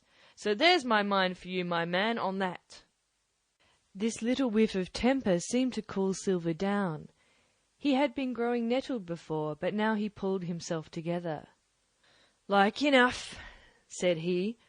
"I would set no limits to what gentlemen might consider shipshape, or might not, as the case were. And seeing as how you're about to take a pipe, captain, I'll make so free as to do likewise." And he filled a pipe and lighted it, and the two men sat silently smoking for quite a while, now looking each other in the face, now stopping their tobacco, now leaning forward to spit. It was as good as the play to see them. "Now," resumed Silver, "here it is. You give us the chart to get the treasure by, and dropping shooting poor seamen, and stoving of their heads in while asleep. You do that, and we'll offer you a choice. Either you come along aboard with us, once the treasure is shipped, and then I'll give you my affy-davy, upon my word of honour, to clap you somewhere safe ashore. Or if that ain't to your fancy, some of my hands being rough and having old scores on account of hazing, then you can stay here, you can. We'll divide stores with you, man for man, and I'll give my affy-davy, as before, to speak the first ship I sight and send 'em here to pick you up. Now you'll own that's talking. Handsomer you couldn't look to get now, you. And I hope," raising his voice, "that all the hands in this here blockhouse will overhaul my words, for what is spoke to one is spoke to all." Captain Smollett rose from his seat and knocked out the ashes of his pipe in the palm of his left hand. "Is that all?" he asked. "Every last word, by thunder!" answered John. "Refuse that, and you've seen the last of me but musket balls." "Very good," said the captain. "Now you'll hear me. If you'll come up one by one unarmed, I'll engage to clap you all in irons and take you home to a fair trial in England. If you won't, my name is Alexander Smollett, I've phoned my sovereign's colours, and I'll see you all to Davy Jones. You can't find the treasure, you can't sail the ship, there's not a man among you fit to sail the ship. You can't fight us, Grey there got away from 5 of you. Your ship's in irons, Master Silver, you're on a lee shore, and so you'll find. I stand here and I tell you so, and they're the last good words you'll ever get from me, for in the name of heaven I'll put a bullet in your back when I next meet you. Tramp, my lad, bundle out of this, please, hand over hand and double quick." Silver's face was a picture. His eyes started in his head with wrath. He shook the fire out of his pipe. "Give me a hand up!" he cried. "Not I," returned the captain. "Who'll give me a hand up?" he roared. Not a man amongst us moved. Growling the foulest imprecations, he crawled along the sand till he got hold of the porch, and could hoist himself again upon his crutch. Then he spat into the spring. "There!" he cried. "That's what I think here. Before an hour's out, I'll stove in your old blockhouse like a rum puncheon. Laugh, by thunder, laugh! Before an hour's out, you'll laugh upon the other side. Them that'll die'll be the lucky ones." And with a dreadful oath he stumbled off, ploughed down the sand, and was helped across the stockade, after 4 or 5 failures, by the man with the flag of truce, and disappeared in an instant afterwards among the trees. End of chapter Treasure 20. Island by Robert Louis Stevenson. Chapter 21. The Attack. As soon as Silver disappeared, the captain, who had been closely watching him, turned towards the interior of the house, and found not a man of us at his post but Grey. It was the first time we'd ever seen him angry. "Quarters!" he roared. And then, as we all slunk back to our places, "Grey," he said, "I'll put your name in the log. You've stood by your duty like a seaman. Mr. Trelawney, I'm surprised at you, sir. Doctor, I thought you had worn the king's coat. If that was how you served at Fontenoy, sir, you'd have been better in your berth." The doctor's watch were all back at their loopholes. The rest were busy loading the spare muskets, and everyone with a red face, you may be certain, and a flea in his ear, as the saying is. The captain looked on for a while in silence. Then he spoke. "My lads," he said, "I've given Silver a broadside. I pitched it in red hot on purpose, and before the hour's out, as he said, we shall be boarded. We're outnumbered, I needn't tell you that, but we fight in shelter, and a minute ago I should have said we fought with discipline. I've no manner of doubt that we can drub them, if you choose." Then he went the rounds and saw, as he said, that all was clear. On the two short sides of the house, east and west, there were only 2 loopholes. On the south side, where the porch was, 2 again, and on the north side, 5. There was a round score of muskets for the 7 of us. The firewood had been built into 4 piles, tables, you might say, one about the middle of each side, and on each of these tables some ammunition and 4 loaded muskets were laid ready to the hand of the defenders. In the middle the cutlasses lay ranged. "Toss out the fire," said the captain. "The chill is past, and we mustn't have smoke in our eyes." The iron fire basket was carried bodily out by Mr. Trelawney, and the embers smothered among the sand. "Hawkins hasn't had his breakfast. Hawkins, help yourself. Back to your post to eat it," continued Captain Smollett. "Lively now, my lad. You'll want it before you've done. Hunter, serve out a round of brandy to all hands." And while this was going on, the captain completed, in his own mind, the plan of defence. "Doctor, you will take the door," he resumed. "See and don't expose yourself. Keep within, and fire through the porch. Hunter, take the east side, there. Joyce, you stand by the west, my man. Mr. Trelawney, you're the best shot. You and Grey will take this long north side with the 5 loopholes. It's there the danger is. If they can get up to it and fire in upon us through our own ports, things would begin to look dirty. Hawkins, neither you nor I are much account at the shooting. We'll stand by to load and bear a hand." As the captain had said, the chill was past. As soon as the sun had climbed above our girdle of trees, it fell with all its force upon the clearing and drank up the vapours at a draught. Soon the sand was baking, and the resin melting in the logs of the blockhouse. Jackets and coats were flung aside, shirts thrown open at the neck and rolled up to the shoulders, and we stood there, each at his post, in a fever of heat and anxiety. An hour passed away. "Hang them," said the captain. "This is as dull as the doldrums. Grey, whistle for a wind." And just at that moment came the first news of the attack. "If you please, sir," said Joyce, "if I see anyone, am I to fire?" "I told you so," cried the captain. "Thank you, sir," returned Joyce with the same quiet civility. Nothing followed for a time, but the remark had set us all on the alert, straining ears and eyes, the musketeers with their pieces balanced in their hands, the captain out in the middle of the blockhouse, with his mouth very tight and a frown on his face. So some seconds passed, till suddenly Joyce whipped up his musket and fired. The report had scarcely died away ere it was repeated and repeated from without in a scattering volley, shot behind shot like a string of geese, from every side of the enclosure. Several bullets struck the log house, but not one entered, and as the smoke cleared away and vanished, the stockade and the woods around it looked as quiet and empty as before. Not a bough waved, not the gleam of a musket barrel betrayed the presence of our foes. "Did you hit your man?" asked the captain.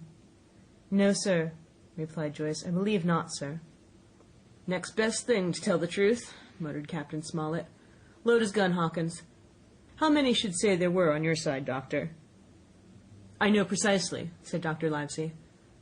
3 shots were fired on this side. I saw the 3 flashes, 2 close together, 1 farther to the west. 3, repeated the captain. "And how many on yours, Mr. Trelawney?" But this was not so easily answered. There had come many from the north, 7 by the squire's computation, 8 or 9 according to Grey. From the east and west only a single shot had been fired. It was plain, therefore, that the attack would be developed from the north, and that on the other 3 sides we were only to be annoyed by a show of hostilities. But Captain Smollett made no change in his arrangements. If the mutineers succeeded in crossing the stockade, he argued, they would take possession of any unprotected loophole and shoot us down like rats in our own stronghold. Suddenly, with a loud huzzah, a little cloud of pirates leaped from the woods on the north side and ran straight on the stockade. At the same moment, the fire was once more opened from the woods, and a rifle ball sang through the doorway and knocked the doctor's musket into bits. The boarders swarmed over the fence like monkeys. Squire and Grey fired again and yet again.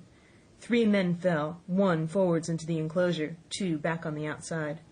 But of these, 1 was evidently more frightened than hurt, for he was on his feet again in a crack, and instantly disappeared among the trees. 2 had bit the dust, 1 had fled, 4 had made good their footing inside our defences, while from the shelter of the woods 7 or 8 men, each evidently supplied with several muskets, kept up a hot though useless fire on the log-house. The 4 who had boarded made straight before them for the building, shouting as they ran, and the men among the trees shouted back to encourage them. Several shots were fired, but such was the hurry of the marksmen that not one appears to have taken effect. In a moment the 4 pirates had swarmed up the mound and were upon us. The head of Job Anderson, the boatswain, appeared at the middle loophole. "At 'em, all hands, all hands!" he roared in a voice of thunder. At the same moment another pirate grasped Hunter's musket by the muzzle, wrenched it from his hands, plucked it through the loophole, and with one stunning blow laid the poor fellow senseless on the floor. Meanwhile a 3rd, running unharmed all around the house, appeared suddenly in the doorway and fell with his cutlass on the doctor. Our position was utterly reversed. A moment since we were firing under cover at an exposed enemy, now it was we who lay uncovered and could not return a blow. The log-house was full of smoke, to which we owed our comparative safety. Cries and confusion, the flashes and reports of pistol shots, and one loud groan rang in my ears. "Out, lads, out, and fight 'em in the open! Cutlasses!" cried the captain. I snatched a cutlass from the pile, and someone, at the same time snatching another, gave me a cut across the knuckles which I hardly felt. I dashed out of the door into the clear sunlight. Someone was close behind, I knew not whom. Right in front, the doctor was pursuing his assailant down the hill, just as my eyes fell upon him, beat down his guard, and sent him sprawling on his back with a great slash across his face. "Round the house, lads, round the house!" cried the captain, and even in the hurly-burly I perceived a change in his voice. Mechanically I obeyed, turned eastwards, and with my cutlass raised, ran around the corner of the house. Next moment I was face to face with Anderson. He roared aloud, and his hanger went up above his head, flashing in the sunlight. I had not time to be afraid, but as the blow still hung impending, leaped in a trice upon one side, and missing my foot in the soft sand, rolled headlong down the slope. When I had first sallied from the door, the other mutineers had been already swarming up the palisade to make an end of us.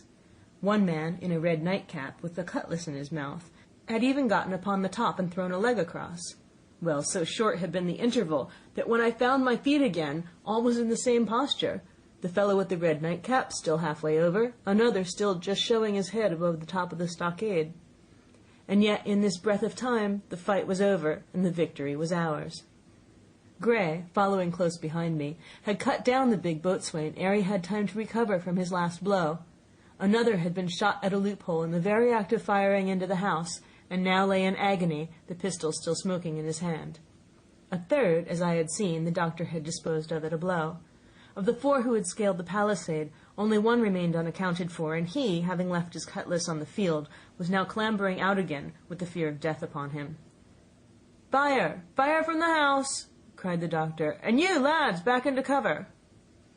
But his words were unheeded, no shot was fired, and the last boarder made good his escape and disappeared with the rest into the wood.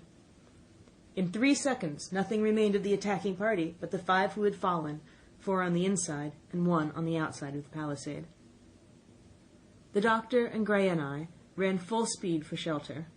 The survivors would soon be back where they had left their muskets, and at any moment the fire might recommence.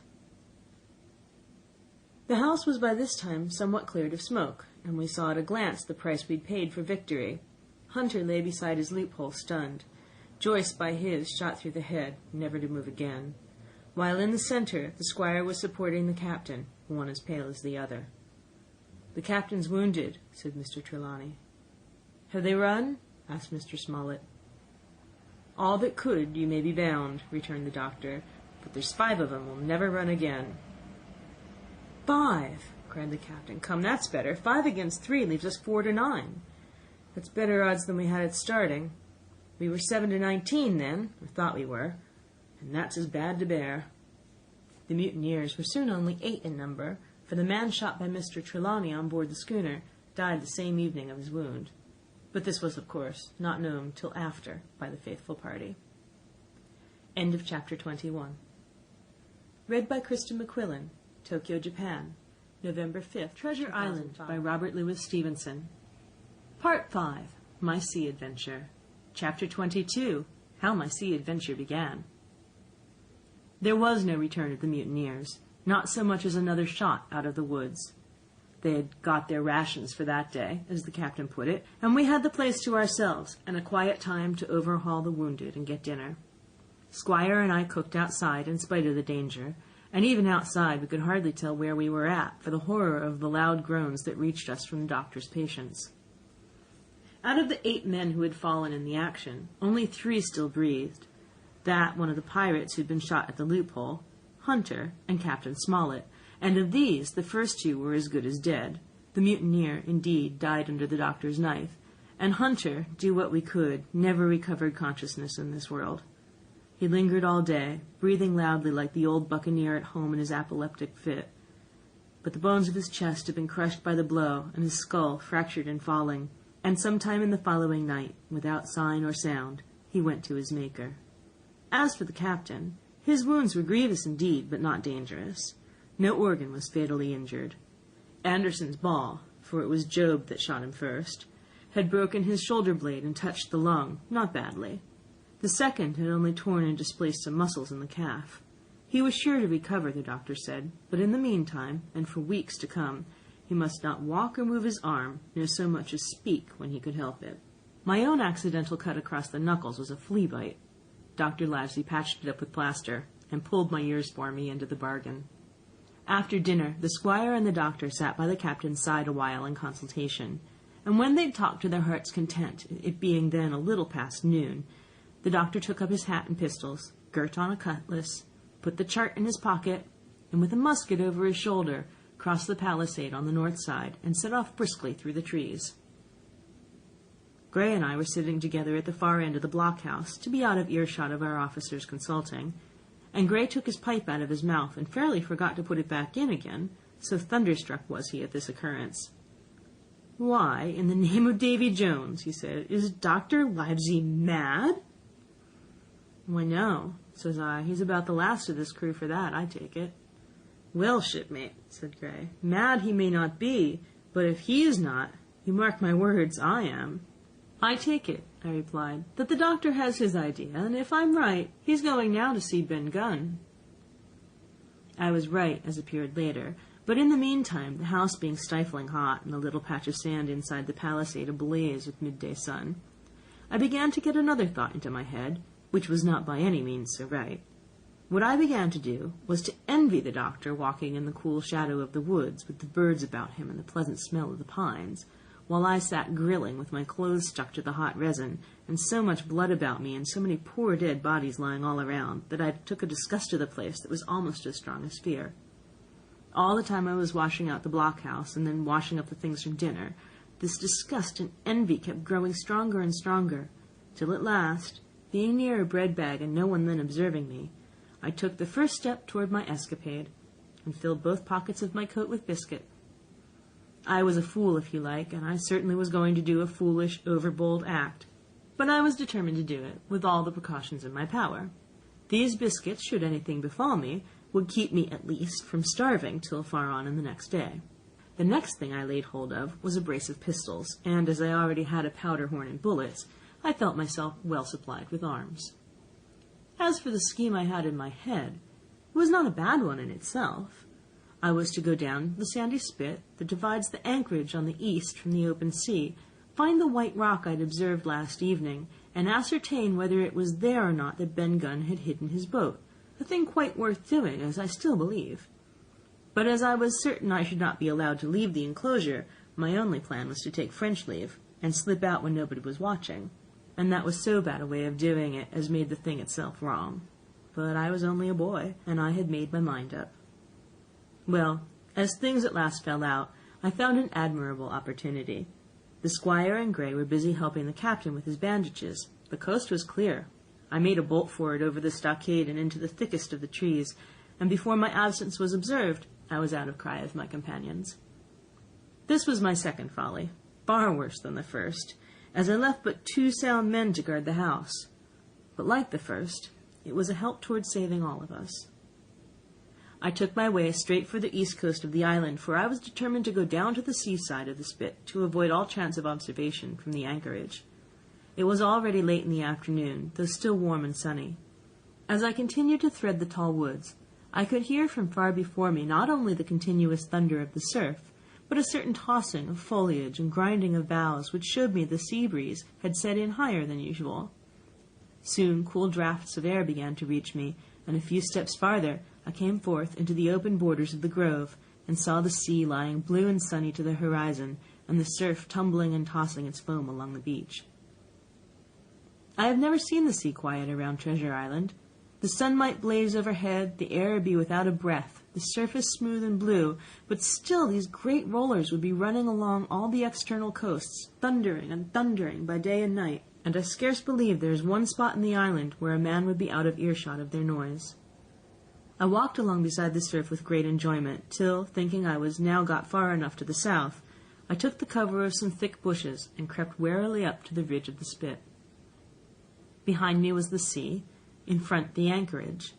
The sea breeze, as though it had the sooner blown itself out by its unusual violence, was already at an end. It had been succeeded by light variable airs from the south and southeast, carrying great banks of fog, and the anchorage, under the lee of Skeleton Island, lay still and leaden as when we first entered it. The Hispaniola, in that unbroken mirror, was exactly portrayed from the truck to the waterline, the Jolly Roger hanging from her peak. Alongside lay one of the gigs, silver in the stern sheets, him I could always recognize, while a couple of men were leaning over the stern bulwarks, one of them with a red cap, the very rogue I'd seen some hours before stride legs upon the palisade. Apparently they were talking and laughing, though at that distance, upwards of a mile, I could of course hear no word of what was said. All at once there began the most horrid, unearthly screaming, which at first startled me badly, though I had soon remembered the voice of Captain Flint, and even thought I could make out the bird by her bright plumage, as she sat perched upon her master's wrist. Soon after, the jolly boat shoved off and pulled for shore, and the man with the red cap and his comrade went below by the cabin companion. Just about the same time, the sun had gone down behind the spyglass, and as the fog was collecting rapidly, it began to grow dark in earnest. I saw I must lose no time if I were to find the boat that evening. The white rock, visible enough above the brush, was still some 1/8 of a mile further down the spit, and it took me a goodish while to get up with it, crawling, often on all fours, among the scrub. Night had almost come when I laid my hand on its rough sides. Right below it there was an exceedingly small hollow of green turf, hidden by banks and a thick underwood about knee-deep, that grew there very plentifully, and in the centre of the dell, sure enough, a little tent of goat-skins, like what the gypsies carry about with them in England. I dropped into the hollow, lifted the side of the tent, and there was Ben Gunn's boat, homemade if ever anything was homemade. A rude, lopsided framework of tough wood, and stretched upon that a covering of goatskin with the hair inside. The thing was extremely small, even for me, and I can hardly imagine that it could have floated with a full-sized man. There was one thwart, set as low as possible, a kind of stretcher in the bows, and a double paddle for propulsion. I had not then seen a coracle, such as the ancient Britons made, but I have seen one since, and I can give you no fairer idea of Ben Gunn's boat than by saying it was like the first and worst coracle ever made by man. But the great advantage of the coracle it certainly possessed, for it was exceedingly light and portable. Well, now that I had found the boat, you would have thought I'd had enough of truantry for once. But in the meantime I had taken another notion, and become so obstinately fond of it, that I would have carried it out, I believe, in the teeth of Captain Smollett himself. This was to slip out under cover of night, cut the Hispaniola adrift, and let her go ashore where she fancied. I had quite made up my mind that the mutineers, after their repulse of the morning, had nothing nearer their hearts than to up anchor and away to sea. This, I thought, it would be a fine thing to prevent, and now that I had seen how they left their watchmen unprovided with a boat, I thought it might be done with a little risk. Down I sat to wait for darkness, and made a hearty meal of biscuit. It was a night out of 10,000 for my purpose. The fog had now buried all heaven. As the last rays of daylight dwindled and disappeared, absolute blackness settled down on Treasure Island. And when at last I shouldered the coracle and groped my way stumblingly out of the hollow where I had supped, there were but 2 points visible on the whole anchorage. One was the great fire on shore, by which the defeated pirates lay carousing in the swamp. The other, a mere blur of light upon the darkness, indicated the position of the anchored ship. She had swung round to the ebb. Her bow was now toward me. The only lights on board were in the cabin, and what I saw was merely a reflection on the fog of the strong rays that flowed from the stern window. The ebb had already run some time, and I had to wade through a long belt of swampy sand, where I sank several times above the ankle before I came to the edge of the retreating water, and wading a little way in, with some strength and dexterity, set my coracle keel downwards on the surface. End of chapter 22. Read by Krista McQuillan. November 5th, 2000. Chapters 23 to 24. Chapter 23. The Ebb Tide Runs. The coracle, as I had ample reason to know before I was done with her, was a very safe boat for a person of my height and weight, both buoyant and clever in a seaway. But she was the most cross-grained, lopsided craft to manage. Do as you please, she always made more leeway than anything else, and turning round and around was the manoeuvre she was best at. Even Ben Gunn himself has admitted that she was quare to handle till you knew her way. Certainly, I did not know her way. She turned in every direction but the one I was bound to go. The most part of the time we were broadside on, and I am very sure I never should have made the ship at all but for the tide. By good fortune, paddle as I please, the tide was still sweeping me down, and there lay the Hispaniola right in the fairway, hardly to be missed. First she loomed before me like a blot of something yet blacker than darkness. Then her spars and hull began to take shape, and the next moment, as it seemed, for the further I went the brisker grew the current of the ebb, I was alongside of her hawser and had laid hold. The hawser was as taut as a bowstring, and the current so strong she pulled upon her anchor. All around the hull in the blackness the rippling current bubbled and chattered like a little mountain stream. One cut with my sea-gully and the Hispaniola would go humming down the tide. So far so good, but it next occurred to my recollection that a taut hawser, suddenly cut, is a thing as dangerous as a kicking horse. 10 to 1, if I were so foolhardy as to cut the Hispaniola from her anchor, I and the coracle would be knocked clean out of the water. This brought me to a full stop, and if fortune had not again particularly favoured me, I should have had to abandon my design. But the light airs which had begun blowing from the south-east and south had hauled round after nightfall into the south-west. Just while I was meditating, a puff came, caught the Hispaniola, and forced her up into the current, and to my great joy I felt the hawser slacken in my grasp, and the hand by which I held it dip for a second under water. With that I made my mind up, took out my gully, opened it with my teeth, and cut one strand after another, till the vessel swung only by 2. Then I lay quiet, waiting to sever these last when the strain should be once more lightened by a breath of wind. All this time I heard the sound of loud voices from the cabin, but, to say truth, my mind had been so entirely taken up with other thoughts that I had scarcely given ear. Now, however, when I had nothing else to do, I began to pay more heed. One I recognized for the coxswain's Israel Hands, that had been Flint's gunner in former days.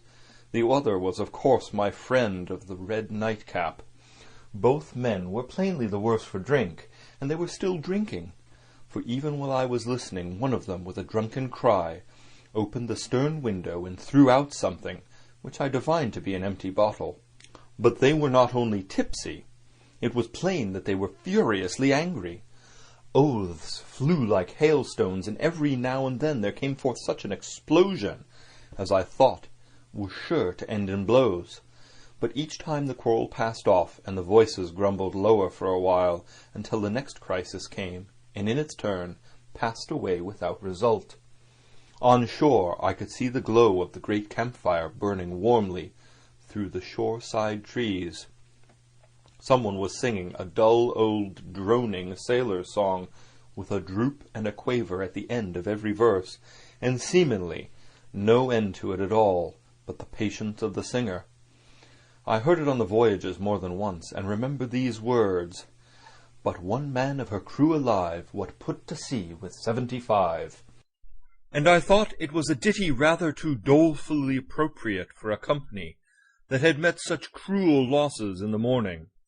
But indeed, from what I saw, all these buccaneers were as callous as the seas they sailed on.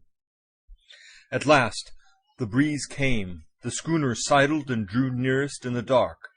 I felt the hawser slacken once more, and with a good tough effort cut the last fibres through. The breeze had but little action on the coracle, and I was almost instantly swept against the bows of the Hispaniola.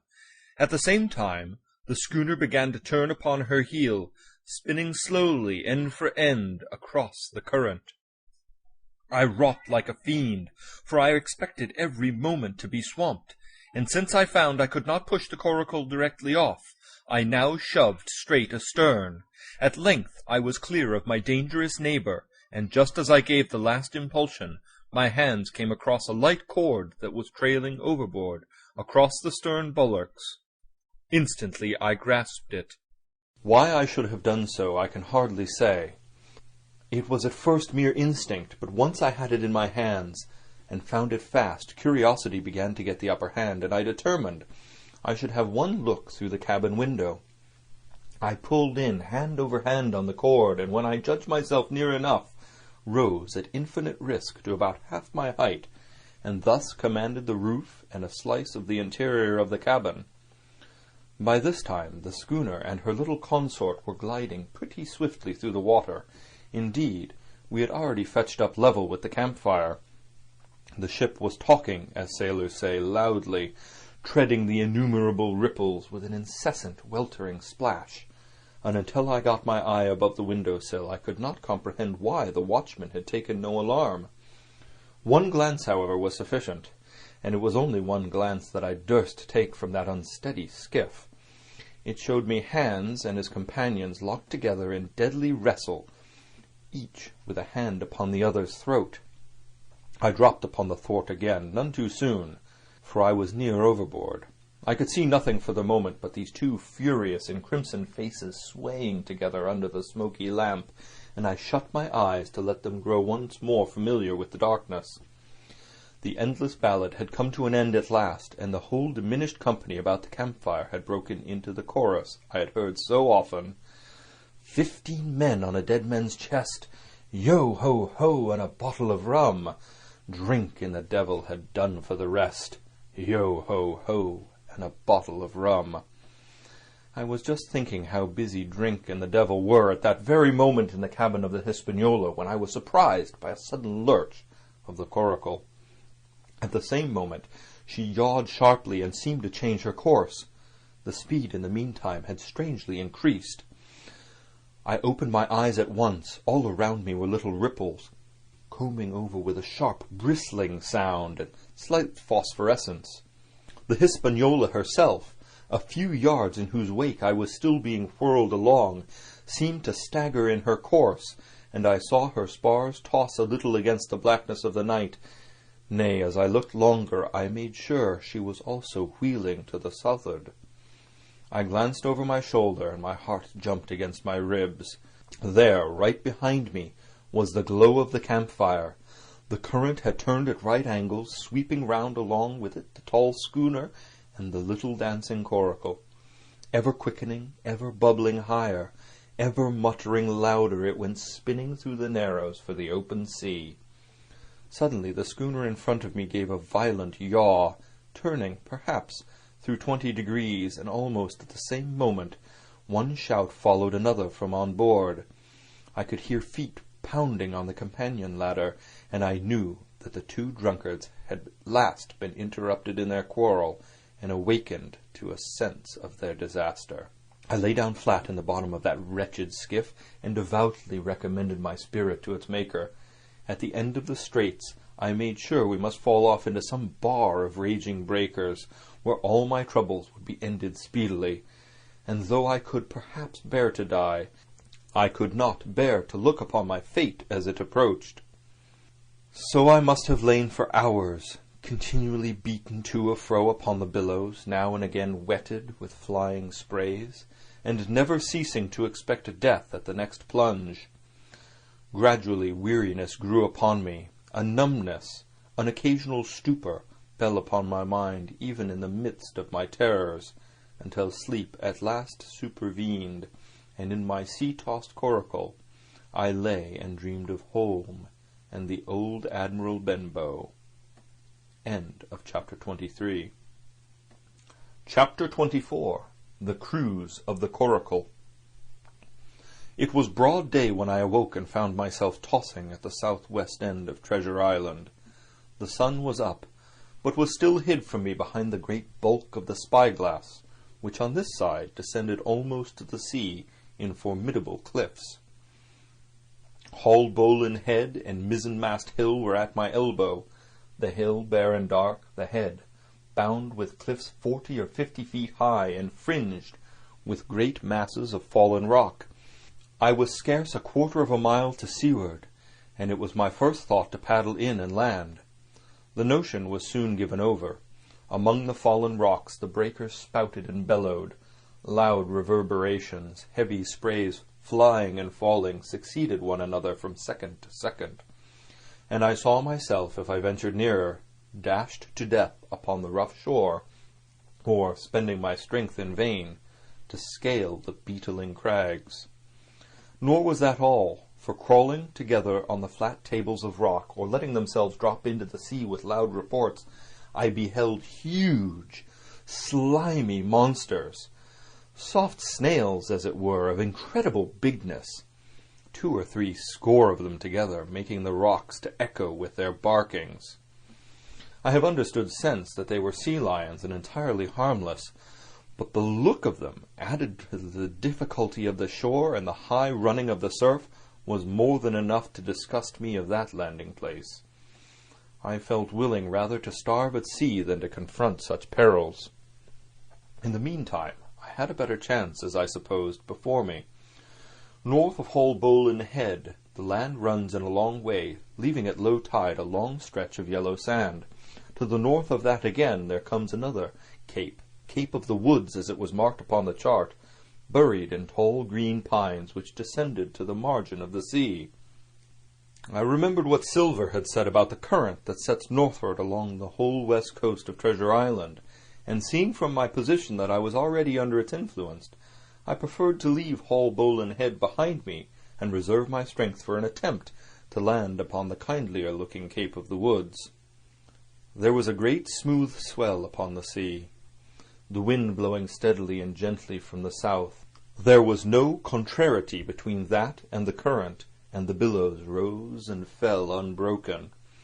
Had it been otherwise, I must long ago have perished. But as it was surprising how easily and securely my little and light boat could ride.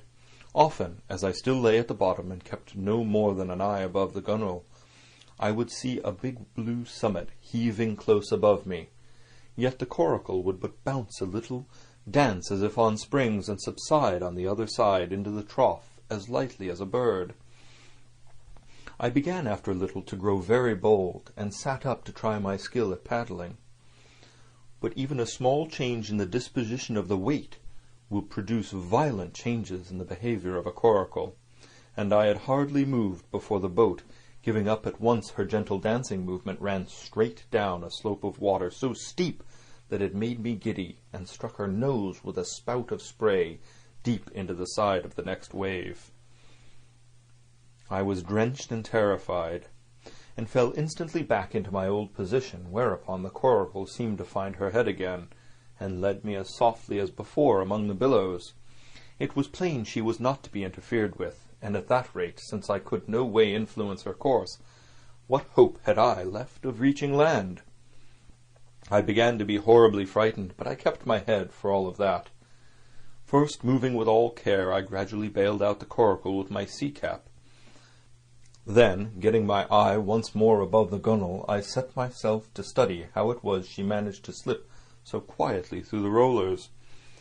I found each wave, instead of the big, smooth, glossy mountain it looks from the shore or from the vessel's deck, was for all the world like any range of hills on dry land, full of peaks and smooth places and valleys. The coracle, left to herself, turning from side to side, threaded, so to speak, her way through these lower parts and avoided the steep slopes and higher, toppling summits of the wave.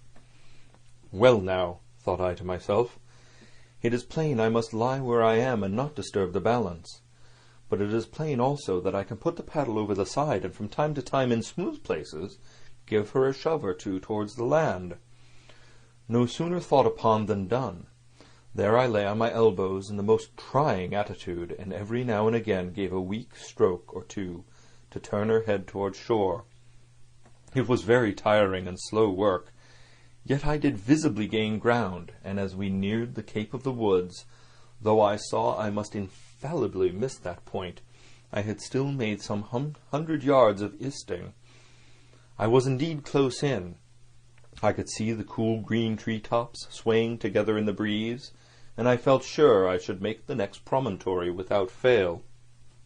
It was high time, for I now began to be tortured with thirst. The glow of the sun from above, its thousandfold reflections from the waves, the sea-water that fell and dried upon me, caking my very lips with salt, combined to make my throat burn and my brain ache. The sight of the trees so near at hand had almost made me sick with longing, but the current had soon carried me past the point, and as the next reach of sea opened out, I beheld a sight that changed the nature of my thoughts. Right in front of me, not a half a mile away, I beheld the Hispaniola under sail. I made sure, of course, that I should be taken, but I was so distressed for want of water that I scarce knew whether to be glad or sorry at the thought, and long before I had come to a conclusion, surprise had taken entire possession of my mind, and I could do nothing but stare and wonder.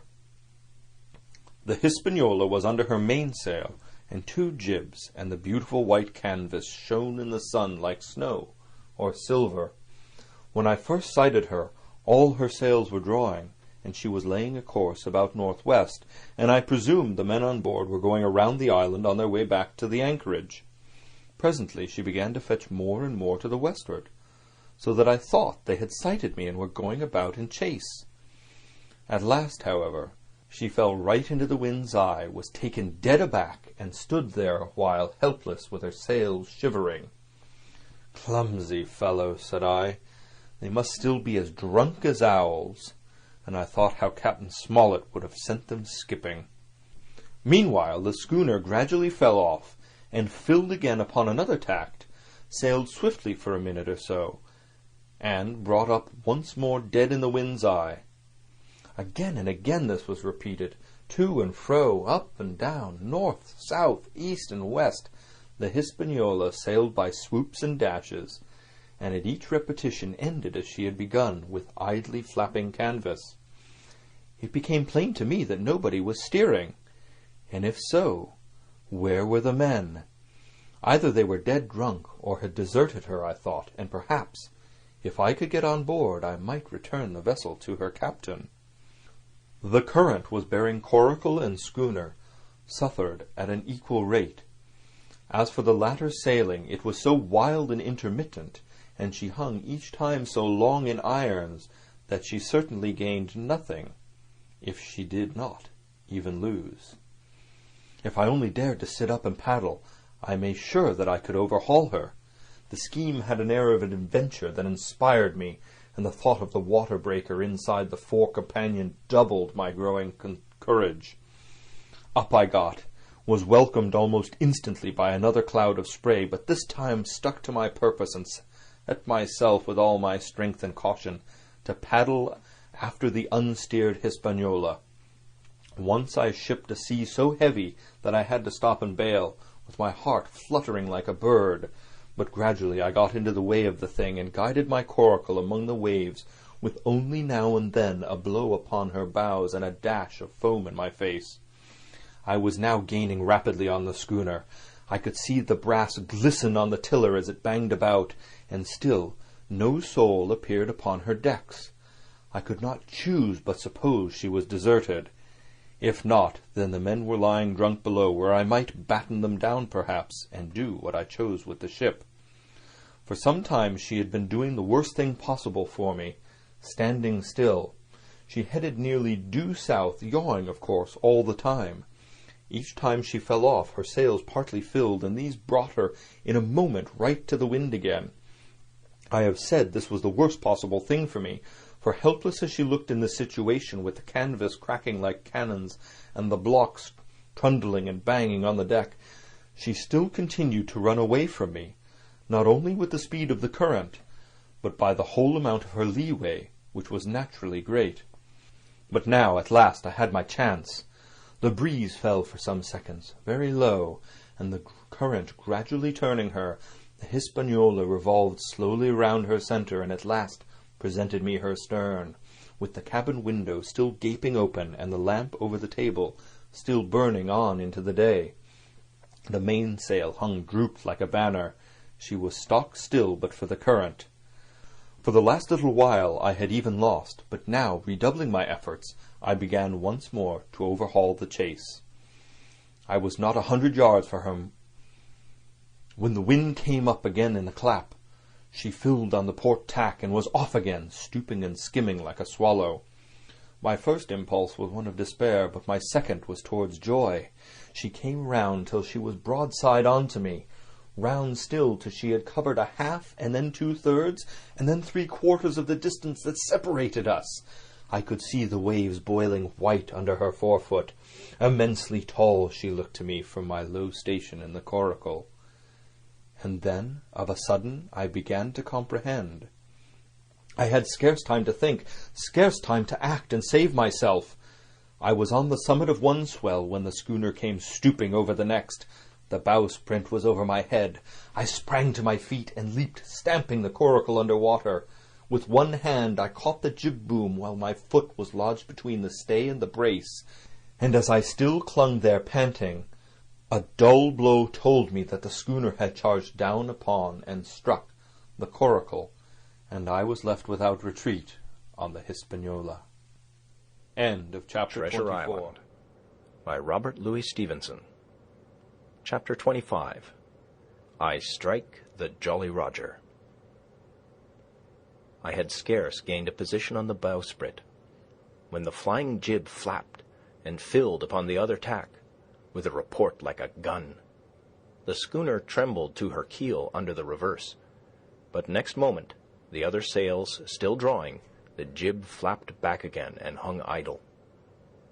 This had nearly tossed me off into the sea, and now I lost no time, crawled back along the bowsprit, and tumbled head foremost on the deck.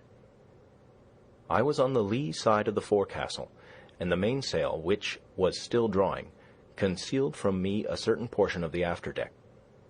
Not a soul was to be seen.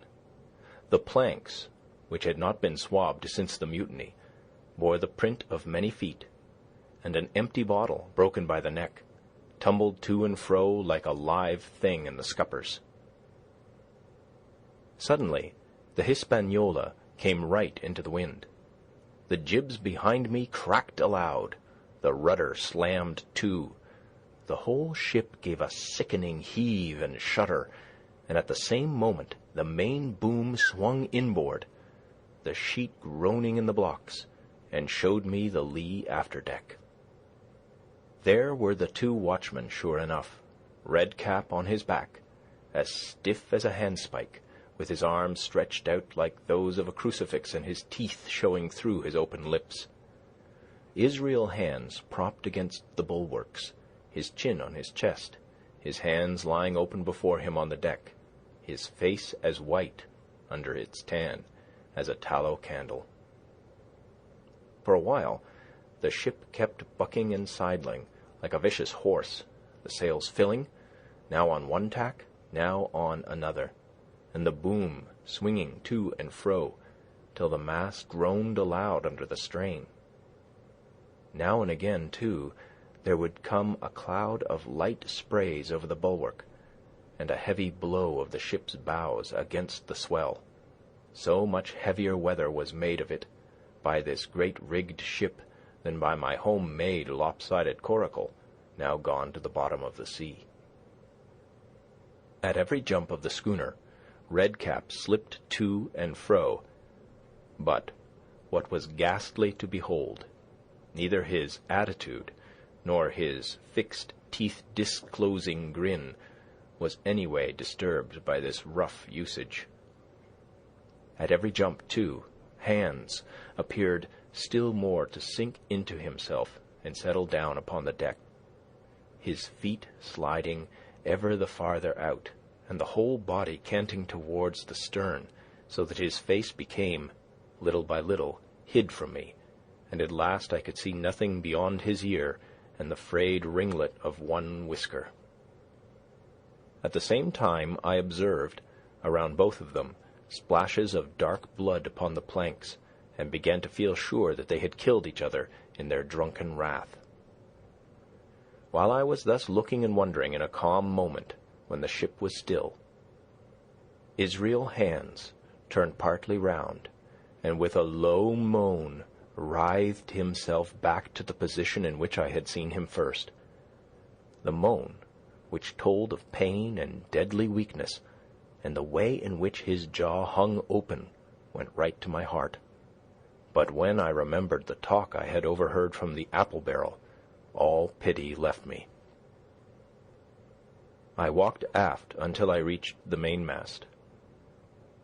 "Come aboard, Mr. Hands," I said ironically. He rolled his eyes round heavily, but he was too far gone to express surprise. All he could do was to utter one word: "Brandy." It occurred to me there was no time to lose, and dodging the boom as it once more lurched across the deck, I slipped aft and down the companion stairs into the cabin. It was such a scene of confusion as you can hardly fancy. All the lock-fast places had been broken open in the quest of the chart.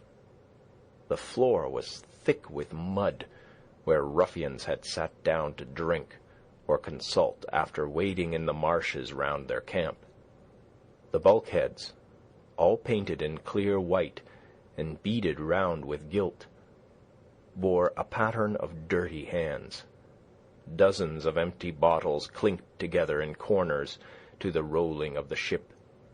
One of the doctor's medical books lay open on the table, half of the leaves gutted out, I suppose, for pipe lights. In the midst of all this, the lamp still cast a smoky glow, obscure and brown as umber. I went into the cellar. All the barrels were gone, and of the bottles a most surprising number had been drunk out and thrown away. Certainly, since the mutiny began, not a man of them could ever have been sober. Foraging about, I found a bottle with some brandy left, for Hands, and for myself I routed out some biscuit, some pickled fruits, a great bunch of raisins, and a piece of cheese. With these I came on deck, put down my own stock behind the rudder-head, and well out of the coxswain's reach, went forward to the water-breaker, and had a good deep drink of water, and then, and not till then, gave Hands the brandy. He must have drunk a gill before he took the bottle from his mouth. "Aye," said he. "By thunder, but I wanted some of that." I had sat down already in my own corner and begun to eat. "Much hurt?" I asked him.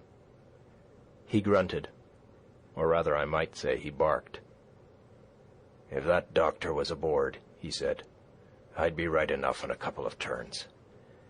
But I don't have no manner of luck, you see, and that's what's the matter with me. As for that swab, he's good and dead, he is," he added, indicating the man with the red cap. "He warn't no seaman anyhow.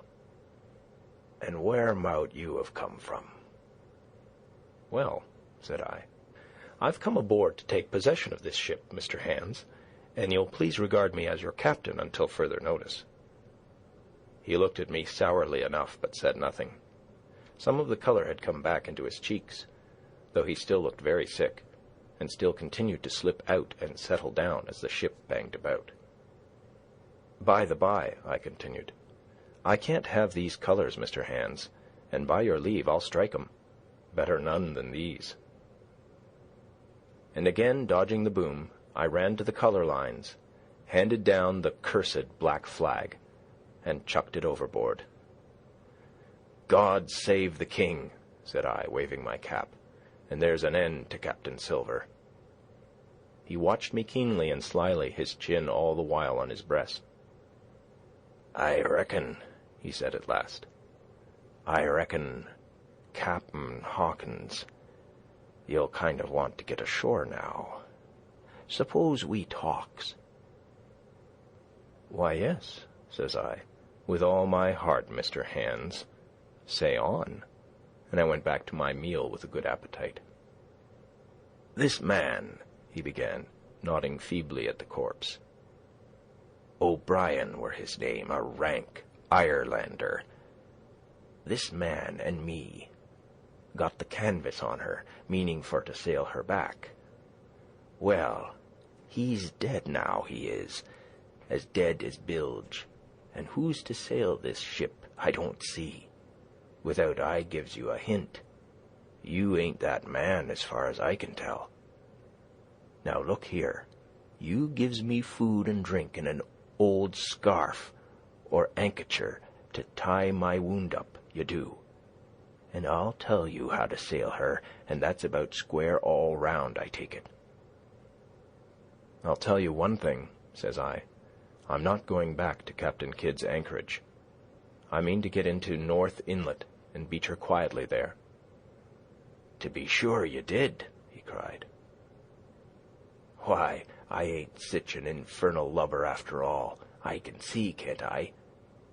I've tried my fling, I have, and I've lost, and it's you has the wind of me. North Inlet, why, I haven't no choice, not I. I'd help you sail her up to Execution Dock, by thunder, so I would." Well, as it seemed to me, there was some sense in this. We struck our bargain on the spot. In 3 minutes I had the Hispaniola sailing easily before the wind along the coast of Treasure Island, with good hopes of turning the northern point ere noon and beating down again as far as North Inlet before high water, when we might beach her safely and wait till the subsiding tide permitted us to land. Then I lashed the tiller and went below to my own chest, where I got a soft silk handkerchief of my mother's. With this, and with my aid, Hands bound up the great bleeding stab he had received in the thigh.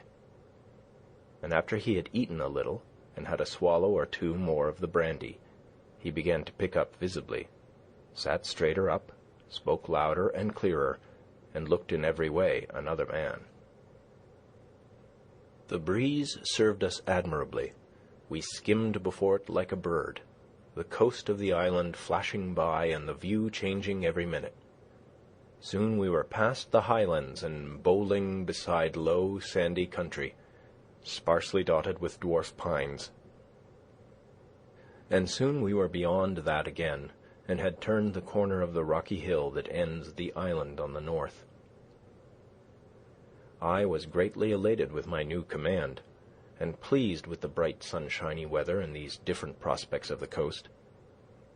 I had now plenty of water and good things to eat, and my conscience, which had smitten me hard for my desertion, was quieted by the great conquest I had made. I should, I think, have had nothing left me to desire but for the eyes of the coxswain as they followed me derisively about the deck, and the odd smile that appeared continually on his face. It was a smile that had in it something both of pain and weakness, a haggard old man's smile. But there was, besides that, a grain of derision, a shadow of treachery in his expression as he craftily watched and watched and watched me at my work. End of chapter 25. Chapter 26. Israel Hands. The wind, serving us to a desire, now hauled into the west. We could run so much the easier from the northeast corner of the island to the mouth of the north inlet. Only, as we had no power to anchor, and dared not beach her till the tide had flowed a good deal farther, time hung on our hands. The coxswain told me how to lay the ship to. After a good many trials I succeeded, and we both sat in silence over another meal. "Cap'n," said he at length, with that same uncomfortable smile, "here's my old shipmate, O'Brien. Suppose you was to heave him overboard. I ain't particular, as a rule, and I don't take no blame for settling his hash, but I don't reckon him ornamental now, do you?" "I'm not strong enough, and I don't like the job, and there he lies for me," said I. "This here's an unlucky ship, this Hispaniola, Jim," he went on, blinking. "There's a power of men been killed in this Hispaniola. A sight o' poor seamen dead and gone since you and me took ship to Bristol. I never seen sich dirty luck, not I. There was this here O'Brien now. He's dead, ain't he?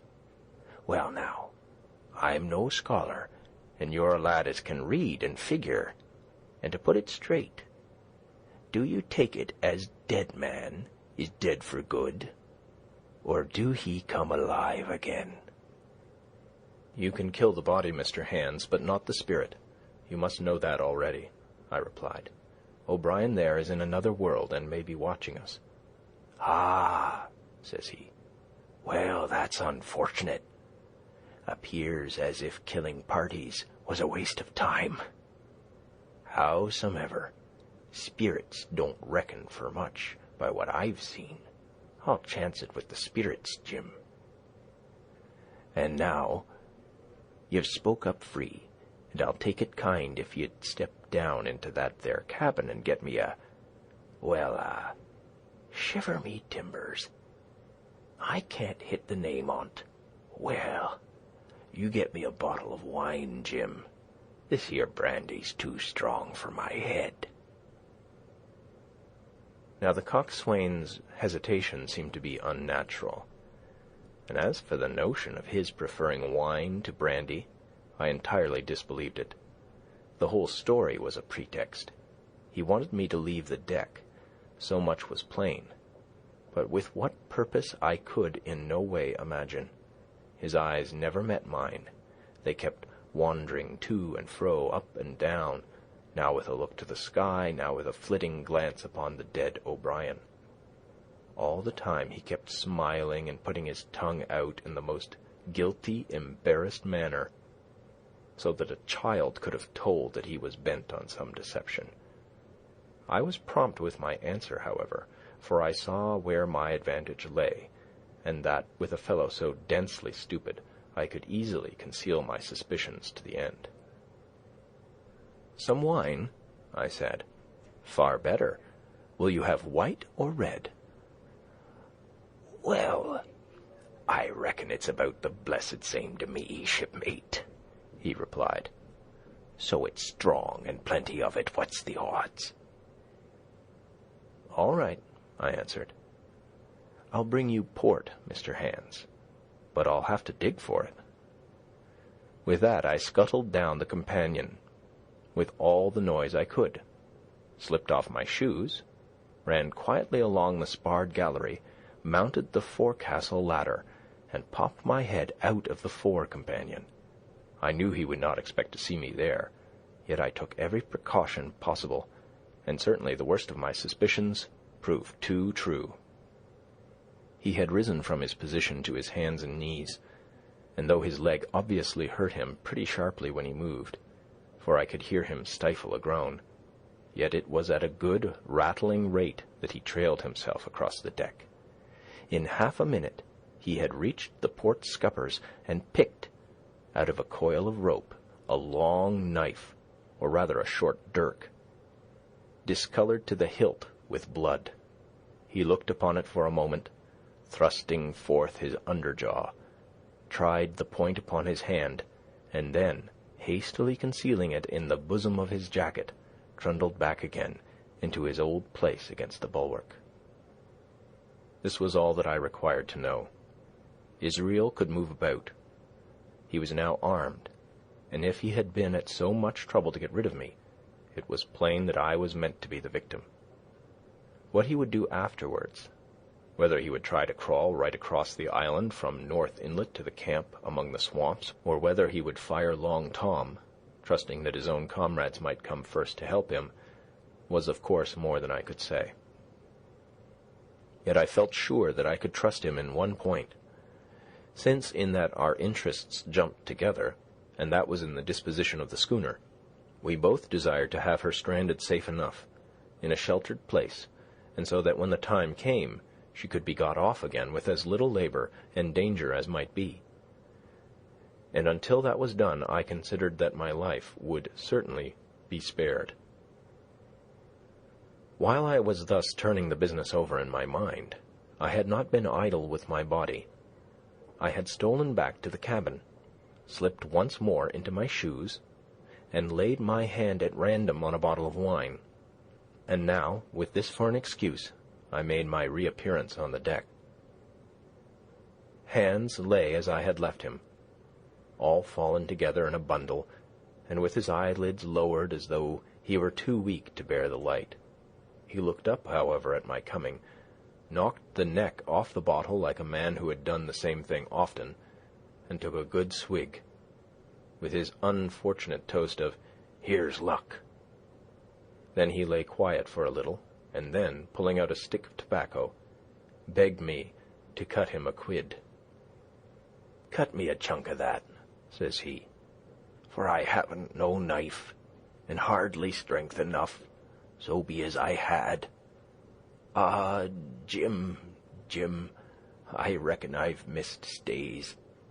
Cut me a quid, as'll likely be the last, lad, for I'm for my long home, and no mistake." "Well," said I, "I'll cut you some tobacco, but if I was you and thought myself so badly, I would go to my prayers like a Christian man." "Why?" said he. "Now you tell me why." "Why?" I cried. "You were asking me just now about the dead. You've broken your trust. You've lived in sin and lies and blood. There's a man you killed lying at your feet this moment, and you ask me why? For God's mercy, Mr. Hans, that's why." I spoke with a little heat, thinking of the bloody dirk he had hidden in his pocket and designed, in his ill thoughts, to end me with. He, for his part, took a great draught of the wine, and spoke with the most unusual solemnity.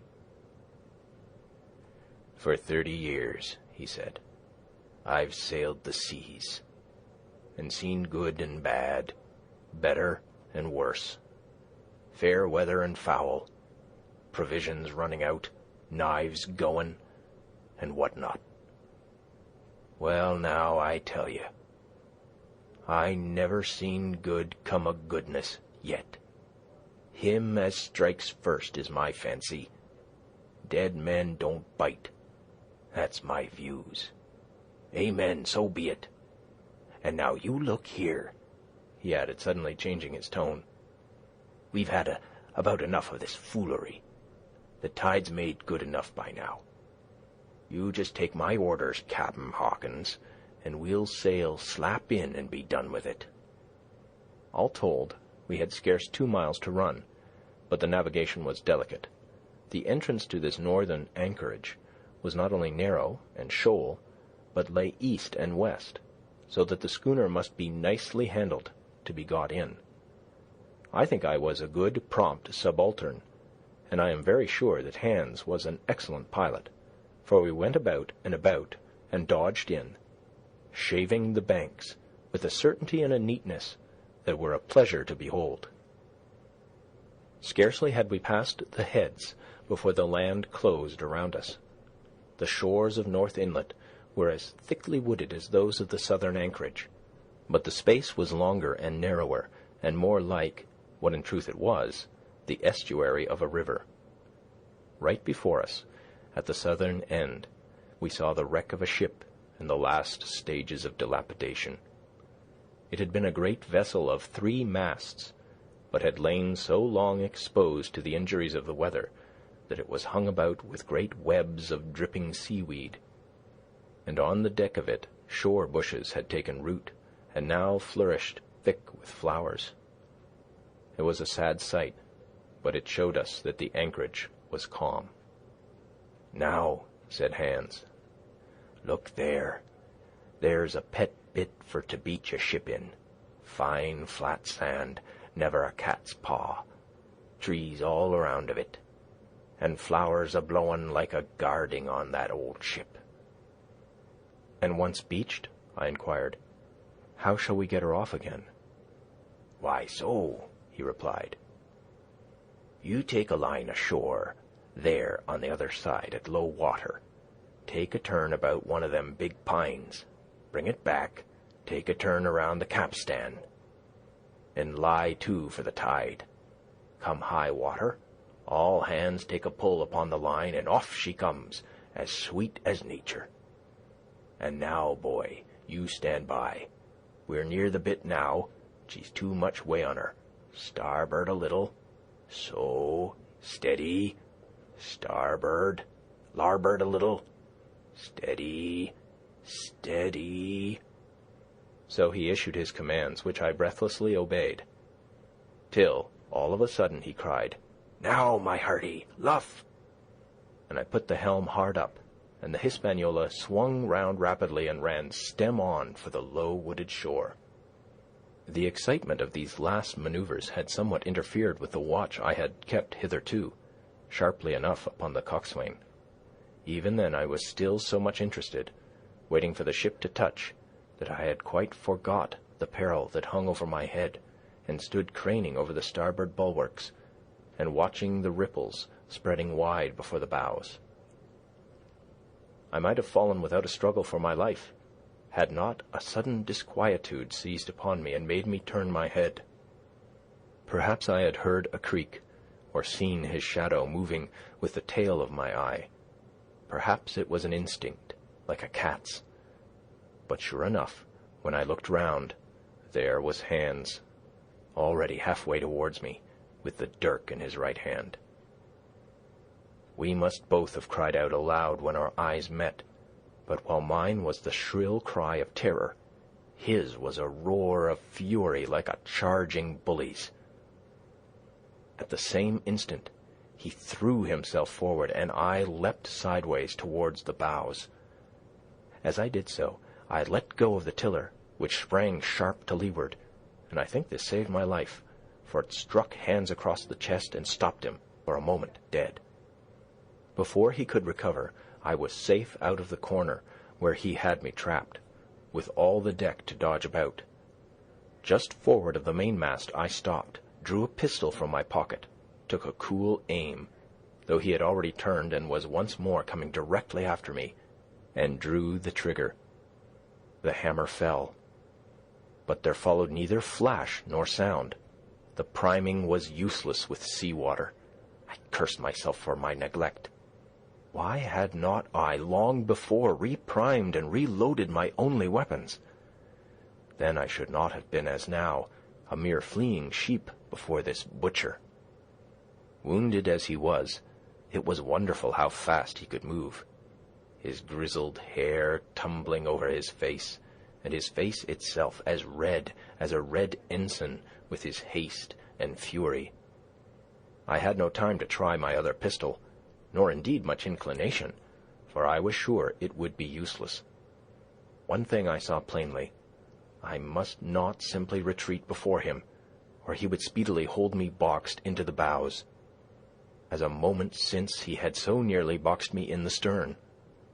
Once so caught, and 9 or 10 inches of the blood-stained dirk would be my last experience on this side of eternity. I placed my palms against the mainmast, which was of a goodish bigness, and waited, each nerve upon the stretch. Seeing that I meant to dodge, he also paused, and a moment or two passed in feints on his part and corresponding movements upon mine. It was such a game as I had often played at home about the rocks of Black Hill Cove, but never before, you may be sure, with such a wildly beating heart as now.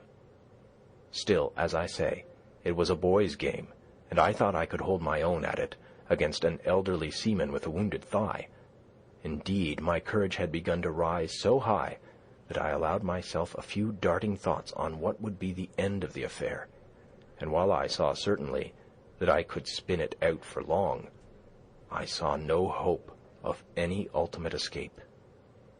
Well, while things stood thus, suddenly the Hispaniola struck, staggered, ground for an instant in the sand, and then, swift as a blow, canted over to the port side till the deck stood at an angle of 45 degrees, and about a puncheon of water splashed into the scupper holes and lay in a pool between the deck and bulwark.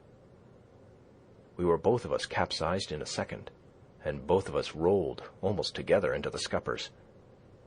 The dead Redcap, with his arms still spread out, tumbling stiffly after us. So near were we, indeed, that my head came against the coxswain's foot with a crack that made my teeth rattle. Blow and all, I was the first afoot again, for Hans had got involved with the dead body. The sudden canting of the ship had made the deck no place for running on. I had to find some new way of escape, and that upon the instant, for my foe was almost touching me. Quick as thought, I sprang into the mizzen shrouds, rattled up hand over hand, and did not draw a breath till I was seated on the cross-trees. I had been saved by being prompt. The dirk had struck not half a foot below me as I pursued my upward flight, and there stood Israel Hands, with his mouth open and his face upturned to mine, a perfect statue of surprise and disappointment. Now that I had a moment to myself, I lost no time in changing the priming of my pistol, and then, having one ready for service, and to make assurance doubly sure, I proceeded to draw the load of the other and recharge it afresh from the beginning. My new employment struck Hans all of a heap. He began to see the dice going against him, and after an obvious hesitation, he also hauled himself heavily into the shrouds, and with the dirk in his teeth, began slowly and painfully to mount. It cost him no end of time and groans to haul his wounded leg behind him, and I had quietly finished my arrangements before he was much more than a third of the way up. Then, with a pistol in either hand, I addressed him. "One more step, Mr. Hands," said I, "and I'll blow your brains out. Dead men don't bite, you know," I added with a chuckle. He stopped instantly. I could see by the working of his face that he was trying to think, and the process was so slow and laborious that in my newfound security I laughed aloud. At last, with a swallow or two, he spoke, his face still wearing the same expression of extreme perplexity. In order to speak, he had to take the dagger from his mouth, but in all else he remained unmoved. "Jim," says he, "I reckon we're fouled, you and me, and we'll have to sign articles. I'd have had you but for that there lurch, but I don't have no luck, not I, and I reckon I'll have to strike, which comes hard, you see, for a master mariner to a ship's yunker like you, Jim." I was drinking in his words, and smiling away, as conceited as a cock upon a wall, when all in a breath back went his right hand over his shoulder. Something sang like an arrow through the air. I felt a blow and then a sharp pang, and there I was, pinned by the shoulder to the mast. In the horrid pain and surprise of the moment, I scarce can say it was by my own volition, and I am sure it was without a conscious aim. Both my pistols went off, and both escaped out of my hands. They did not fall alone. With a choked cry, the coxswain loosed his grip upon the shrouds and plunged head first into the water. End of chapter 26. Recorded December 5th, 2005. Treasure Island by Robert Louis Stevenson. Chapter 27. Pieces of 8. Owing to the cant of the vessel, the masts hung far out over the water, and from my perch on the crosstrees I had nothing below me but the surface of the bay. Hans, who was not so far up, was in consequence nearer to the ship, and fell between me and the bulwarks. He rose once to the surface in a lather of foam and blood, and then sank again for good. As the water settled, I could see him lying huddled together on the clean, bright sand in the shadow of the vessel's sides. A fish or two whipped past his body. Sometimes, by the quivering of the water, he appeared to move a little, as if he were trying to rise. But he was dead enough for all that, being both shot and drowned, and was food for fish in the very place where he had designed my slaughter. I was no sooner certain of this than I began to feel sick, faint, and terrified. The hot blood was running over my back and chest. The dirk, where it had pinned my shoulder to the mast, seemed to burn like a hot iron. Yet it was not so much these real sufferings that distressed me, for these it seemed to me I could bear without a murmur. It was the horror I had upon my mind of falling from the crosstrees into that still green water, beside the body of the coxswain. I clung with both hands until my nails ached, and I shut my eyes as if to cover up the peril. Gradually my mind came back again, my pulses quieted down to a more natural time, and I was once again in possession of myself. It was my first thought to pluck forth the dirk, but either it stuck too hard or my nerve failed me, and I desisted with a violent shudder. Oddly enough, that very shudder did the business. The knife, in fact, had come the nearest in the world to missing me altogether. It held me by a mere pinch of skin, and this the shudder tore away. The blood ran down the faster, to be sure, but I was my own master again, and only tacked to the mast by my coat and shirt. These last I broke through with a sudden jerk, and then regained the deck by the starboard shrouds. For nothing in the world would I have again ventured, shaken as I was, upon the overhanging port shrouds from which Israel had so lately fallen. I went below and did what I could for my wound. It pained me a good deal and still bled freely, but it was neither deep nor dangerous, nor did it greatly gall me when I used my arm. Then I looked around me, and as the ship was now in a sense my own, I began to think of clearing it from its last passenger, the dead man O'Brien. He had pitched, as I have said, against the bulwarks, where he lay like some horrible, ungainly sort of puppet, life-size indeed, but how different from life's colour or life's comeliness. In that position I could easily have my way with him, and as the habit of tragical adventures had worn off almost all my terror for the dead, I took him by the waist as if he had been a sack of bran, and with one good heave tumbled him overboard. He went in with a sounding plunge. The red cap came off and remained floating on the surface, and as soon as the splash subsided I could see him and Israel lying side by side, both wavering with the tremulous movement of the water. O'Brien, though still quite a young man, was very bold. There he lay with that bold head across the knees of the man who had killed him, and the quick fishes steering to and fro over both. I was now alone upon the ship. The tide had just turned.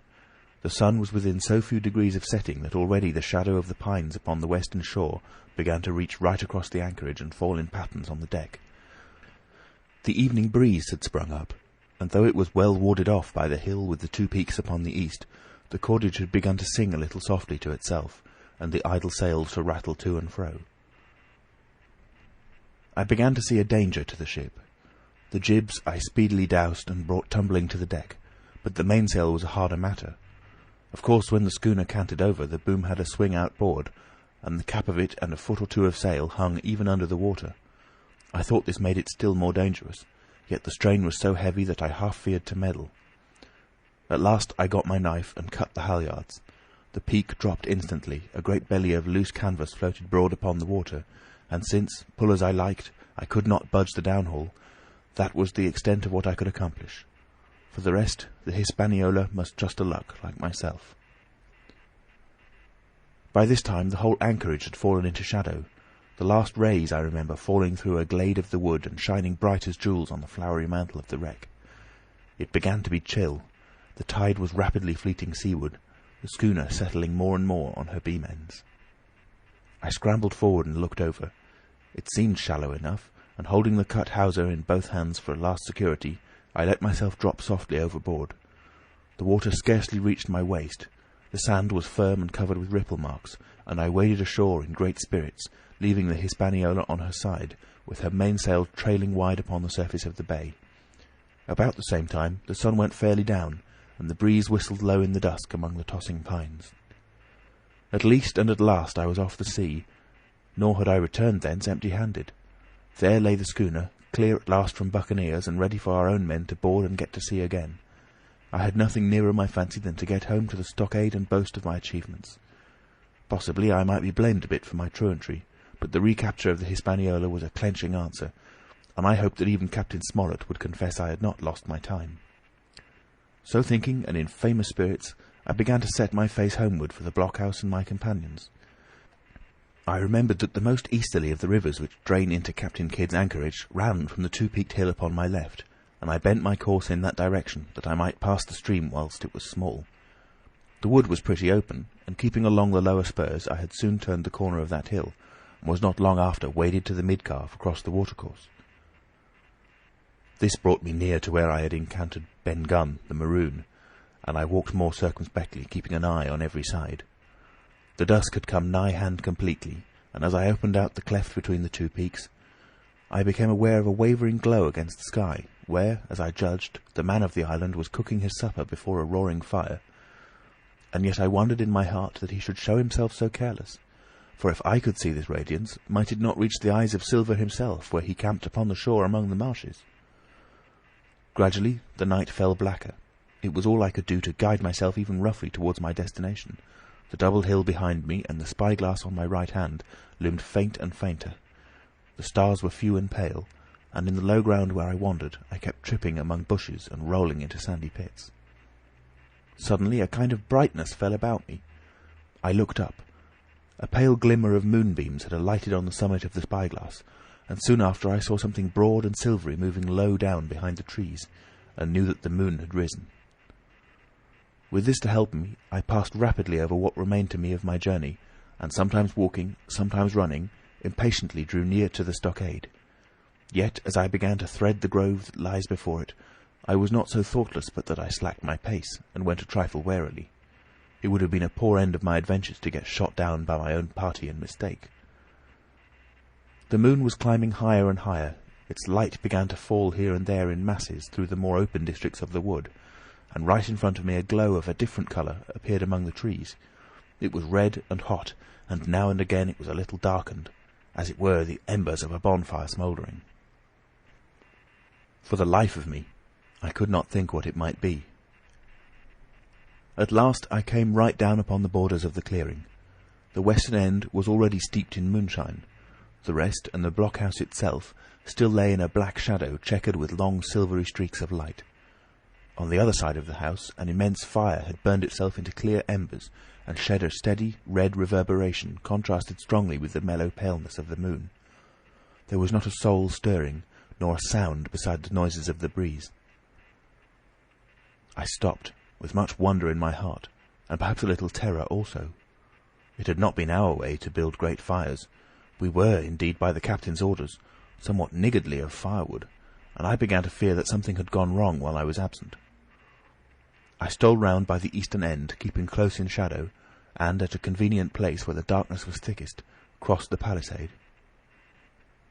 To make assurance surer, I got upon my knees and hands and crawled without a sound towards the corner of the house.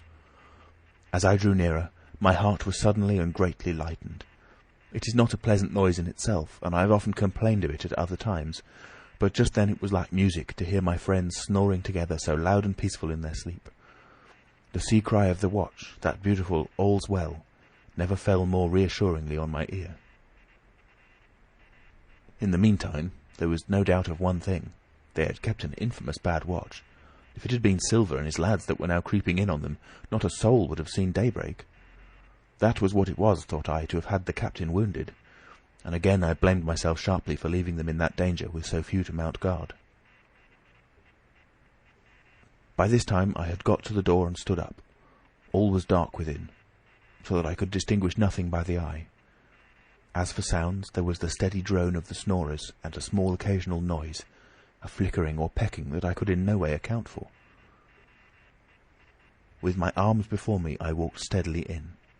I should lie down in my own place, I thought with a silent chuckle, and enjoy their faces when they found me in the morning.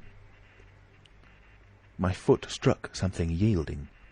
It was a sleeper's leg, and he turned and groaned, but without awaking. And then, all of a sudden, a shrill voice broke forth out of the darkness. "Pieces of 8! Pieces of 8! Pieces of 8! Pieces of 8! Pieces of 8!" and so forth, without pause or change, like the clacking of a tiny mill. Silver's green parrot, Captain Flint.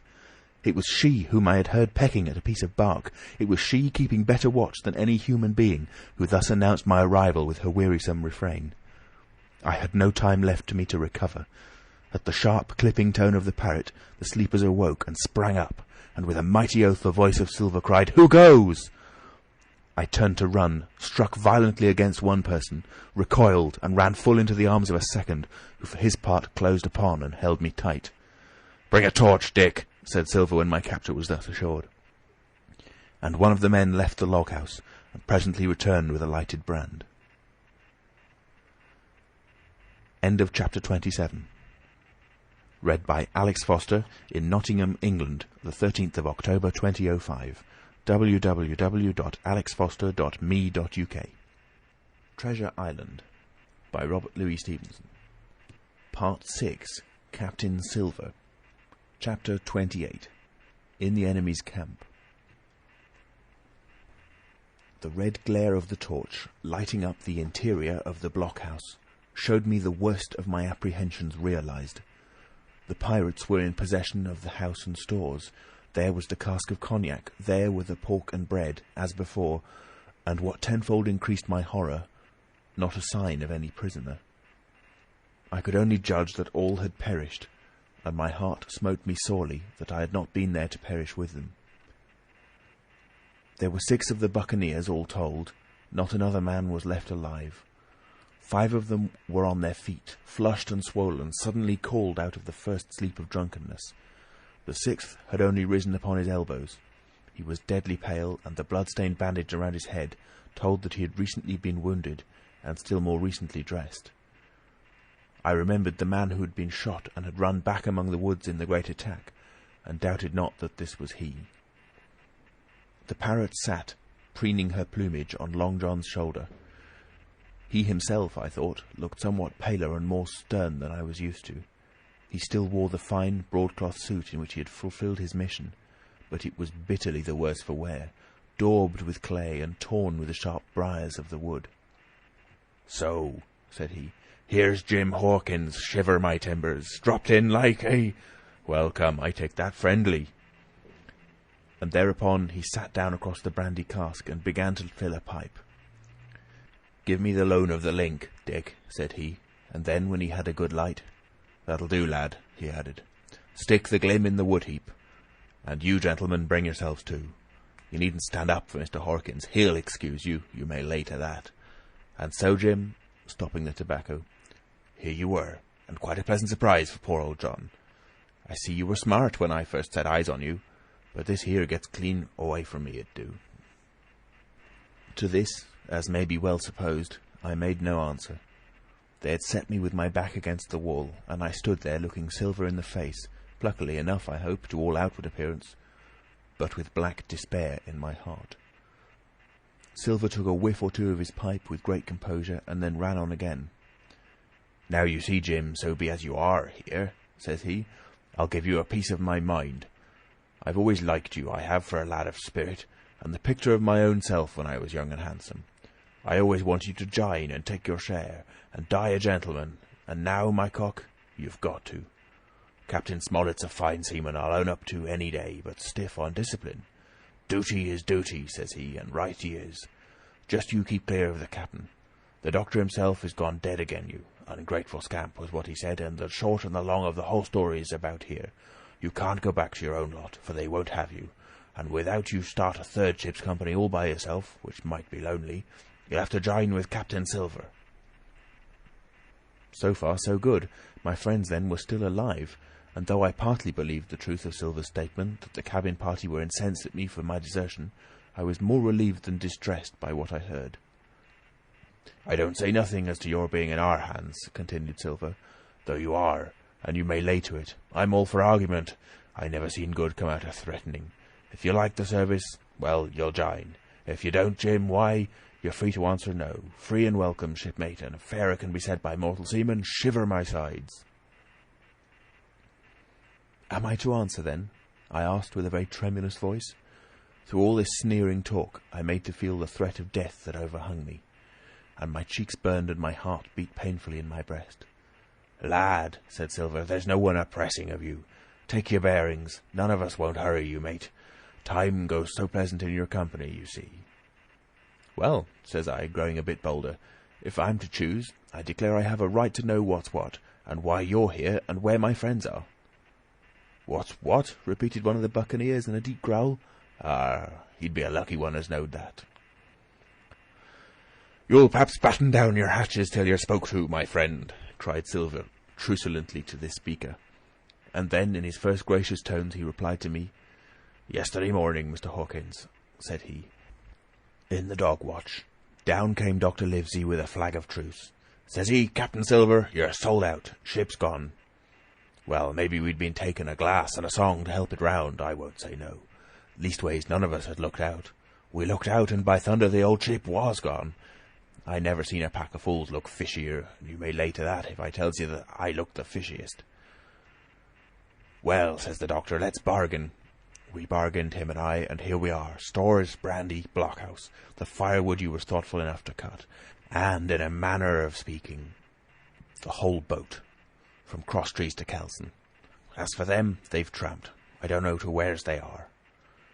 He drew again quietly at his pipe. Unless you should take it into that head of yours, he went on, that you was included in the treaty, here's the last word that was said. How many of you are there, says I, to leave? 4, says he, 4 and one of us wounded. As for that boy, I don't know where he is. Confound him, says he, nor I don't much care. We're about sick of him. These was his words. Is that all? I asked. Well, it's all that you're to hear, my son, returned Silver. And now I am to choose? And now you are to choose, and you may lay to that, said Silver. Well, said I am not such a fool, but I know pretty well what I have to look for. Let the worst come to the worst, it's little I care. I've seen too many die since I fell in with you. But there's a thing or two I have to tell you, I said, and by this time I was quite excited. And the first is this. Here you are in a bad way. Ship lost, treasure lost, men lost, your whole business gone to wreck.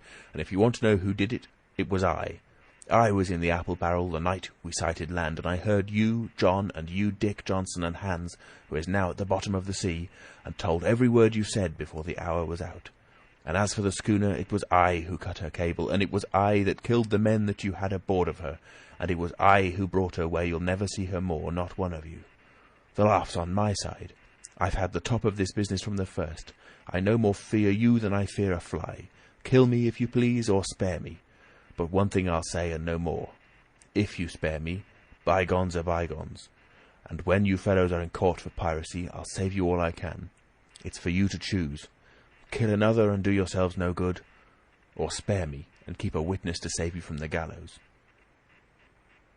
I stopped, for I will tell you I was out of breath, and to my wonder not a man of them moved, but all sat staring at me like as many sheep. And while they were still staring, I broke out again.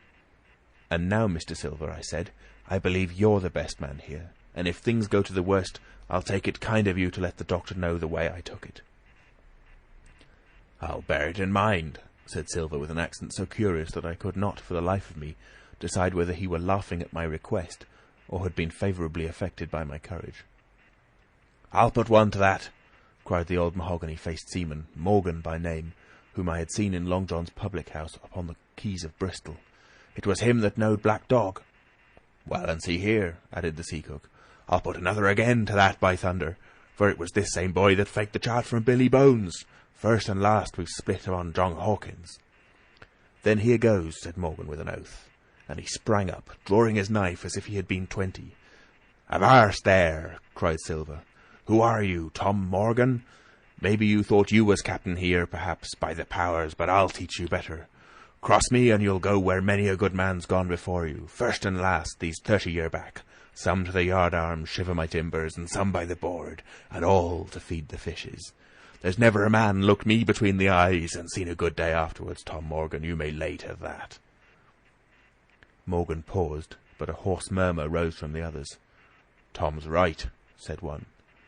"I stood hazing long enough from one," added another. "I'll be hanged if I'll be hazed by you, John Silver." "Did any of you gentlemen want to have it out with me?" roared Silver, bending far forward from his position on the keg, with his pipe still glowing in his right hand. "Put a name on what you're at. Ye ain't dumb, I reckon. Him that wants shall get it. Have I lived this many years, and a sum of a rum-puncheon cock is hat athwart my house at the latter end of it. You know the way, you're all gentlemen of fortune by your account. Well, I'm ready. Take a cutlass, him that dares, and I'll see the colour of his inside, crutch and all, before that pipe's empty." Not a man stirred. Not a man answered. "That's your sort, is it?" he added, returning his pipe to his mouth. "Well, you're a gay lot to look at, anyway. Not much worth to fight, ye ain't. Perhaps you can understand King George's English. I'm captain here by 'lection. I'm captain here because I'm the best man by a long sea mile. You won't fight as gentlemen of fortune should, then by thunder you'll obey, and you may lay to it. I like that boy, now. I never seen a better boy than that. He's more a man than any pair of rats of you in this here house, and what I say is this. Let me see him that'll lay a hand on him. That's what I say, and you may lay to it." There was a long pause after this. I stood straight up against the wall, my heart still going like a sledgehammer, but with a ray of hope now shining in my bosom. Silver leant back against the wall, his arms crossed, his pipe in the corner of his mouth, as calm as though he had been in church. Yet his eye kept wandering furtively, and he kept the tail of it on his unruly followers. They, on their part, drew gradually together towards the far end of the blockhouse, and the low hiss of their whispering sounded in my ear continuously like a stream. One after another they would look up, and the red light of the torch would fall for a second on their nervous faces.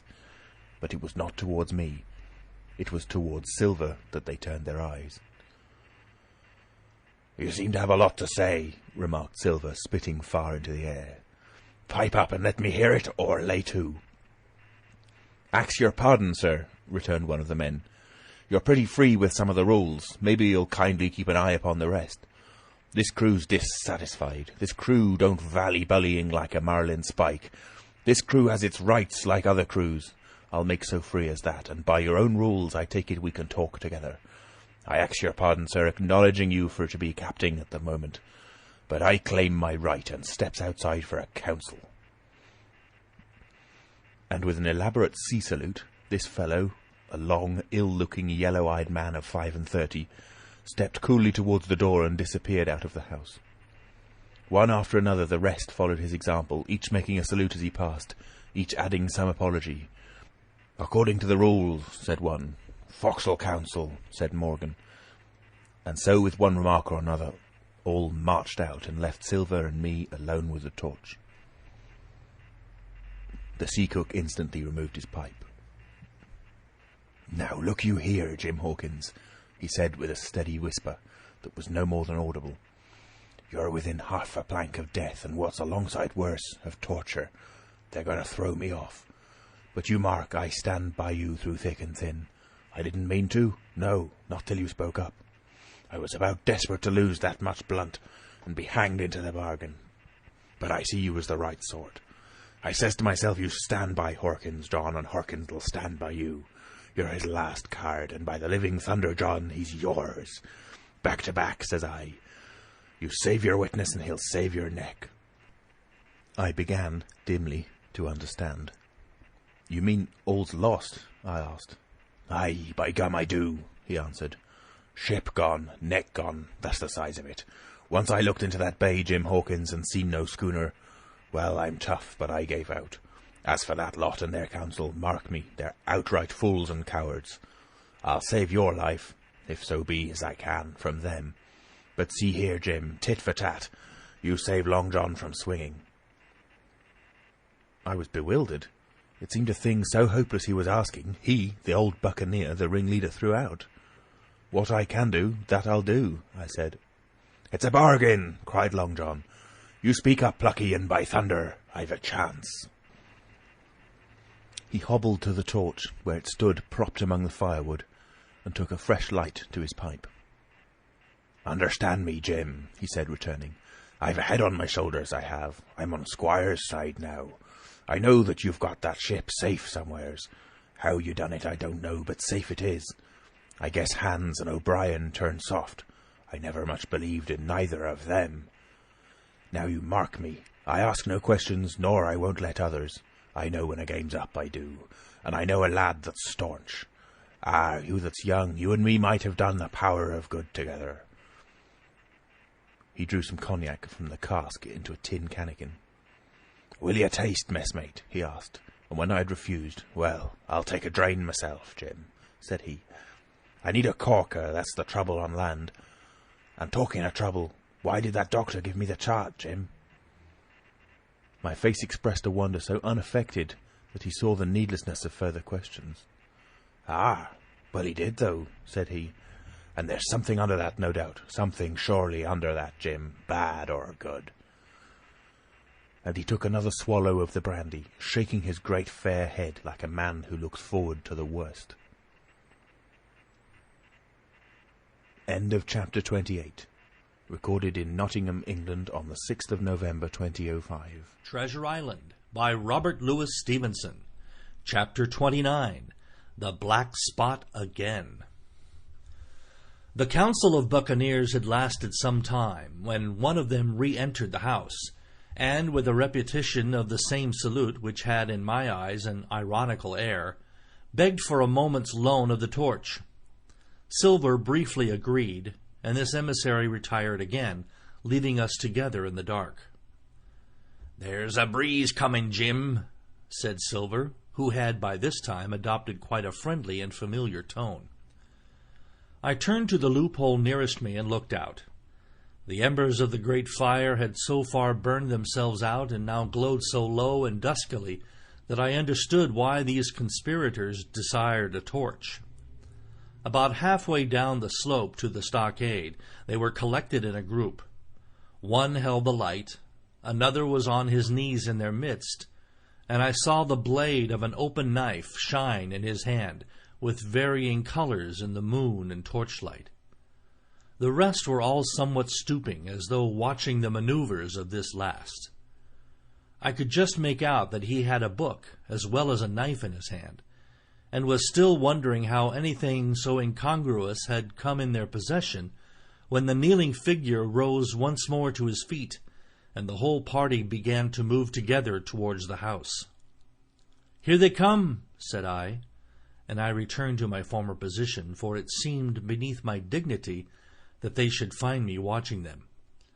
"Well, let 'em come, lad, let 'em come," said Silver cheerfully. "I've still a shot in my locker." The door opened, and the 5 men, standing huddled together just inside, pushed one of their number forward. In any other circumstances it would have been comical to see his slow advance, hesitating as he set down each foot, but holding his closed right hand in front of him. "Step up, lad," cried Silver. "I won't eat ya. Hand it over, lubber. I know the rules, I do. I won't hurt your deputation." Thus encouraged, the buccaneer stepped forward more briskly, and having passed something to Silver from hand to hand, slipped yet more smartly back again to his companions. The sea cook looked at what had been given him. "The black spot! I thought so," he observed. "Where might ye have got the paper? Why, hillo, look here now, this ain't lucky. You've gone and cut this out of a Bible. What fools cut a Bible?" "Ah, there," said Morgan, "there, what did I say? No good'll come of that, I said." "Well, you've about fixed it now among you," continued Silver. "You'll all swing now, I reckon. What soft-headed lubber had a Bible?" "It was Dick," said one. "Dick, was it? Then Dick can get to prayers," said Silver. "He's seen his slice of luck, has Dick, and you may lay to that." But here the long man with the yellow eyes struck in. "Belay that talk, Silver," he said. "This crew has tipped you the black spot in full council, as in duty bound. Just you turn it over, as in duty bound, and see what's wrote there. Then you can talk." "Thank ye, George," replied the sea cook. "You've always was brisk for business, and has the rules at heart, George, as I'm pleased to see. Well, what is it, anyway?" "Ah, deposed. That's it, is it? Very pretty wrote, to be sure. Like print, I swear. Your hand a right, George? Why, you was getting quite a leading man in this here crew. You'll be captain next, I shouldn't wonder. Just oblige me with that torch again, will you? This pipe don't draw." "Come now," said George, "you don't fool this crew no more. You're a funny man by your account, but you're over now, and you'll maybe step down off that barrel and help vote."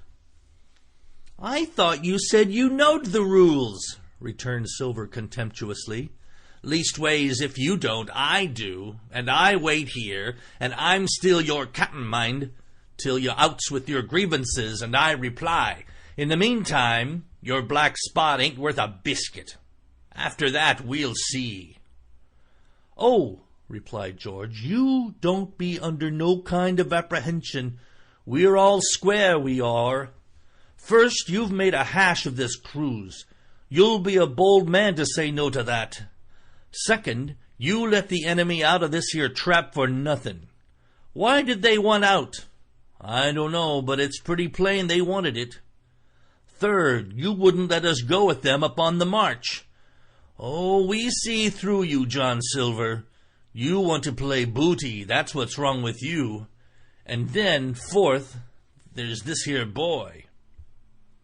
"Is that all?" asked Silver quietly.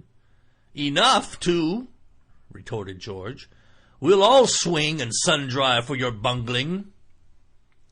"Well, now, look here, I'll answer these 4 pints, one after another I'll answer 'em. I made a hash of this cruise, did I?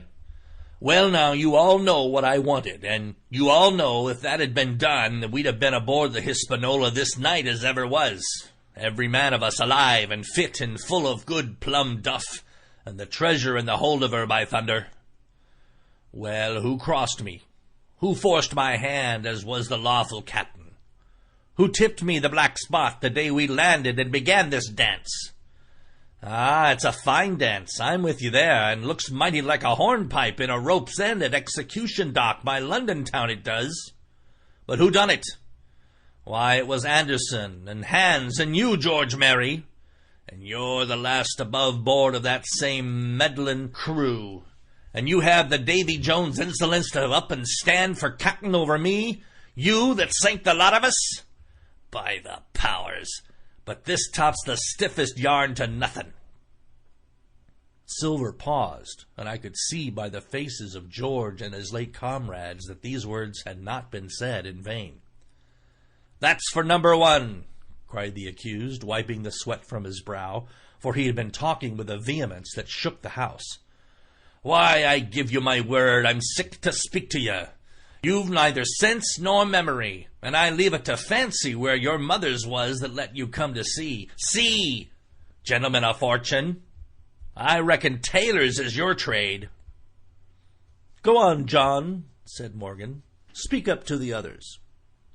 "Ah, the others," returned John. "They're a nice lot, ain't they? You say this cruise is bungled? Ah, By gum, if you could understand how bad it's bungled, you would see. We're that near the gibbet that my neck's stiff with thinking on it. You've seen 'em, maybe, hanged in chains, birds about 'em, seamen pointing 'em out as they go down with the tide. "Who's that?" says one. "That? Why, that's John Silver. I knowed him well," said another. And you could hear the chains a-jangle as you go about and reach for the other buoy.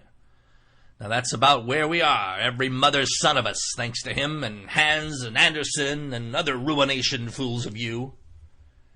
And if you want to know about number 4, and that boy, why, shiver me timbers, isn't he a hostage? Are we a-going to waste a hostage? No, not us.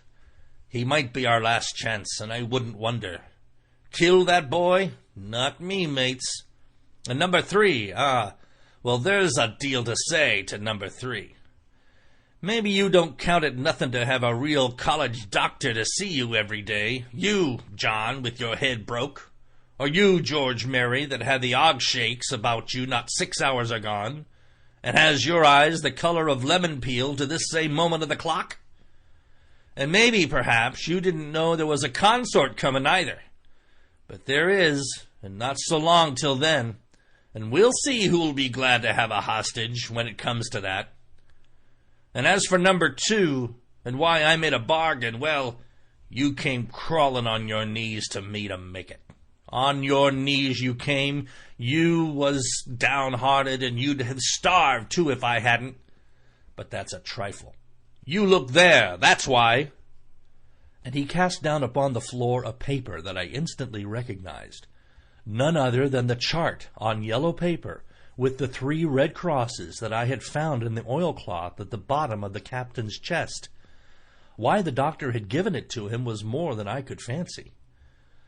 But if it were inexplicable to me, the appearance of the chart was incredible to the surviving mutineers. They leaped upon it like cats upon a mouse.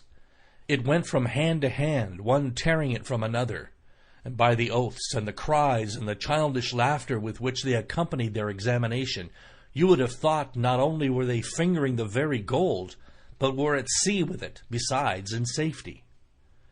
"Yes," said one, "that's flint, sure enough. J.F., and a score below, with a clove hitch to it, so he done ever." "Mighty pretty," said George. "But how are we to get away with it, and us no ship?" Silver suddenly sprang up, and supporting himself with a hand against the wall. "Now I give you warning, George," he cried. "One more word of your sauce, and I'll call you down and fight you." "How? Why, how do I know? You would ought to tell me that, you and the rest, that lost me my schooner with your interference, burn you. But not you can't. You ain't got the invention of a cockroach. But civil you can speak and shall, George Mary, you may lay to that." "That's fair enough," said the old man Morgan. "Fair, I reckon so," said the sea cook. "You lost the ship, I found the treasure. Who's the better man at that? And now I resign, by thunder. Elect whom you please to be your captain now. I'm done with it." "Silver!" they cried. "Barbecue forever! Barbecue for captain!" "So that's the tune, is it?" cried the cook.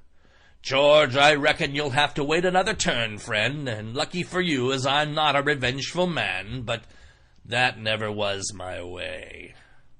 And now, shipmates, this black spot, 'tain't much good now, is it?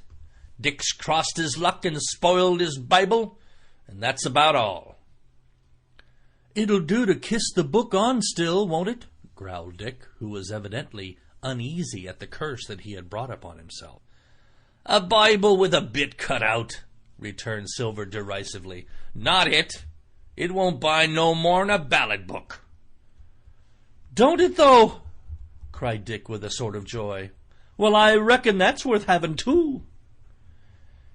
"Here, Jim, here's a curiosity for you," said Silver, and he tossed me the paper. It was around the size of a crown piece. One side was blank, for it had been the last leaf. The other contained a verse or two of Revelation, these words among the rest, which struck sharply home upon my mind: "Without are dogs and murderers." The printed side had been blackened with wood ash, which already began to come off and soil my fingers. On the blank side had been written with the same material the one word, deposed. I had that curiosity beside me at this moment, but not a trace of writing now remains beyond a single scratch, such as a man might make with his thumbnail. That was the end of the night's business.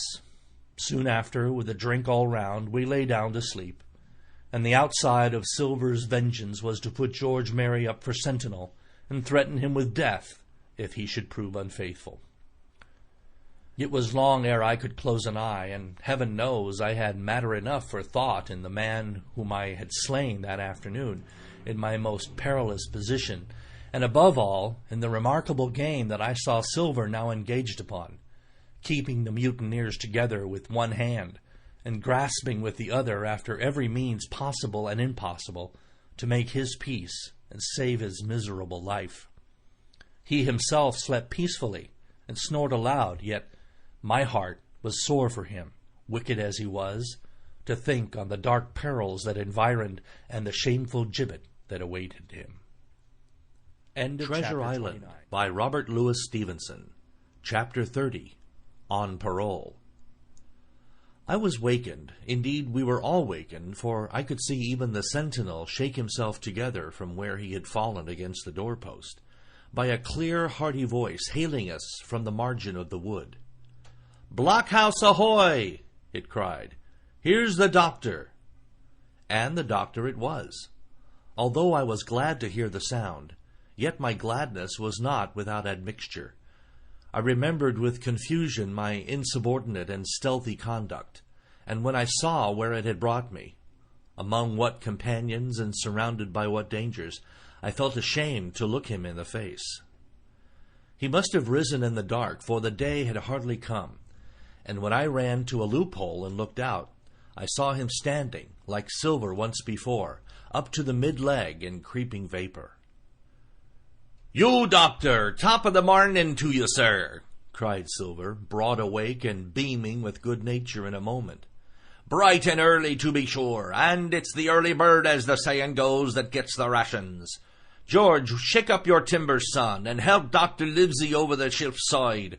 All a-doing well, your patients was, all merry and well." So he pattered on, standing on the hilltop with his crutch under his elbow, and one hand upon the side of the log-house, quite the old John in voice, manner, and expression. "We've quite a surprise for you too, sir," he continued. "We've a little stranger here, a new boarder and lodger, sir, and looking fit and taut as a fiddle. Slept like a supercargo, he did, right alongside of John. Stem to stem we was all night." Dr. Livesey was by this time across the stockade and pretty near the cook, and I could hear the alteration in his voice as he said, "Not Jim?" "The very same Jim as ever was," said Silver. The doctor stopped outright, although he did not speak, and it was some seconds before he seemed able to move on. "Well, well," he said at last, "duty first and pleasure afterwards, as you might have said yourself, Silver. Let us overhaul these patients of yours." A moment afterwards he had entered the blockhouse, and with one grim nod to me, proceeded with his work among the sick. He seemed under no apprehension, though he must have known that his life among these treacherous demons depended on a hair, and he rattled on to his patients as if he were paying an ordinary professional visit in a quiet English family. His manner, I suppose, reacted on the men, for they all behaved to him as if nothing had occurred, as if he were still ship's doctor, and they were still faithful hands before the mast. "You're doing well, my friend," he said to the fellow with the bandaged head, "and if ever any person has a close shave, it was you. Your head must have been hard as iron. Well, George, how goes it? You're a pretty color, certainly. Why, your liver man is upside down. Did you take that medicine? Did he take that medicine, man?" "Aye, aye, sir, he took it sure enough," returned Morgan. "Because, you see, since I am mutineer's doctor, or prison doctor, as I prefer to call it," said Dr. Livesey, in his pleasantest way, I make it a point of honor not to lose a man for King George, God bless him, and the gallows." The rogues looked at each other, but swallowed the home thrust in silence. "Dick don't feel well, sir," said one. "Don't he?" replied the doctor. "Well, step up here, Dick, and let me see your tongue." "No, I should be surprised if he did. The man's tongue is fit to frighten the French. Another fever." "Ah, there," said Morgan, "that come to spilin' Bibles." "That comes, as you call it, of being arrant asses," retorted the doctor, "and not having sense enough to know honest air from poison, and the dry land from a vile pestiferous slough. I think it most probable, though of course it's only an opinion, that you'll all have the deuce to pay before you get that malaria out of your system. Camp in a bog, would you? Silver, I'm surprised at you. You're less of a fool than many, take you all around, but you don't appear to me to have the rudiments of a notion of the rules of health. Well," he added, after he had dosed them round, and they had taken his prescriptions with really laughable humility, more like charity school children than blood-guilty mutineers and pirates, "well, that's done for today. And now I should wish to have a talk with that boy, please." And he nodded his head in my direction carelessly. George Merry was at the door, spitting and spluttering over some bad-tasted medicine. But at the first word of the doctor's proposal, he swung round with a deep flush and cried, "No!" and swore. Silver struck the barrel with his open hand. "Silence!" he roared, and looked about him positively like a lion. "Doctor," he went on in his usual tones, "I was a-thinking of that, knowing as how you had a fancy for the boy. We're all humbly grateful for your kindness, and as you see, puts faith in you, and takes the drugs down like that much grog. And I take it I've found your way as'll suit all. Hawkins, will you give me your word of honor as a young gentleman, for a young gentleman you are, although poor born, your word of honor not to slip your cable?" I readily gave the pledge required. "Then, doctor," said Silver, "you just step outside of that stockade, and once you're there I'll bring the boy down on the inside, and I reckon you can yarn through the spars. Good day to you, sir, and all of our duties to the squire and Captain Smollett." The explosion of disapproval, which nothing but Silver's black looks had restrained, broke out immediately the doctor had left the house. Silver was roundly accused of playing double, of trying to make a separate peace for himself, of sacrificing the interests of his accomplices and victims, and, in one word, of the identical exact thing that he was doing. It seemed to me so obvious in this case that I could not imagine how he was to turn their anger. But he was twice the man the rest were, and his last night's victory had given him a huge preponderance on their minds. He called them all the fools and dotes you can imagine, said it was necessary that I should talk to the doctor, fluttered the charts in their very faces, asked them if they could afford to break the treaty that very day they were bound to treasure hunting. "No, by thunder!" he cried. "It's us must break the treaty when the time comes. Until then I'll gammon that doctor, if I have to ile his boots with brandy." And then he bade them to get the fire lit, and stalked out upon his crutch, with his hand on my shoulder, leaving them in a disarray, and silenced by his volubility rather than convinced. "Slow, lad, slow," he said. "They might round upon us in a twinkle of an eye if we was seen to hurry." Very deliberately, then, did we advance across the sand to where the doctor awaited us on the other side of the stockade, and as soon as we were within easy speaking distance, Silver stopped. "You'll make a note of this here also, doctor," he said, "and the boy'll tell you how I saved his life, and were deposed for it too, and you may lay to that. Doctor, when a man's steering as near the wind as me, playing chuck farthing with the last breath in his body, like, you wouldn't think it too much, mayhap, to give him one last good word. You'll please bear in mind that it's not my life only now, it's that boy's into the bargain. And you'll speak me fair, doctor, and give me a bit of hope to go on for the sake of mercy." Silver was a changed man once he was out there and had his back to his friends in the blockhouse. His cheeks seemed to have fallen in, his voice trembled. Never was a soul more dead in earnest. "Why, John, you're not afraid?" asked Dr. Livesey. "Doctor, I'm no coward, no, not I, not so much," and he snapped his fingers. "If I was, I wouldn't say it. But I'll own up fairly, I've the shakes upon me for the gallows. You're a good man and a true, I never seen a better man. And you'll not forget what I done good, not any more than you'll forget the bad, I know. And I step aside, see here, and leave you and Jim alone. And you'll put that down for me too, for it's a long stretch, is that." So saying, he stepped back a little way until he was out of earshot, and there sat down upon a tree stump and began to whistle, spinning round now and again upon his seat so as to command a sight sometimes of me and the doctor, and sometimes of his unruly ruffians as they went to and fro in the sand between the fire, which they were busily rekindling, and to the house from which they brought forth pork and bread to make the breakfast. "So, Jim," said the doctor sadly, "here you are. As you have brewed, so shall you drink, my boy. Heaven knows I cannot find it in my heart to blame you, but this much I will say, be it kind or unkind. When Captain Smollett was well, you dared not have gone off, and when he was ill and couldn't help it, by George, it was downright cowardly." I will own that I here began to weep. "Doctor," I said, "you might spare me. I have blamed myself enough. My life's forfeit anyway, and I should have been dead by now if Silver hadn't stood for me. And, doctor, believe this, I can die, and I dare say I deserve it, but what I fear is torture. If they come to torture me, Jim—" The doctor interrupted, and his voice was quite changed. "Jim, I can't have this.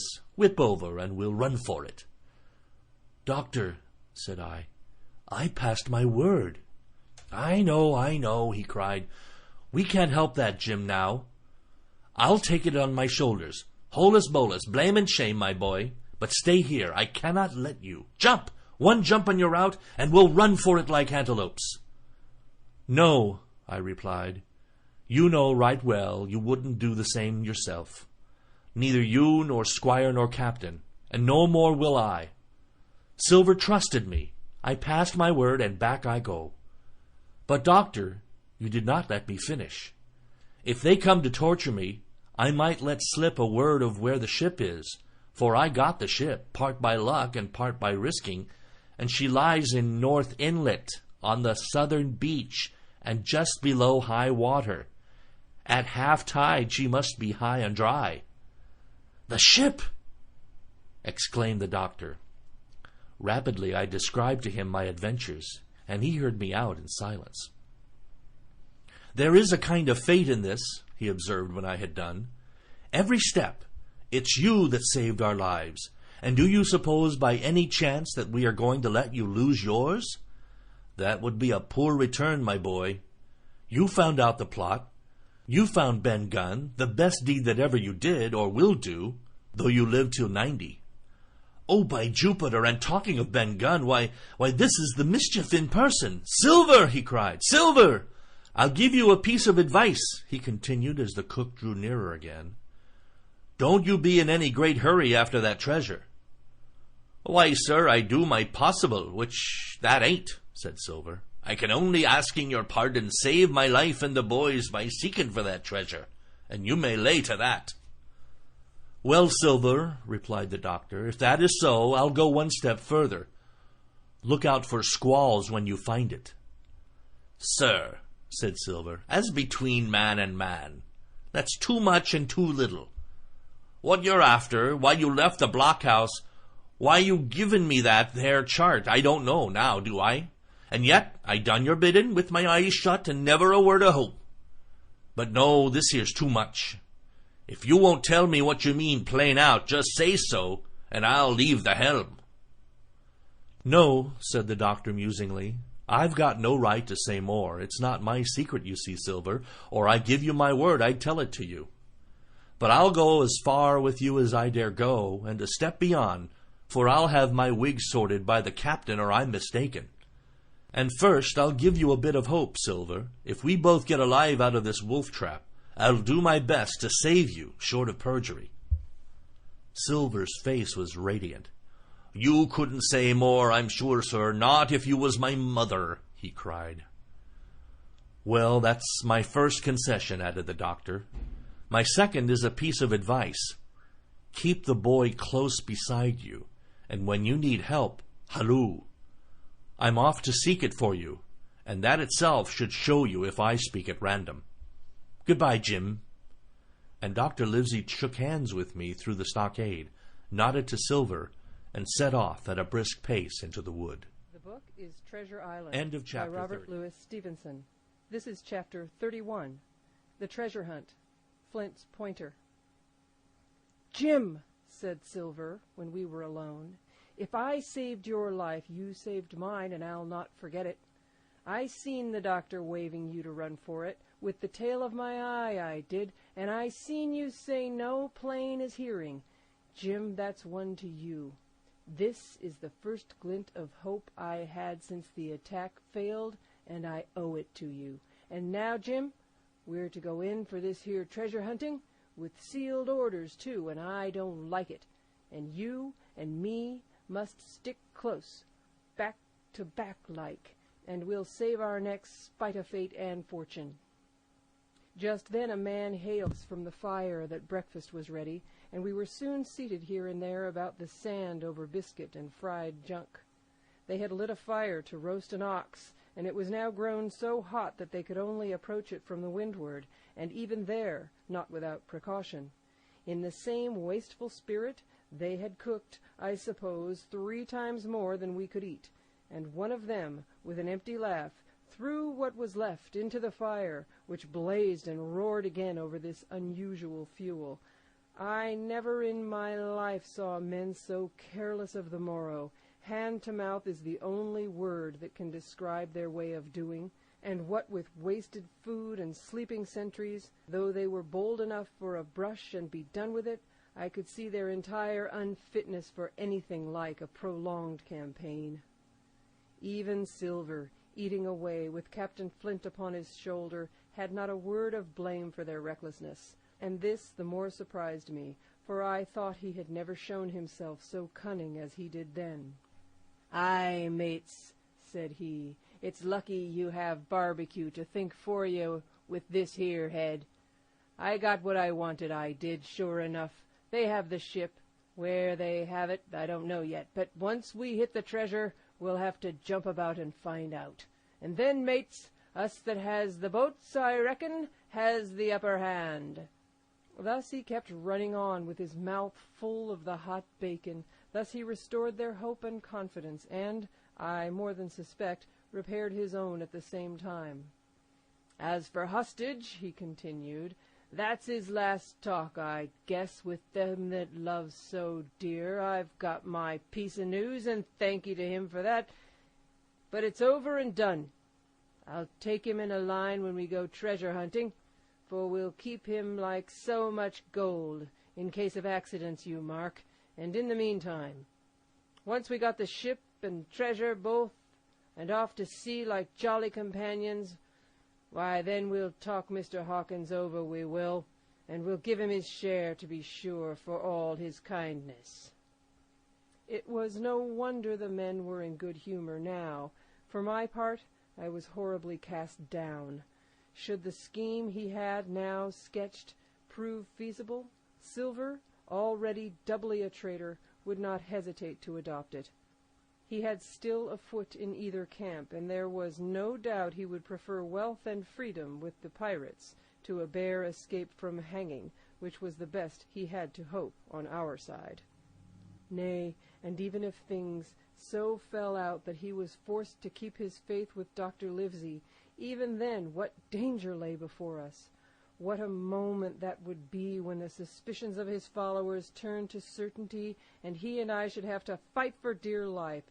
he a cripple and I a boy, against 5 strong and active seamen. Add to this double apprehension the mystery that still hung over the behavior of my friends, their unexplained desertion of the stockade, their inexplicable cession of the chart, or harder still to understand, the doctor's last warning to Silver, "Look out for squalls when you find it," and you will readily believe how little taste I found in my breakfast, and with how uneasy a heart I set forth behind my captors on the quest for treasure. We made a curious figure, had anyone been there to see us, all in soiled sailor clothes, and all but me armed to the teeth. Silver had 2 guns slung about him, one before and one behind, besides the great cutlass at his waist, and a pistol in each pocket of his square-tailed coat. To complete this strange appearance, Captain Flint sat perched upon his shoulder, and gabbling odds and ends of purposeless sea-talk. I had a line about my waist, and followed obediently after the sea-cook, who held the loose end of the rope, now in his free hand, now between his powerful teeth. For all the world I was led like a dancing bear. The other men were variously burthened, some carrying picks and shovels, for that had been the very first necessary they brought ashore from the Hispaniola, others laden with pork, bread, and brandy for the midday meal. All the stores, I observed, came from our stock, and I could see the truth of Silver's words the night before. Had he not struck a bargain with the doctor, he and his mutineers, deserted by the ship, must have been driven to subsist on clear water and the proceeds of their hunting. Water would have been little to their taste. A sailor is not usually a good shot, and besides all that, when they were so short of eatables, it was not likely they would be very flush of powder. Well, thus equipped, we all set out, even the fellow with the broken head, who certainly should have kept in shadow, and straggled, one after another, to the beach, where the 2 gigs awaited us. Even these bore trace of the drunken folly of the pirates, one in a broken thwart, and both in their muddy and unbaled condition. Both were to be carried along with us for the sake of safety, and so, with our numbers divided between them, we set forth upon the bosom of the anchorage. As we pulled over, there was some discussion on the chart. The Red Cross was, of course, far too large to be a guide, and the terms of the note on the back, as you will hear, admittedly of some ambiguity. They ran, the reader may remember, thus: Tall tree, spy-glass shoulder, bearing a point to the N of NNE, Skeleton Island, ESE, and by E, 10 feet. A tall tree was thus the principal mark. Now, right before us the anchorage was bounded by a plateau from 200 to 300 feet high, adjoining on the north the sloping southern shoulder of the Spyglass, and rising again toward the south to the rough, cliffy eminence called Mizzenmast Hill. The top of the plateau was dotted thickly with pine trees of varying height. Every here and there one of a different species rose 40 or 50 feet clear above its neighbors, and which of these was the particular tall tree of Captain Flint could only be decided on the spot and by readings of the compass. Yet, although that was the case, every man on board the boats had picked a favorite of his own. Ere we were halfway over, Long John alone, shrugging his shoulders and bidding them wait till they were there. We pulled easily by Silver's directions, not to weary the hands prematurely, and after quite a long passage landed at the mouth of the second river, that which runs down a woody cleft of the Spyglass. Thence, bending to our left, we began to ascend the slope towards the plateau. At the first outset, heavy, miry ground and a matted, marish vegetation greatly delayed our progress, but by little and little the hill began to steepen and become stony underfoot, and the wood to change its character and to grow in a more open order. It was, indeed, a most pleasant portion of the island that we were now approaching. A heavy-scented broom and many flowering shrubs had almost taken the place of grass. Thickets of green nutmeg trees were dotted here and there with the red columns and the broad shadow of the pines, and the first mingled their spice with the aroma of the others. The air, besides, was fresh and stirring, and this, under the sheer sunbeams, was a wonderful refreshment to our senses. The party spread itself abroad in a fan shape, shouting and leaping to and fro. About the center and a good way behind the rest, Silver and I followed, I tethered by my rope, he ploughing with deep pants among the sliding gravel. From time to time, indeed, I had to lend him a hand, or he must have missed his footing and fallen backward down the hill. We had thus proceeded for about half a mile, and were approaching the brow of the plateau, when the man upon the farthest left began to cry aloud, as if in terror. Shout after shout came from him, and the others began to run in his direction. "He can't have found the treasure," said old Morgan, hurrying past us from the right, "for that's clean atop." Indeed, we found when we also reached the spot it was something very different. At the foot of a pretty big pine, and involved in a green creeper, which had even partly lifted some of the smaller bones, a human skeleton lay, with a few shreds of clothing on the ground. I believe a chill struck for a moment to every heart. "He was a seaman," said George Merry, who, bolder than the rest, had gone up close and was examining the rags of clothing. "Leastways, this is good sea cloth." "Aye, aye," said Silver, "like enough. You wouldn't look to find a bishop here, I reckon. But what sort of a way is that for bones to lie? 'Tain't in nature." Indeed, on a second glance, it seemed impossible to fancy that the body was in a natural position. But for some disarray, the work perhaps of the birds that had fed upon him, or of the slow-growing creeper that had gradually enveloped his remains, the man lay perfectly straight, his feet pointing in one direction, his hands raised above his head like a diver's, pointing directly in the opposite. "I've taken a notion into my old numbskull," observed Silver. "Here's the compass. There's the tip-top point to Skeleton Island sticking out like a tooth. Just take a bearing, will you, along the line of them bones." It was done. The body pointed straight in the direction of the island, and the compass read duly, E-S-E and by E. "I thought so," cried the cook. "This here is a pointer. Right up there is our line for the Pole Star and the Jolly Dollars. But by thunder, if it don't make me cold inside to think of Flint. This was one of his jokes, and no mistake. Him and these 6 was alone here. He killed 'em every man, and this one he hauled here and laid down by compass. Shiver me timbers! They're long bones, and the hair's been yellow. Aye, that would be Allardyce. You mind Allardyce, Tom Morgan?" "Aye, aye," returned Morgan. "I mind him. He owed me money, he did, and took my knife ashore with him." "Speaking of knives," said another, "why don't we find his'n lying around? Flint weren't the man to pick a seaman's pocket, and the birds, I guess, would leave it be." "By the powers, that's true," cried Silver. "There ain't a thing left here," said Mary, still feeling around among the bones. "Not a copper doit or a baccy box. It don't look natural to me."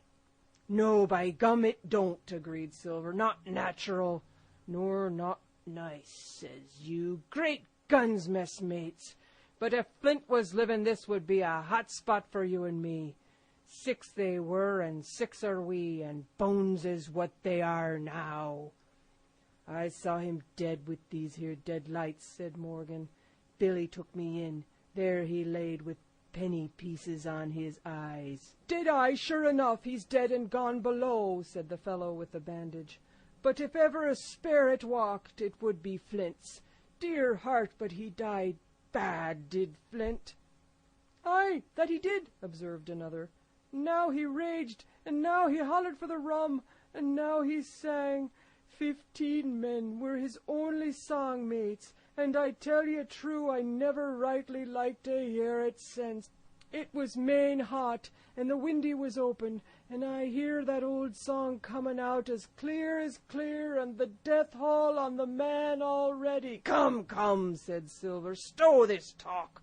He's dead, and he don't walk. That I know. Leastways, he won't walk by day. And you may lay to that. Care killed a cat. Fetch a head for the doubloons." We started, certainly, but in spite of the hot sun and the staring daylight, the pirates no longer ran separate and shouting through the wood, but kept side by side and spoke with bated breath. The terror of the dead buccaneer had fallen on their spirits. End of chapter 31. This is Treasure Island by Robert Louis Stevenson, and this is Jean O'Sullivan reading for LibriVox. The book is Treasure Island by Robert Louis Stevenson. This is chapter 32, The Treasure Hunt, The Voice Among the Trees. Partly from the damping influence of this alarm, partly to rest Silver and the sick folk, the whole party sat down as soon as they had gained the brow of the ascent. The plateau being somewhat tilted towards the west, this spot on which we had paused commanded a wide prospect on either hand. Before us, over the tree-tops, we beheld the Cape of the Woods, fringed with surf. Behind, we looked not only down upon the anchorage and Skeleton Island, but saw, clear across the Spit and the eastern lowlands, a great field of open sea upon the east. Sheer above us rose the spy-glass, here dotted with single pines, there black with precipices.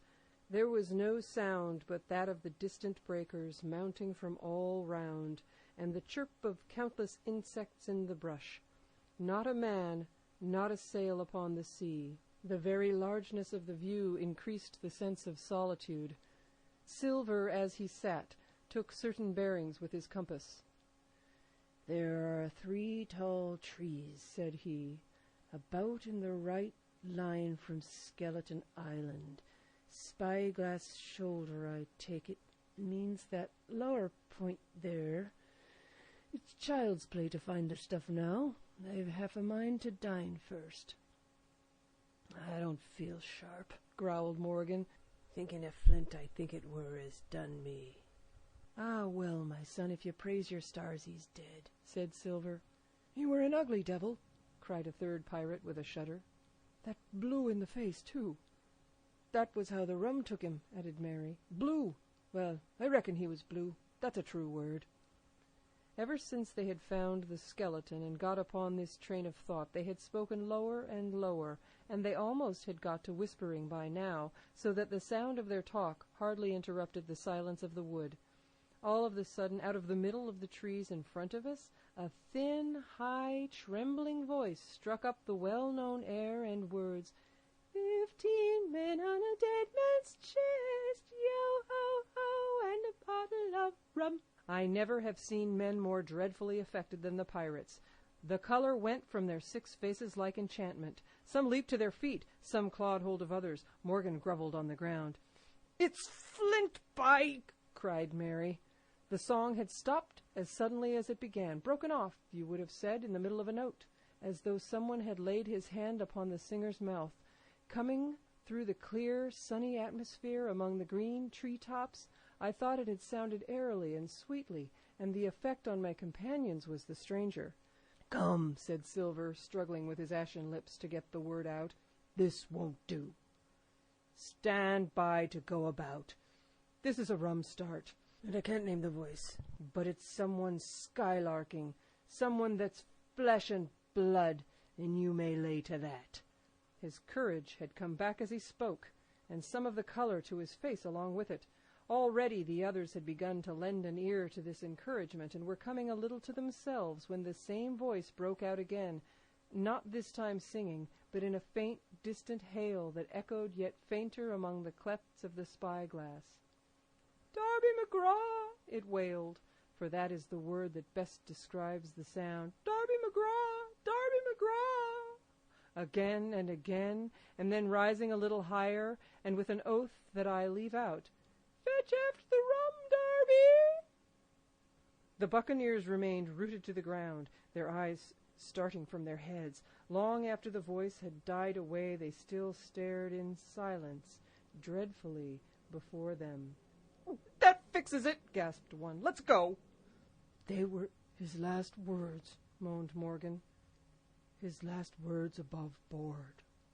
Dick had his Bible out and was praying volubly. He had been well brought up, had Dick, before he came to sea and fell among bad companions. Still, Silver was unconquered. I could hear his teeth rattle in his head, but he had not yet surrendered. "Nobody in this here island ever heard of Darby," he muttered. "Not one but us that's here. And then, making a great effort, "Shipmates," he cried, "I'm here to get that stuff, and I'll not be beat by man or devil. I never was afeard of Flint in his life, and by the powers I'll face him dead. There's 700,000 pound not a quarter mile from here. When did ever a gentleman of fortune show his stern to that much dollars for a boozy old seaman with a blue mug, and him dead too?" But there was no sign of reawakening courage in his followers, rather indeed of growing terror at the irreverence of his words. "Belay there, John," said Mary. "Don't you cross a spirit." And the rest were all too terrified to reply. They would have run away severally had they dared, but fear kept them together, and kept them close by John, as if his daring helped them. He, on his part, had pretty well fought his weakness down. "Spirit? Well, maybe," he said, "but there's one thing not clear to me. There was an echo. Now, no man ever seen a spirit with a shadow. Well, then what's he doing with an echo to him? I should like to know. That ain't in nature, surely." This argument seemed weak enough to me, but you can never tell what will affect the superstitious, and to my wonder, George Merry was greatly relieved. "Well, that's so," he said. "You've a head upon your shoulders, John, and no mistake. 'Bout, shipmates! This here crew is on a wrong tack, I do believe, and, come to think of it, it was like Flint's voice, I grant you, but not just so clear away like it after all. It was liker somebody else's voice now. It was liker—" "By the powers, Ben Gunn!" roared Silver. "Aye, and so it were," cried Morgan, springing on his knees. "Ben Gunn it were." "It don't make much odds, do it now?" asked Dick. "Ben Gunn's not here in the body any more'n Flint." But the older hands greeted this remark with scorn. "Why, nobody minds Ben Gunn," cried Mary. "Dead or alive, nobody minds him." It was extraordinary how their spirits had returned, and how the natural color had revived in their faces. Soon they were chatting together, with intervals of listening, and not long after, hearing no further sound, they shouldered the tools and set forth again, Mary walking first, with Silver's compass to keep them on the right line with Skeleton Island. He had said the truth. Dead or alive, nobody minded Ben Gunn. Dick alone still held his Bible, and looked around him as he went, with fearful glances. But he found no sympathy, and Silver even joked him on his precautions. "I told you," said he. "I told you had spiled your Bible. If it ain't no good to swear by, what do you suppose a sperrit would give for it? Not that!" And he snapped his big fingers, halting a moment on his crutch. But Dick was not to be comforted. Indeed, it was soon plain to me that the lad was falling sick, hastened by heat, exhaustion, and the shock of his alarm. The fever, predicted by Dr. Livesey, was evidently growing swiftly higher. It was fine open walking here upon the summit.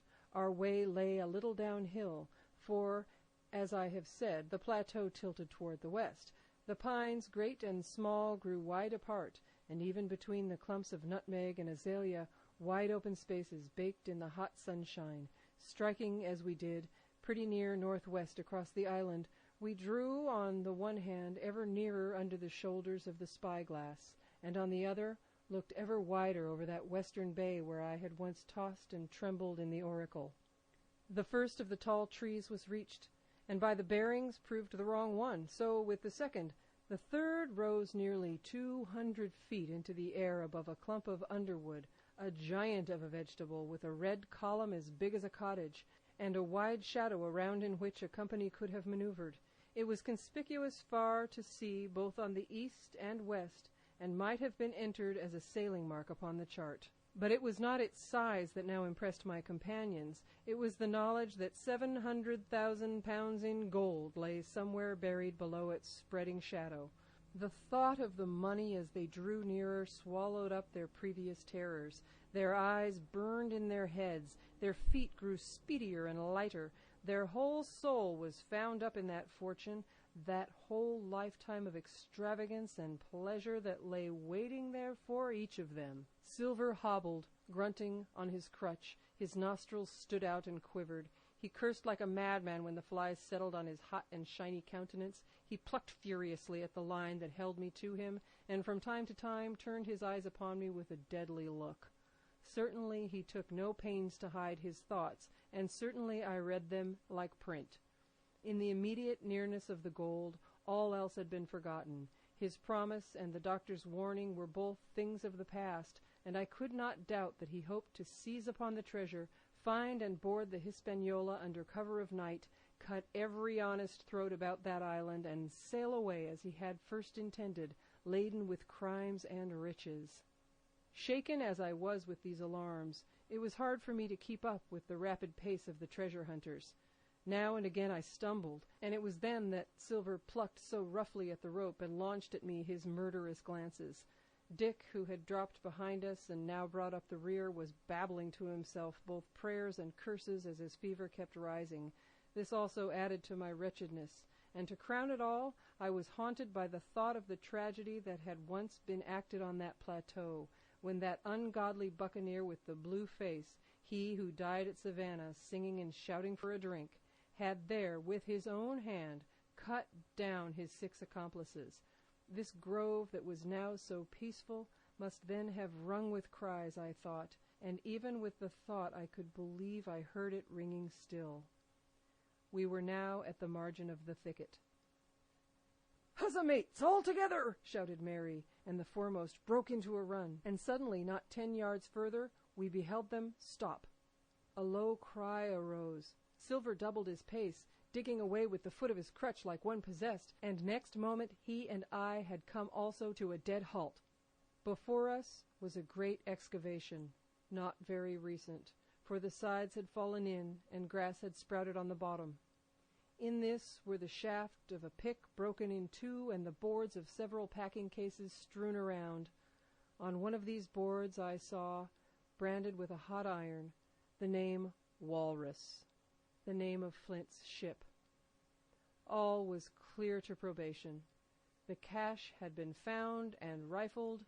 The 700,000 pounds were gone. End of chapter 32. This is Jean O'Sullivan for LibriVox. Reading from Treasure Island by Robert Louis. Treasure Island by Robert Louis Stevenson. Chapter 33. The Fall of a Chieftain. There never was such an overturn in this world. Each of these 6 men was as though he had been struck. But with Silver, the blow passed him almost instantly. Every thought of his soul had been set full stretch, like a racer on that money. Well, he was brought up in a single second, dead, and he kept his head, found his temper, and changed his plan before the others had had time to realize the disappointment. "Jim," he whispered, "take that and stand by for trouble." And he passed me a double-barreled pistol. At the same time he began quietly moving northward, and in a few steps had put the hollow between us 2 and the other 5. Then he looked at me and nodded, as much to say, "Here is a narrow corner," as indeed I thought it was. His looks were not quite friendly, and I was so revolted at these constant changes that I could not forbear whispering, "So you've changed sides again." There was no time left for him to answer in. The buccaneers, with oaths and cries, began to leap, one after the other, into the pit, and to dig with their fingers, throwing the boards aside as they did so. Morgan found a piece of gold. He held it up with a perfect spout of oaths. It was a 2-guinea piece, and it went from hand to hand among them for a quarter of a minute. 2 guineas, roared Mary, shaking in at Silver. "That's your 700,000 pounds, is it? You're the man for bargains, ain't you? You're him that never bungled nothing, you wooded-headed lubber." "Dig away, boys," said Silver with the coolest insolence. "You'll find some pig nuts, and I shouldn't wonder." "Pig nuts!" repeated Mary in a scream. "Mates, do you hear that? I tell you now, that man there knew it all along. Look in the face of him, and you'll see it wrote there." "Ah, Mary," remarked Silver, "standing for captain again. You're a pushing lad, to be sure." But this time everyone was entirely in Mary's favor. They began to scramble out of the excavation, darting furious glances behind them. One thing I observed, which looked well for us, they all got out upon the opposite side from Silver. Well, there we stood, 2 on one side, 5 on the other, the pit between us, and nobody screwed up high enough to offer the first blow. Silver never moved. He watched them, very upright on his crutch, and looked as cool as ever I saw him. He was brave, and no mistake. At last, Mary seemed to think a speech might help matters. "Mates," he said, "there's 2 of them alone there. One the old cripple that brought us all here and blundered us down to this. The other's that cub that I meant to have the heart of. Now, mates," he was just raising his arm and his voice, and plainly meant to lead the charge. But just then, crack, crack, crack! 3 musket shots flashed out of the thicket. Mary tumbled head foremost into the excavation. The man with the bandage spun round like a teetotum and fell all his length upon his side, where he lay dead, but still twitching, and the other 3 turned and ran for it with all their might. Before you could wink, Long John had fired 2 barrels of a pistol into the struggling Mary, and as the man rolled up his eyes at him in the last agony, "George," said he, "I reckon I settled you." At that same moment, the doctor, Gray, and Ben Gunn joined us, with smoking muskets, from among the nutmeg trees. "Forward!" cried the doctor. "Double quick, my lads! We must head 'em off the boats!" And we set off at a greater pace, sometimes plunging through the bushes to the chest. I tell you, but Silver was anxious to keep up with us. The work that man went through, leaping on his crutch until the muscles of his chest were fit to burst, was work no sound man ever equaled, and so thinks the doctor. As it was, he was already 30 yards behind us, and on the verge of strangling when we reached the brow of the slope. "Doctor!" he hailed. "See there! No hurry!" Sure enough, there was no hurry. In a more open part of the plateau, we could see the 3 survivors still running in the same direction as they had started, right for the mizzenmast hill. We were already between them and the boats, and so we sat, 4 of us, down to breathe, while Long John, mopping his face, came slowly up with us. "Thank ye kindly, doctor," says he. "You came in at about the nick, I guess, for me and Hawkins. And so it's you, Ben Gunn," he added. "Well, you're a nice one to be sure." "I'm Ben Gunn, I am," replied the Maroon, wriggling like an eel in his embarrassment. "And," he added after a long pause, "how do, Mr. Silver? Pretty well, I think ye, says you." Ben, murmured Silver, "to think as you've done me." The doctors sent back Gray for one of the pickaxes deserted in their flight by the mutineers, and then, as we proceeded leisurely downhill to where the boats were lying, related in a few words what had taken place. It was a story that profoundly interested Silver, and Ben Gunn, the half-idiot Maroon, was the hero from beginning to end. Ben, in his long, lonely wanderings about the island, had found the skeleton. It was he that had rifled it. He had found the treasure. He had dug it up. It was the haft of his pickaxe that lay broken in the excavation. He had carried it on his back in many weary journeys, from the foot of the tall pine to a cave he had on the 2-pointed hill at the northeast angle of the island, and there it had lain stored in safety since 2 months before the arrival of the Hispaniola. When the doctor had wormed this secret from him on the afternoon of the attack, and when next morning he saw the anchorage deserted, he had gone to Silver, given him the chart, which was now useless, given him the stores, for Ben Gunn's cave was well supplied with goat's meat salted by himself, given anything and everything to get a chance of moving in safety from the stockade to the 2-pointed hill, there to be clear of malaria and keep a guard upon the money. "As for you, Jim," he said, "it went against my heart, but I did what I thought best for those who had stood by their duty. And if you were not one of these, whose fault was it?" That morning, finding that I was to be involved in the horrid disappointment he had prepared for the mutineers, he had run all the way to the cave, and leaving the squire to guard the captain, had taken Grey and the Maroon and started making the diagonal across the island to be at hand beside the pine. Soon, however, he saw that our party had the start of him, and Ben Gunn, being fleet of foot, had been dispatched in front to do his best alone. Then it had occurred to him to work upon the superstitions of his former shipmates, and he was so far successful that Grey and the doctors had come up and were already ambushed before the arrival of the treasure hunters. "Ah," said Silver, "it were fortunate for me that I had Hawkins here. You would have let old John be cut to bits and never given it a thought, Doctor." "Not a thought," replied Dr. Livesey cheerily. And by this time we had reached the gigs. The doctor with his pickaxe demolished one of them, and then we all got aboard the other and set out to go round by sea for North Inlet. This was a run of 8 or 9 miles. Silver, though he was almost killed already with fatigue, was set to an oar, like the rest of us, and we were soon skimming swiftly over a smooth sea. Soon we passed out of the straits and doubled the southeast corner of the island, round which 4 days ago we had towed the Hispaniola. As we passed the two-pointed hill, we could see the black mouth of Ben Gunn's cave, and a figure standing by it, leaning on a musket.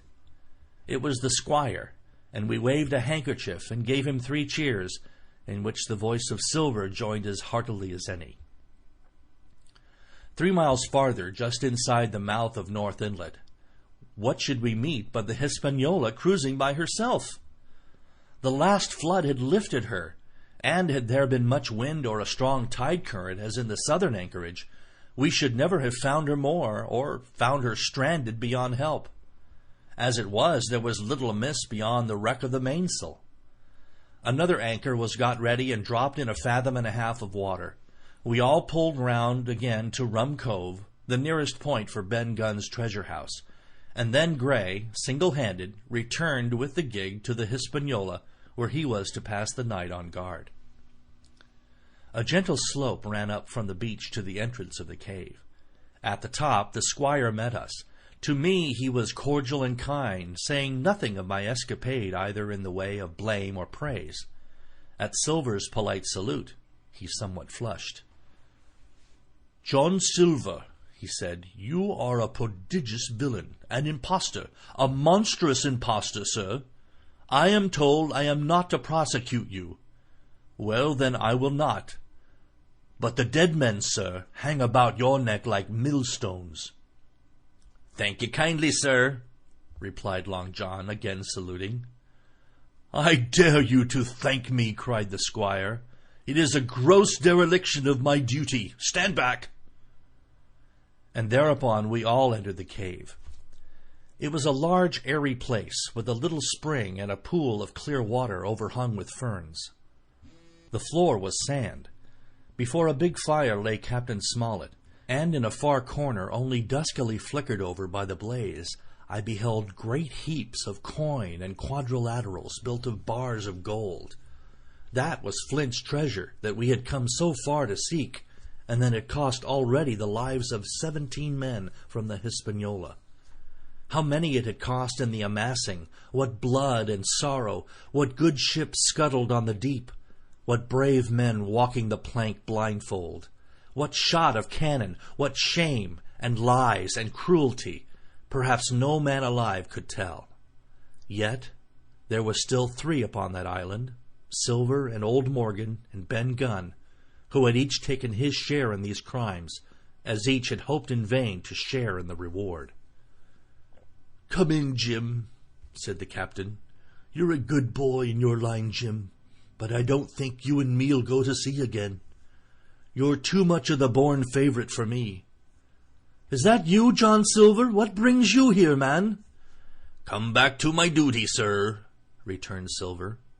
"Ah," said the captain, and that was all he said. What a supper I had of it that night, with all my friends around me. And what a meal it was, with Ben Gunn's salted goat and some delicacies and a bottle of old wine from the Hispaniola. Never, I am sure, were people gayer or happier. And there was Silver, sitting back almost out of the firelight, but eating heartily, prompt to spring forward when anything was wanted, even joining quietly in our laughter, the same bland, polite, obsequious seaman of the voyage out. Treasure Island by Robert Louis Stevenson. Chapter 34. At Last. The next morning we fell early to work, for the transportation of this great mass of gold near a mile by land to the beach, and thence 3 miles by boat to the Hispaniola, was a considerable task for so small a number of workmen. The 3 fellows still abroad upon the island did not greatly trouble us. A single sentry on the shoulder of the hill was sufficient to ensure us against any sudden onslaught, and we thought, besides, they had had more than enough of fighting. Therefore the work was pushed on briskly. Gray and Ben Gunn came and went with the boat, while the rest, during their absences, piled treasures on the beach. 2 of the bars, slung in a rope's end, made a good load for a grown man, one that he was glad to walk slowly with. For my part, as I was not much use at carrying, I was kept busy all day in the cave, packing the minted money into bread bags. It was a strange collection, like Billy Bones' hoard for the diversity of the coinage, but so much larger and so much more varied that I think I never had more pleasure than in sorting them. English, French, Spanish, Portuguese, Georges and Louises, doubloons and double guineas, and morderes and sequins, the pictures of all the kings of Europe for the last 100 years, strange oriental pieces stamped with what looked like wisps of string or bits of spider's web, round pieces, square pieces, and pieces bored through the middle, as if to wear round your neck. Nearly every variety of money in the world must, I think, have found a place in that collection, and for number I am sure they were like autumn leaves, so that my back ached with stooping and my fingers with sorting them out. Day after day this work went on. By every evening a fortune had been stowed aboard, but there was another fortune waiting for the morrow, and all this time we heard nothing of the 3 surviving mutineers. At last, I think it was on the 3rd night, the doctor and I were strolling on the shoulder of the hill where it overlooks the lowlands of the isle, when, from out of the thick darkness below, the wind brought us a noise between shrieking and singing. It was only a snatch that reached our ears, followed by the former silence. "Heaven forgive them," said the doctor. "'Tis the mutineers." "All drunk, sir," struck in the voice of Silver from behind us. Silver, I should say, was allowed his entire liberty, and in spite of daily rebuffs, seemed to regard himself once more as quite a privileged and friendly dependent. Indeed, it was remarkable how well he bore these slights, and with what unwearying politeness he kept on trying to ingratiate himself with all. Yet I think none treated him better than a dog, unless it was Ben Gunn, who was still terribly afraid of his old quartermaster, or myself, who had really something to thank him for. Although for that matter, I suppose, I had reason to think even worse of him than anyone else, for I had seen him meditating a fresh treachery upon the plateau. Accordingly, it was pretty gruffly that the doctor answered him. "Drunk or raving?" said he. "Right you were, sir," replied Silver, "and precious little odds which to you and me." "I suppose you would hardly ask me to call you a humane man," returned the doctor with a sneer, "and so my feelings may surprise you, Master Silver. But if I were sure they were raving, as I am mortally certain one at least of them is down with fever, I should leave this camp, and at whatever risk to my own carcass take them the assistance of my skill." "Ask your pardon, sir, you would be very wrong," quoth Silver. "You would lose your precious life, and you may lay to that. I am on your side now, hand in glove, and I shouldn't wish for to see the party weakened, let alone yourself, seeing as I know what I owes you. But these men down there, they couldn't keep their word, no, not supposing they wished to, and what's more, they couldn't believe as you could." "No," said the doctor, "you're the man to keep their word, we know that." Well, that was about the last news we had of the 3 pirates. Only once we heard a gunshot a great way off, and supposed them to be hunting. A council was held, and it was decided that we must desert them on the island, to the huge glee, I must say, of Ben Gunn, and with the strong approval of Grey. We left a good stock of powder and shot, the bulk of the salt goat, a few medicines, and some other necessaries, tools, clothing, the spare sail, a fathom or two of rope, and by the particular desire of the doctor, a handsome present of tobacco. That was about our last doing on the island. Before that, we had got the treasure stowed and had shipped enough water and the remainder of the goat meat in case of any distress.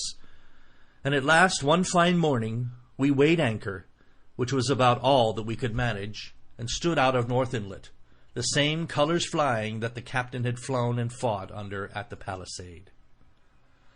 The three fellows must have been watching us closer than we thought for, as we soon had proved, for coming through the narrows we had to lie very near the southern point, and there we saw all three of them kneeling together on a spit of sand with their arms raised in supplication. It went to all our hearts, I think, to leave them in that wretched state, but we could not risk another mutiny, and to take them home for the gibbet would have been a cruel sort of kindness. The doctor hailed them and told them of the stores we had left, and where they were to find them, but they continued to call us by name and appeal to us, for God's sake, to be merciful, and not leave them to die in such a place.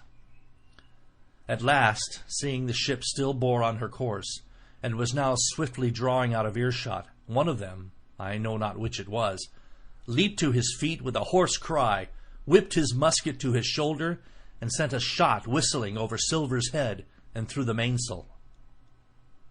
After that we kept under cover of the bulwarks, and when next I looked out they had disappeared from the spit, and the spit itself had almost melted out of sight in the growing distance. That was at least the end of that. And before noon, to my inexpressible joy, the highest rock of Treasure Island had sunk into the blue round of sea. We were so short of men that everyone on board had to bear a hand, only the captain lying on a mattress in the stern and giving his orders, for though greatly recovered, he was still in want of quiet. We laid her head for the nearest port in Spanish America, for we could not risk the voyage home without fresh hands, and, as it was, what with the baffling winds and a couple of fresh gales, we were all worn out before we reached it. It was just at sundown when we cast anchor in a most beautiful landlocked gulf, and were immediately surrounded by shore boats full of Negroes and Mexican Indians and half-bloods, selling fruits and vegetables and offering to dive for bits of money. The sight of so many good-humored faces, especially the blacks, the taste of the tropical fruits, and above all the lights that began to shine in the town made a most charming contrast to our dark and bloody sojourn on the island, and the doctor and the squire, taking me along with them, went ashore to pass the early part of the night. Here they met the captain of an English man-of-war, fell in talk with him, went on board his ship, and, in short, had so agreeable a time that day was breaking when we came alongside the Hispaniola. Ben Gunn was on the deck alone, and as soon as we came on board, he began, with wonderful contortions, to make us a confession. Silver was gone. The Maroon had connived at his escape in a shore boat some hours ago, and he now assured us that he only done so to preserve their lives, which would certainly have been forfeit if that man with the one leg that stayed aboard. But this was not all. The sea cook had not gone empty-handed. He had cut through a bulkhead unobserved and had removed one of the sacks of coin, worth perhaps 300 or 400 guineas, to help him on his further wanderings. I think we were all pleased to be so cheaply quit of him. Well, to make a long story short, we got a few hands on board, made a good cruise home, and the Hispaniola reached Bristol just as Mr. Blandley was beginning to think of fitting out her consort. 5 men only of those who had sailed returned with her. Drink and the devil has done for the rest, with a vengeance, although to be sure we were not quite in so bad a case as that other ship they sang about, with 1 man of her crew alive, what put to sea with 75. All of us had an ample share of the treasure and used it wisely or foolishly according to our natures. Captain Smollett is now retired from the sea. Gray not only saved his money, but being suddenly smit with the desire to rise, also studied his profession, and he is now mate and part owner of a fine full-rigged ship, married besides, and the father of a family. As for Ben Gunn, he got £1,000, which he spent or lost in 3 weeks, or to be more exact, in 19 days, for he was back begging on the 20th. Then he was given a lodge to keep, exactly as he had feared upon the island. But he still lives, a great favourite, though something of a butt, with the country boys, and a notable singer in church on Sundays and saints' days. Of Silver we have heard no more. That formidable seafaring man with one leg has at last gone clean out of my life, and I dare say he met his old negress, and perhaps still lives in comfort with her and Captain Flint. It is to be hoped so, I suppose, for his chance of comfort in another world are very small. The bar silver and the arms still lie, for all that I know, where Flint buried them, and certainly they shall lie there for me. Oxen and wain ropes would not bring me back again to that accursed island, and the worst dreams that ever I have are when I hear the surf booming about its coasts, or start upright in bed with the sharp voice of Captain Flint still ringing in my ears, "Pieces of 8! Pieces of 8!" End of chapter 34, and end of Treasure Island by Robert Louis Stevenson.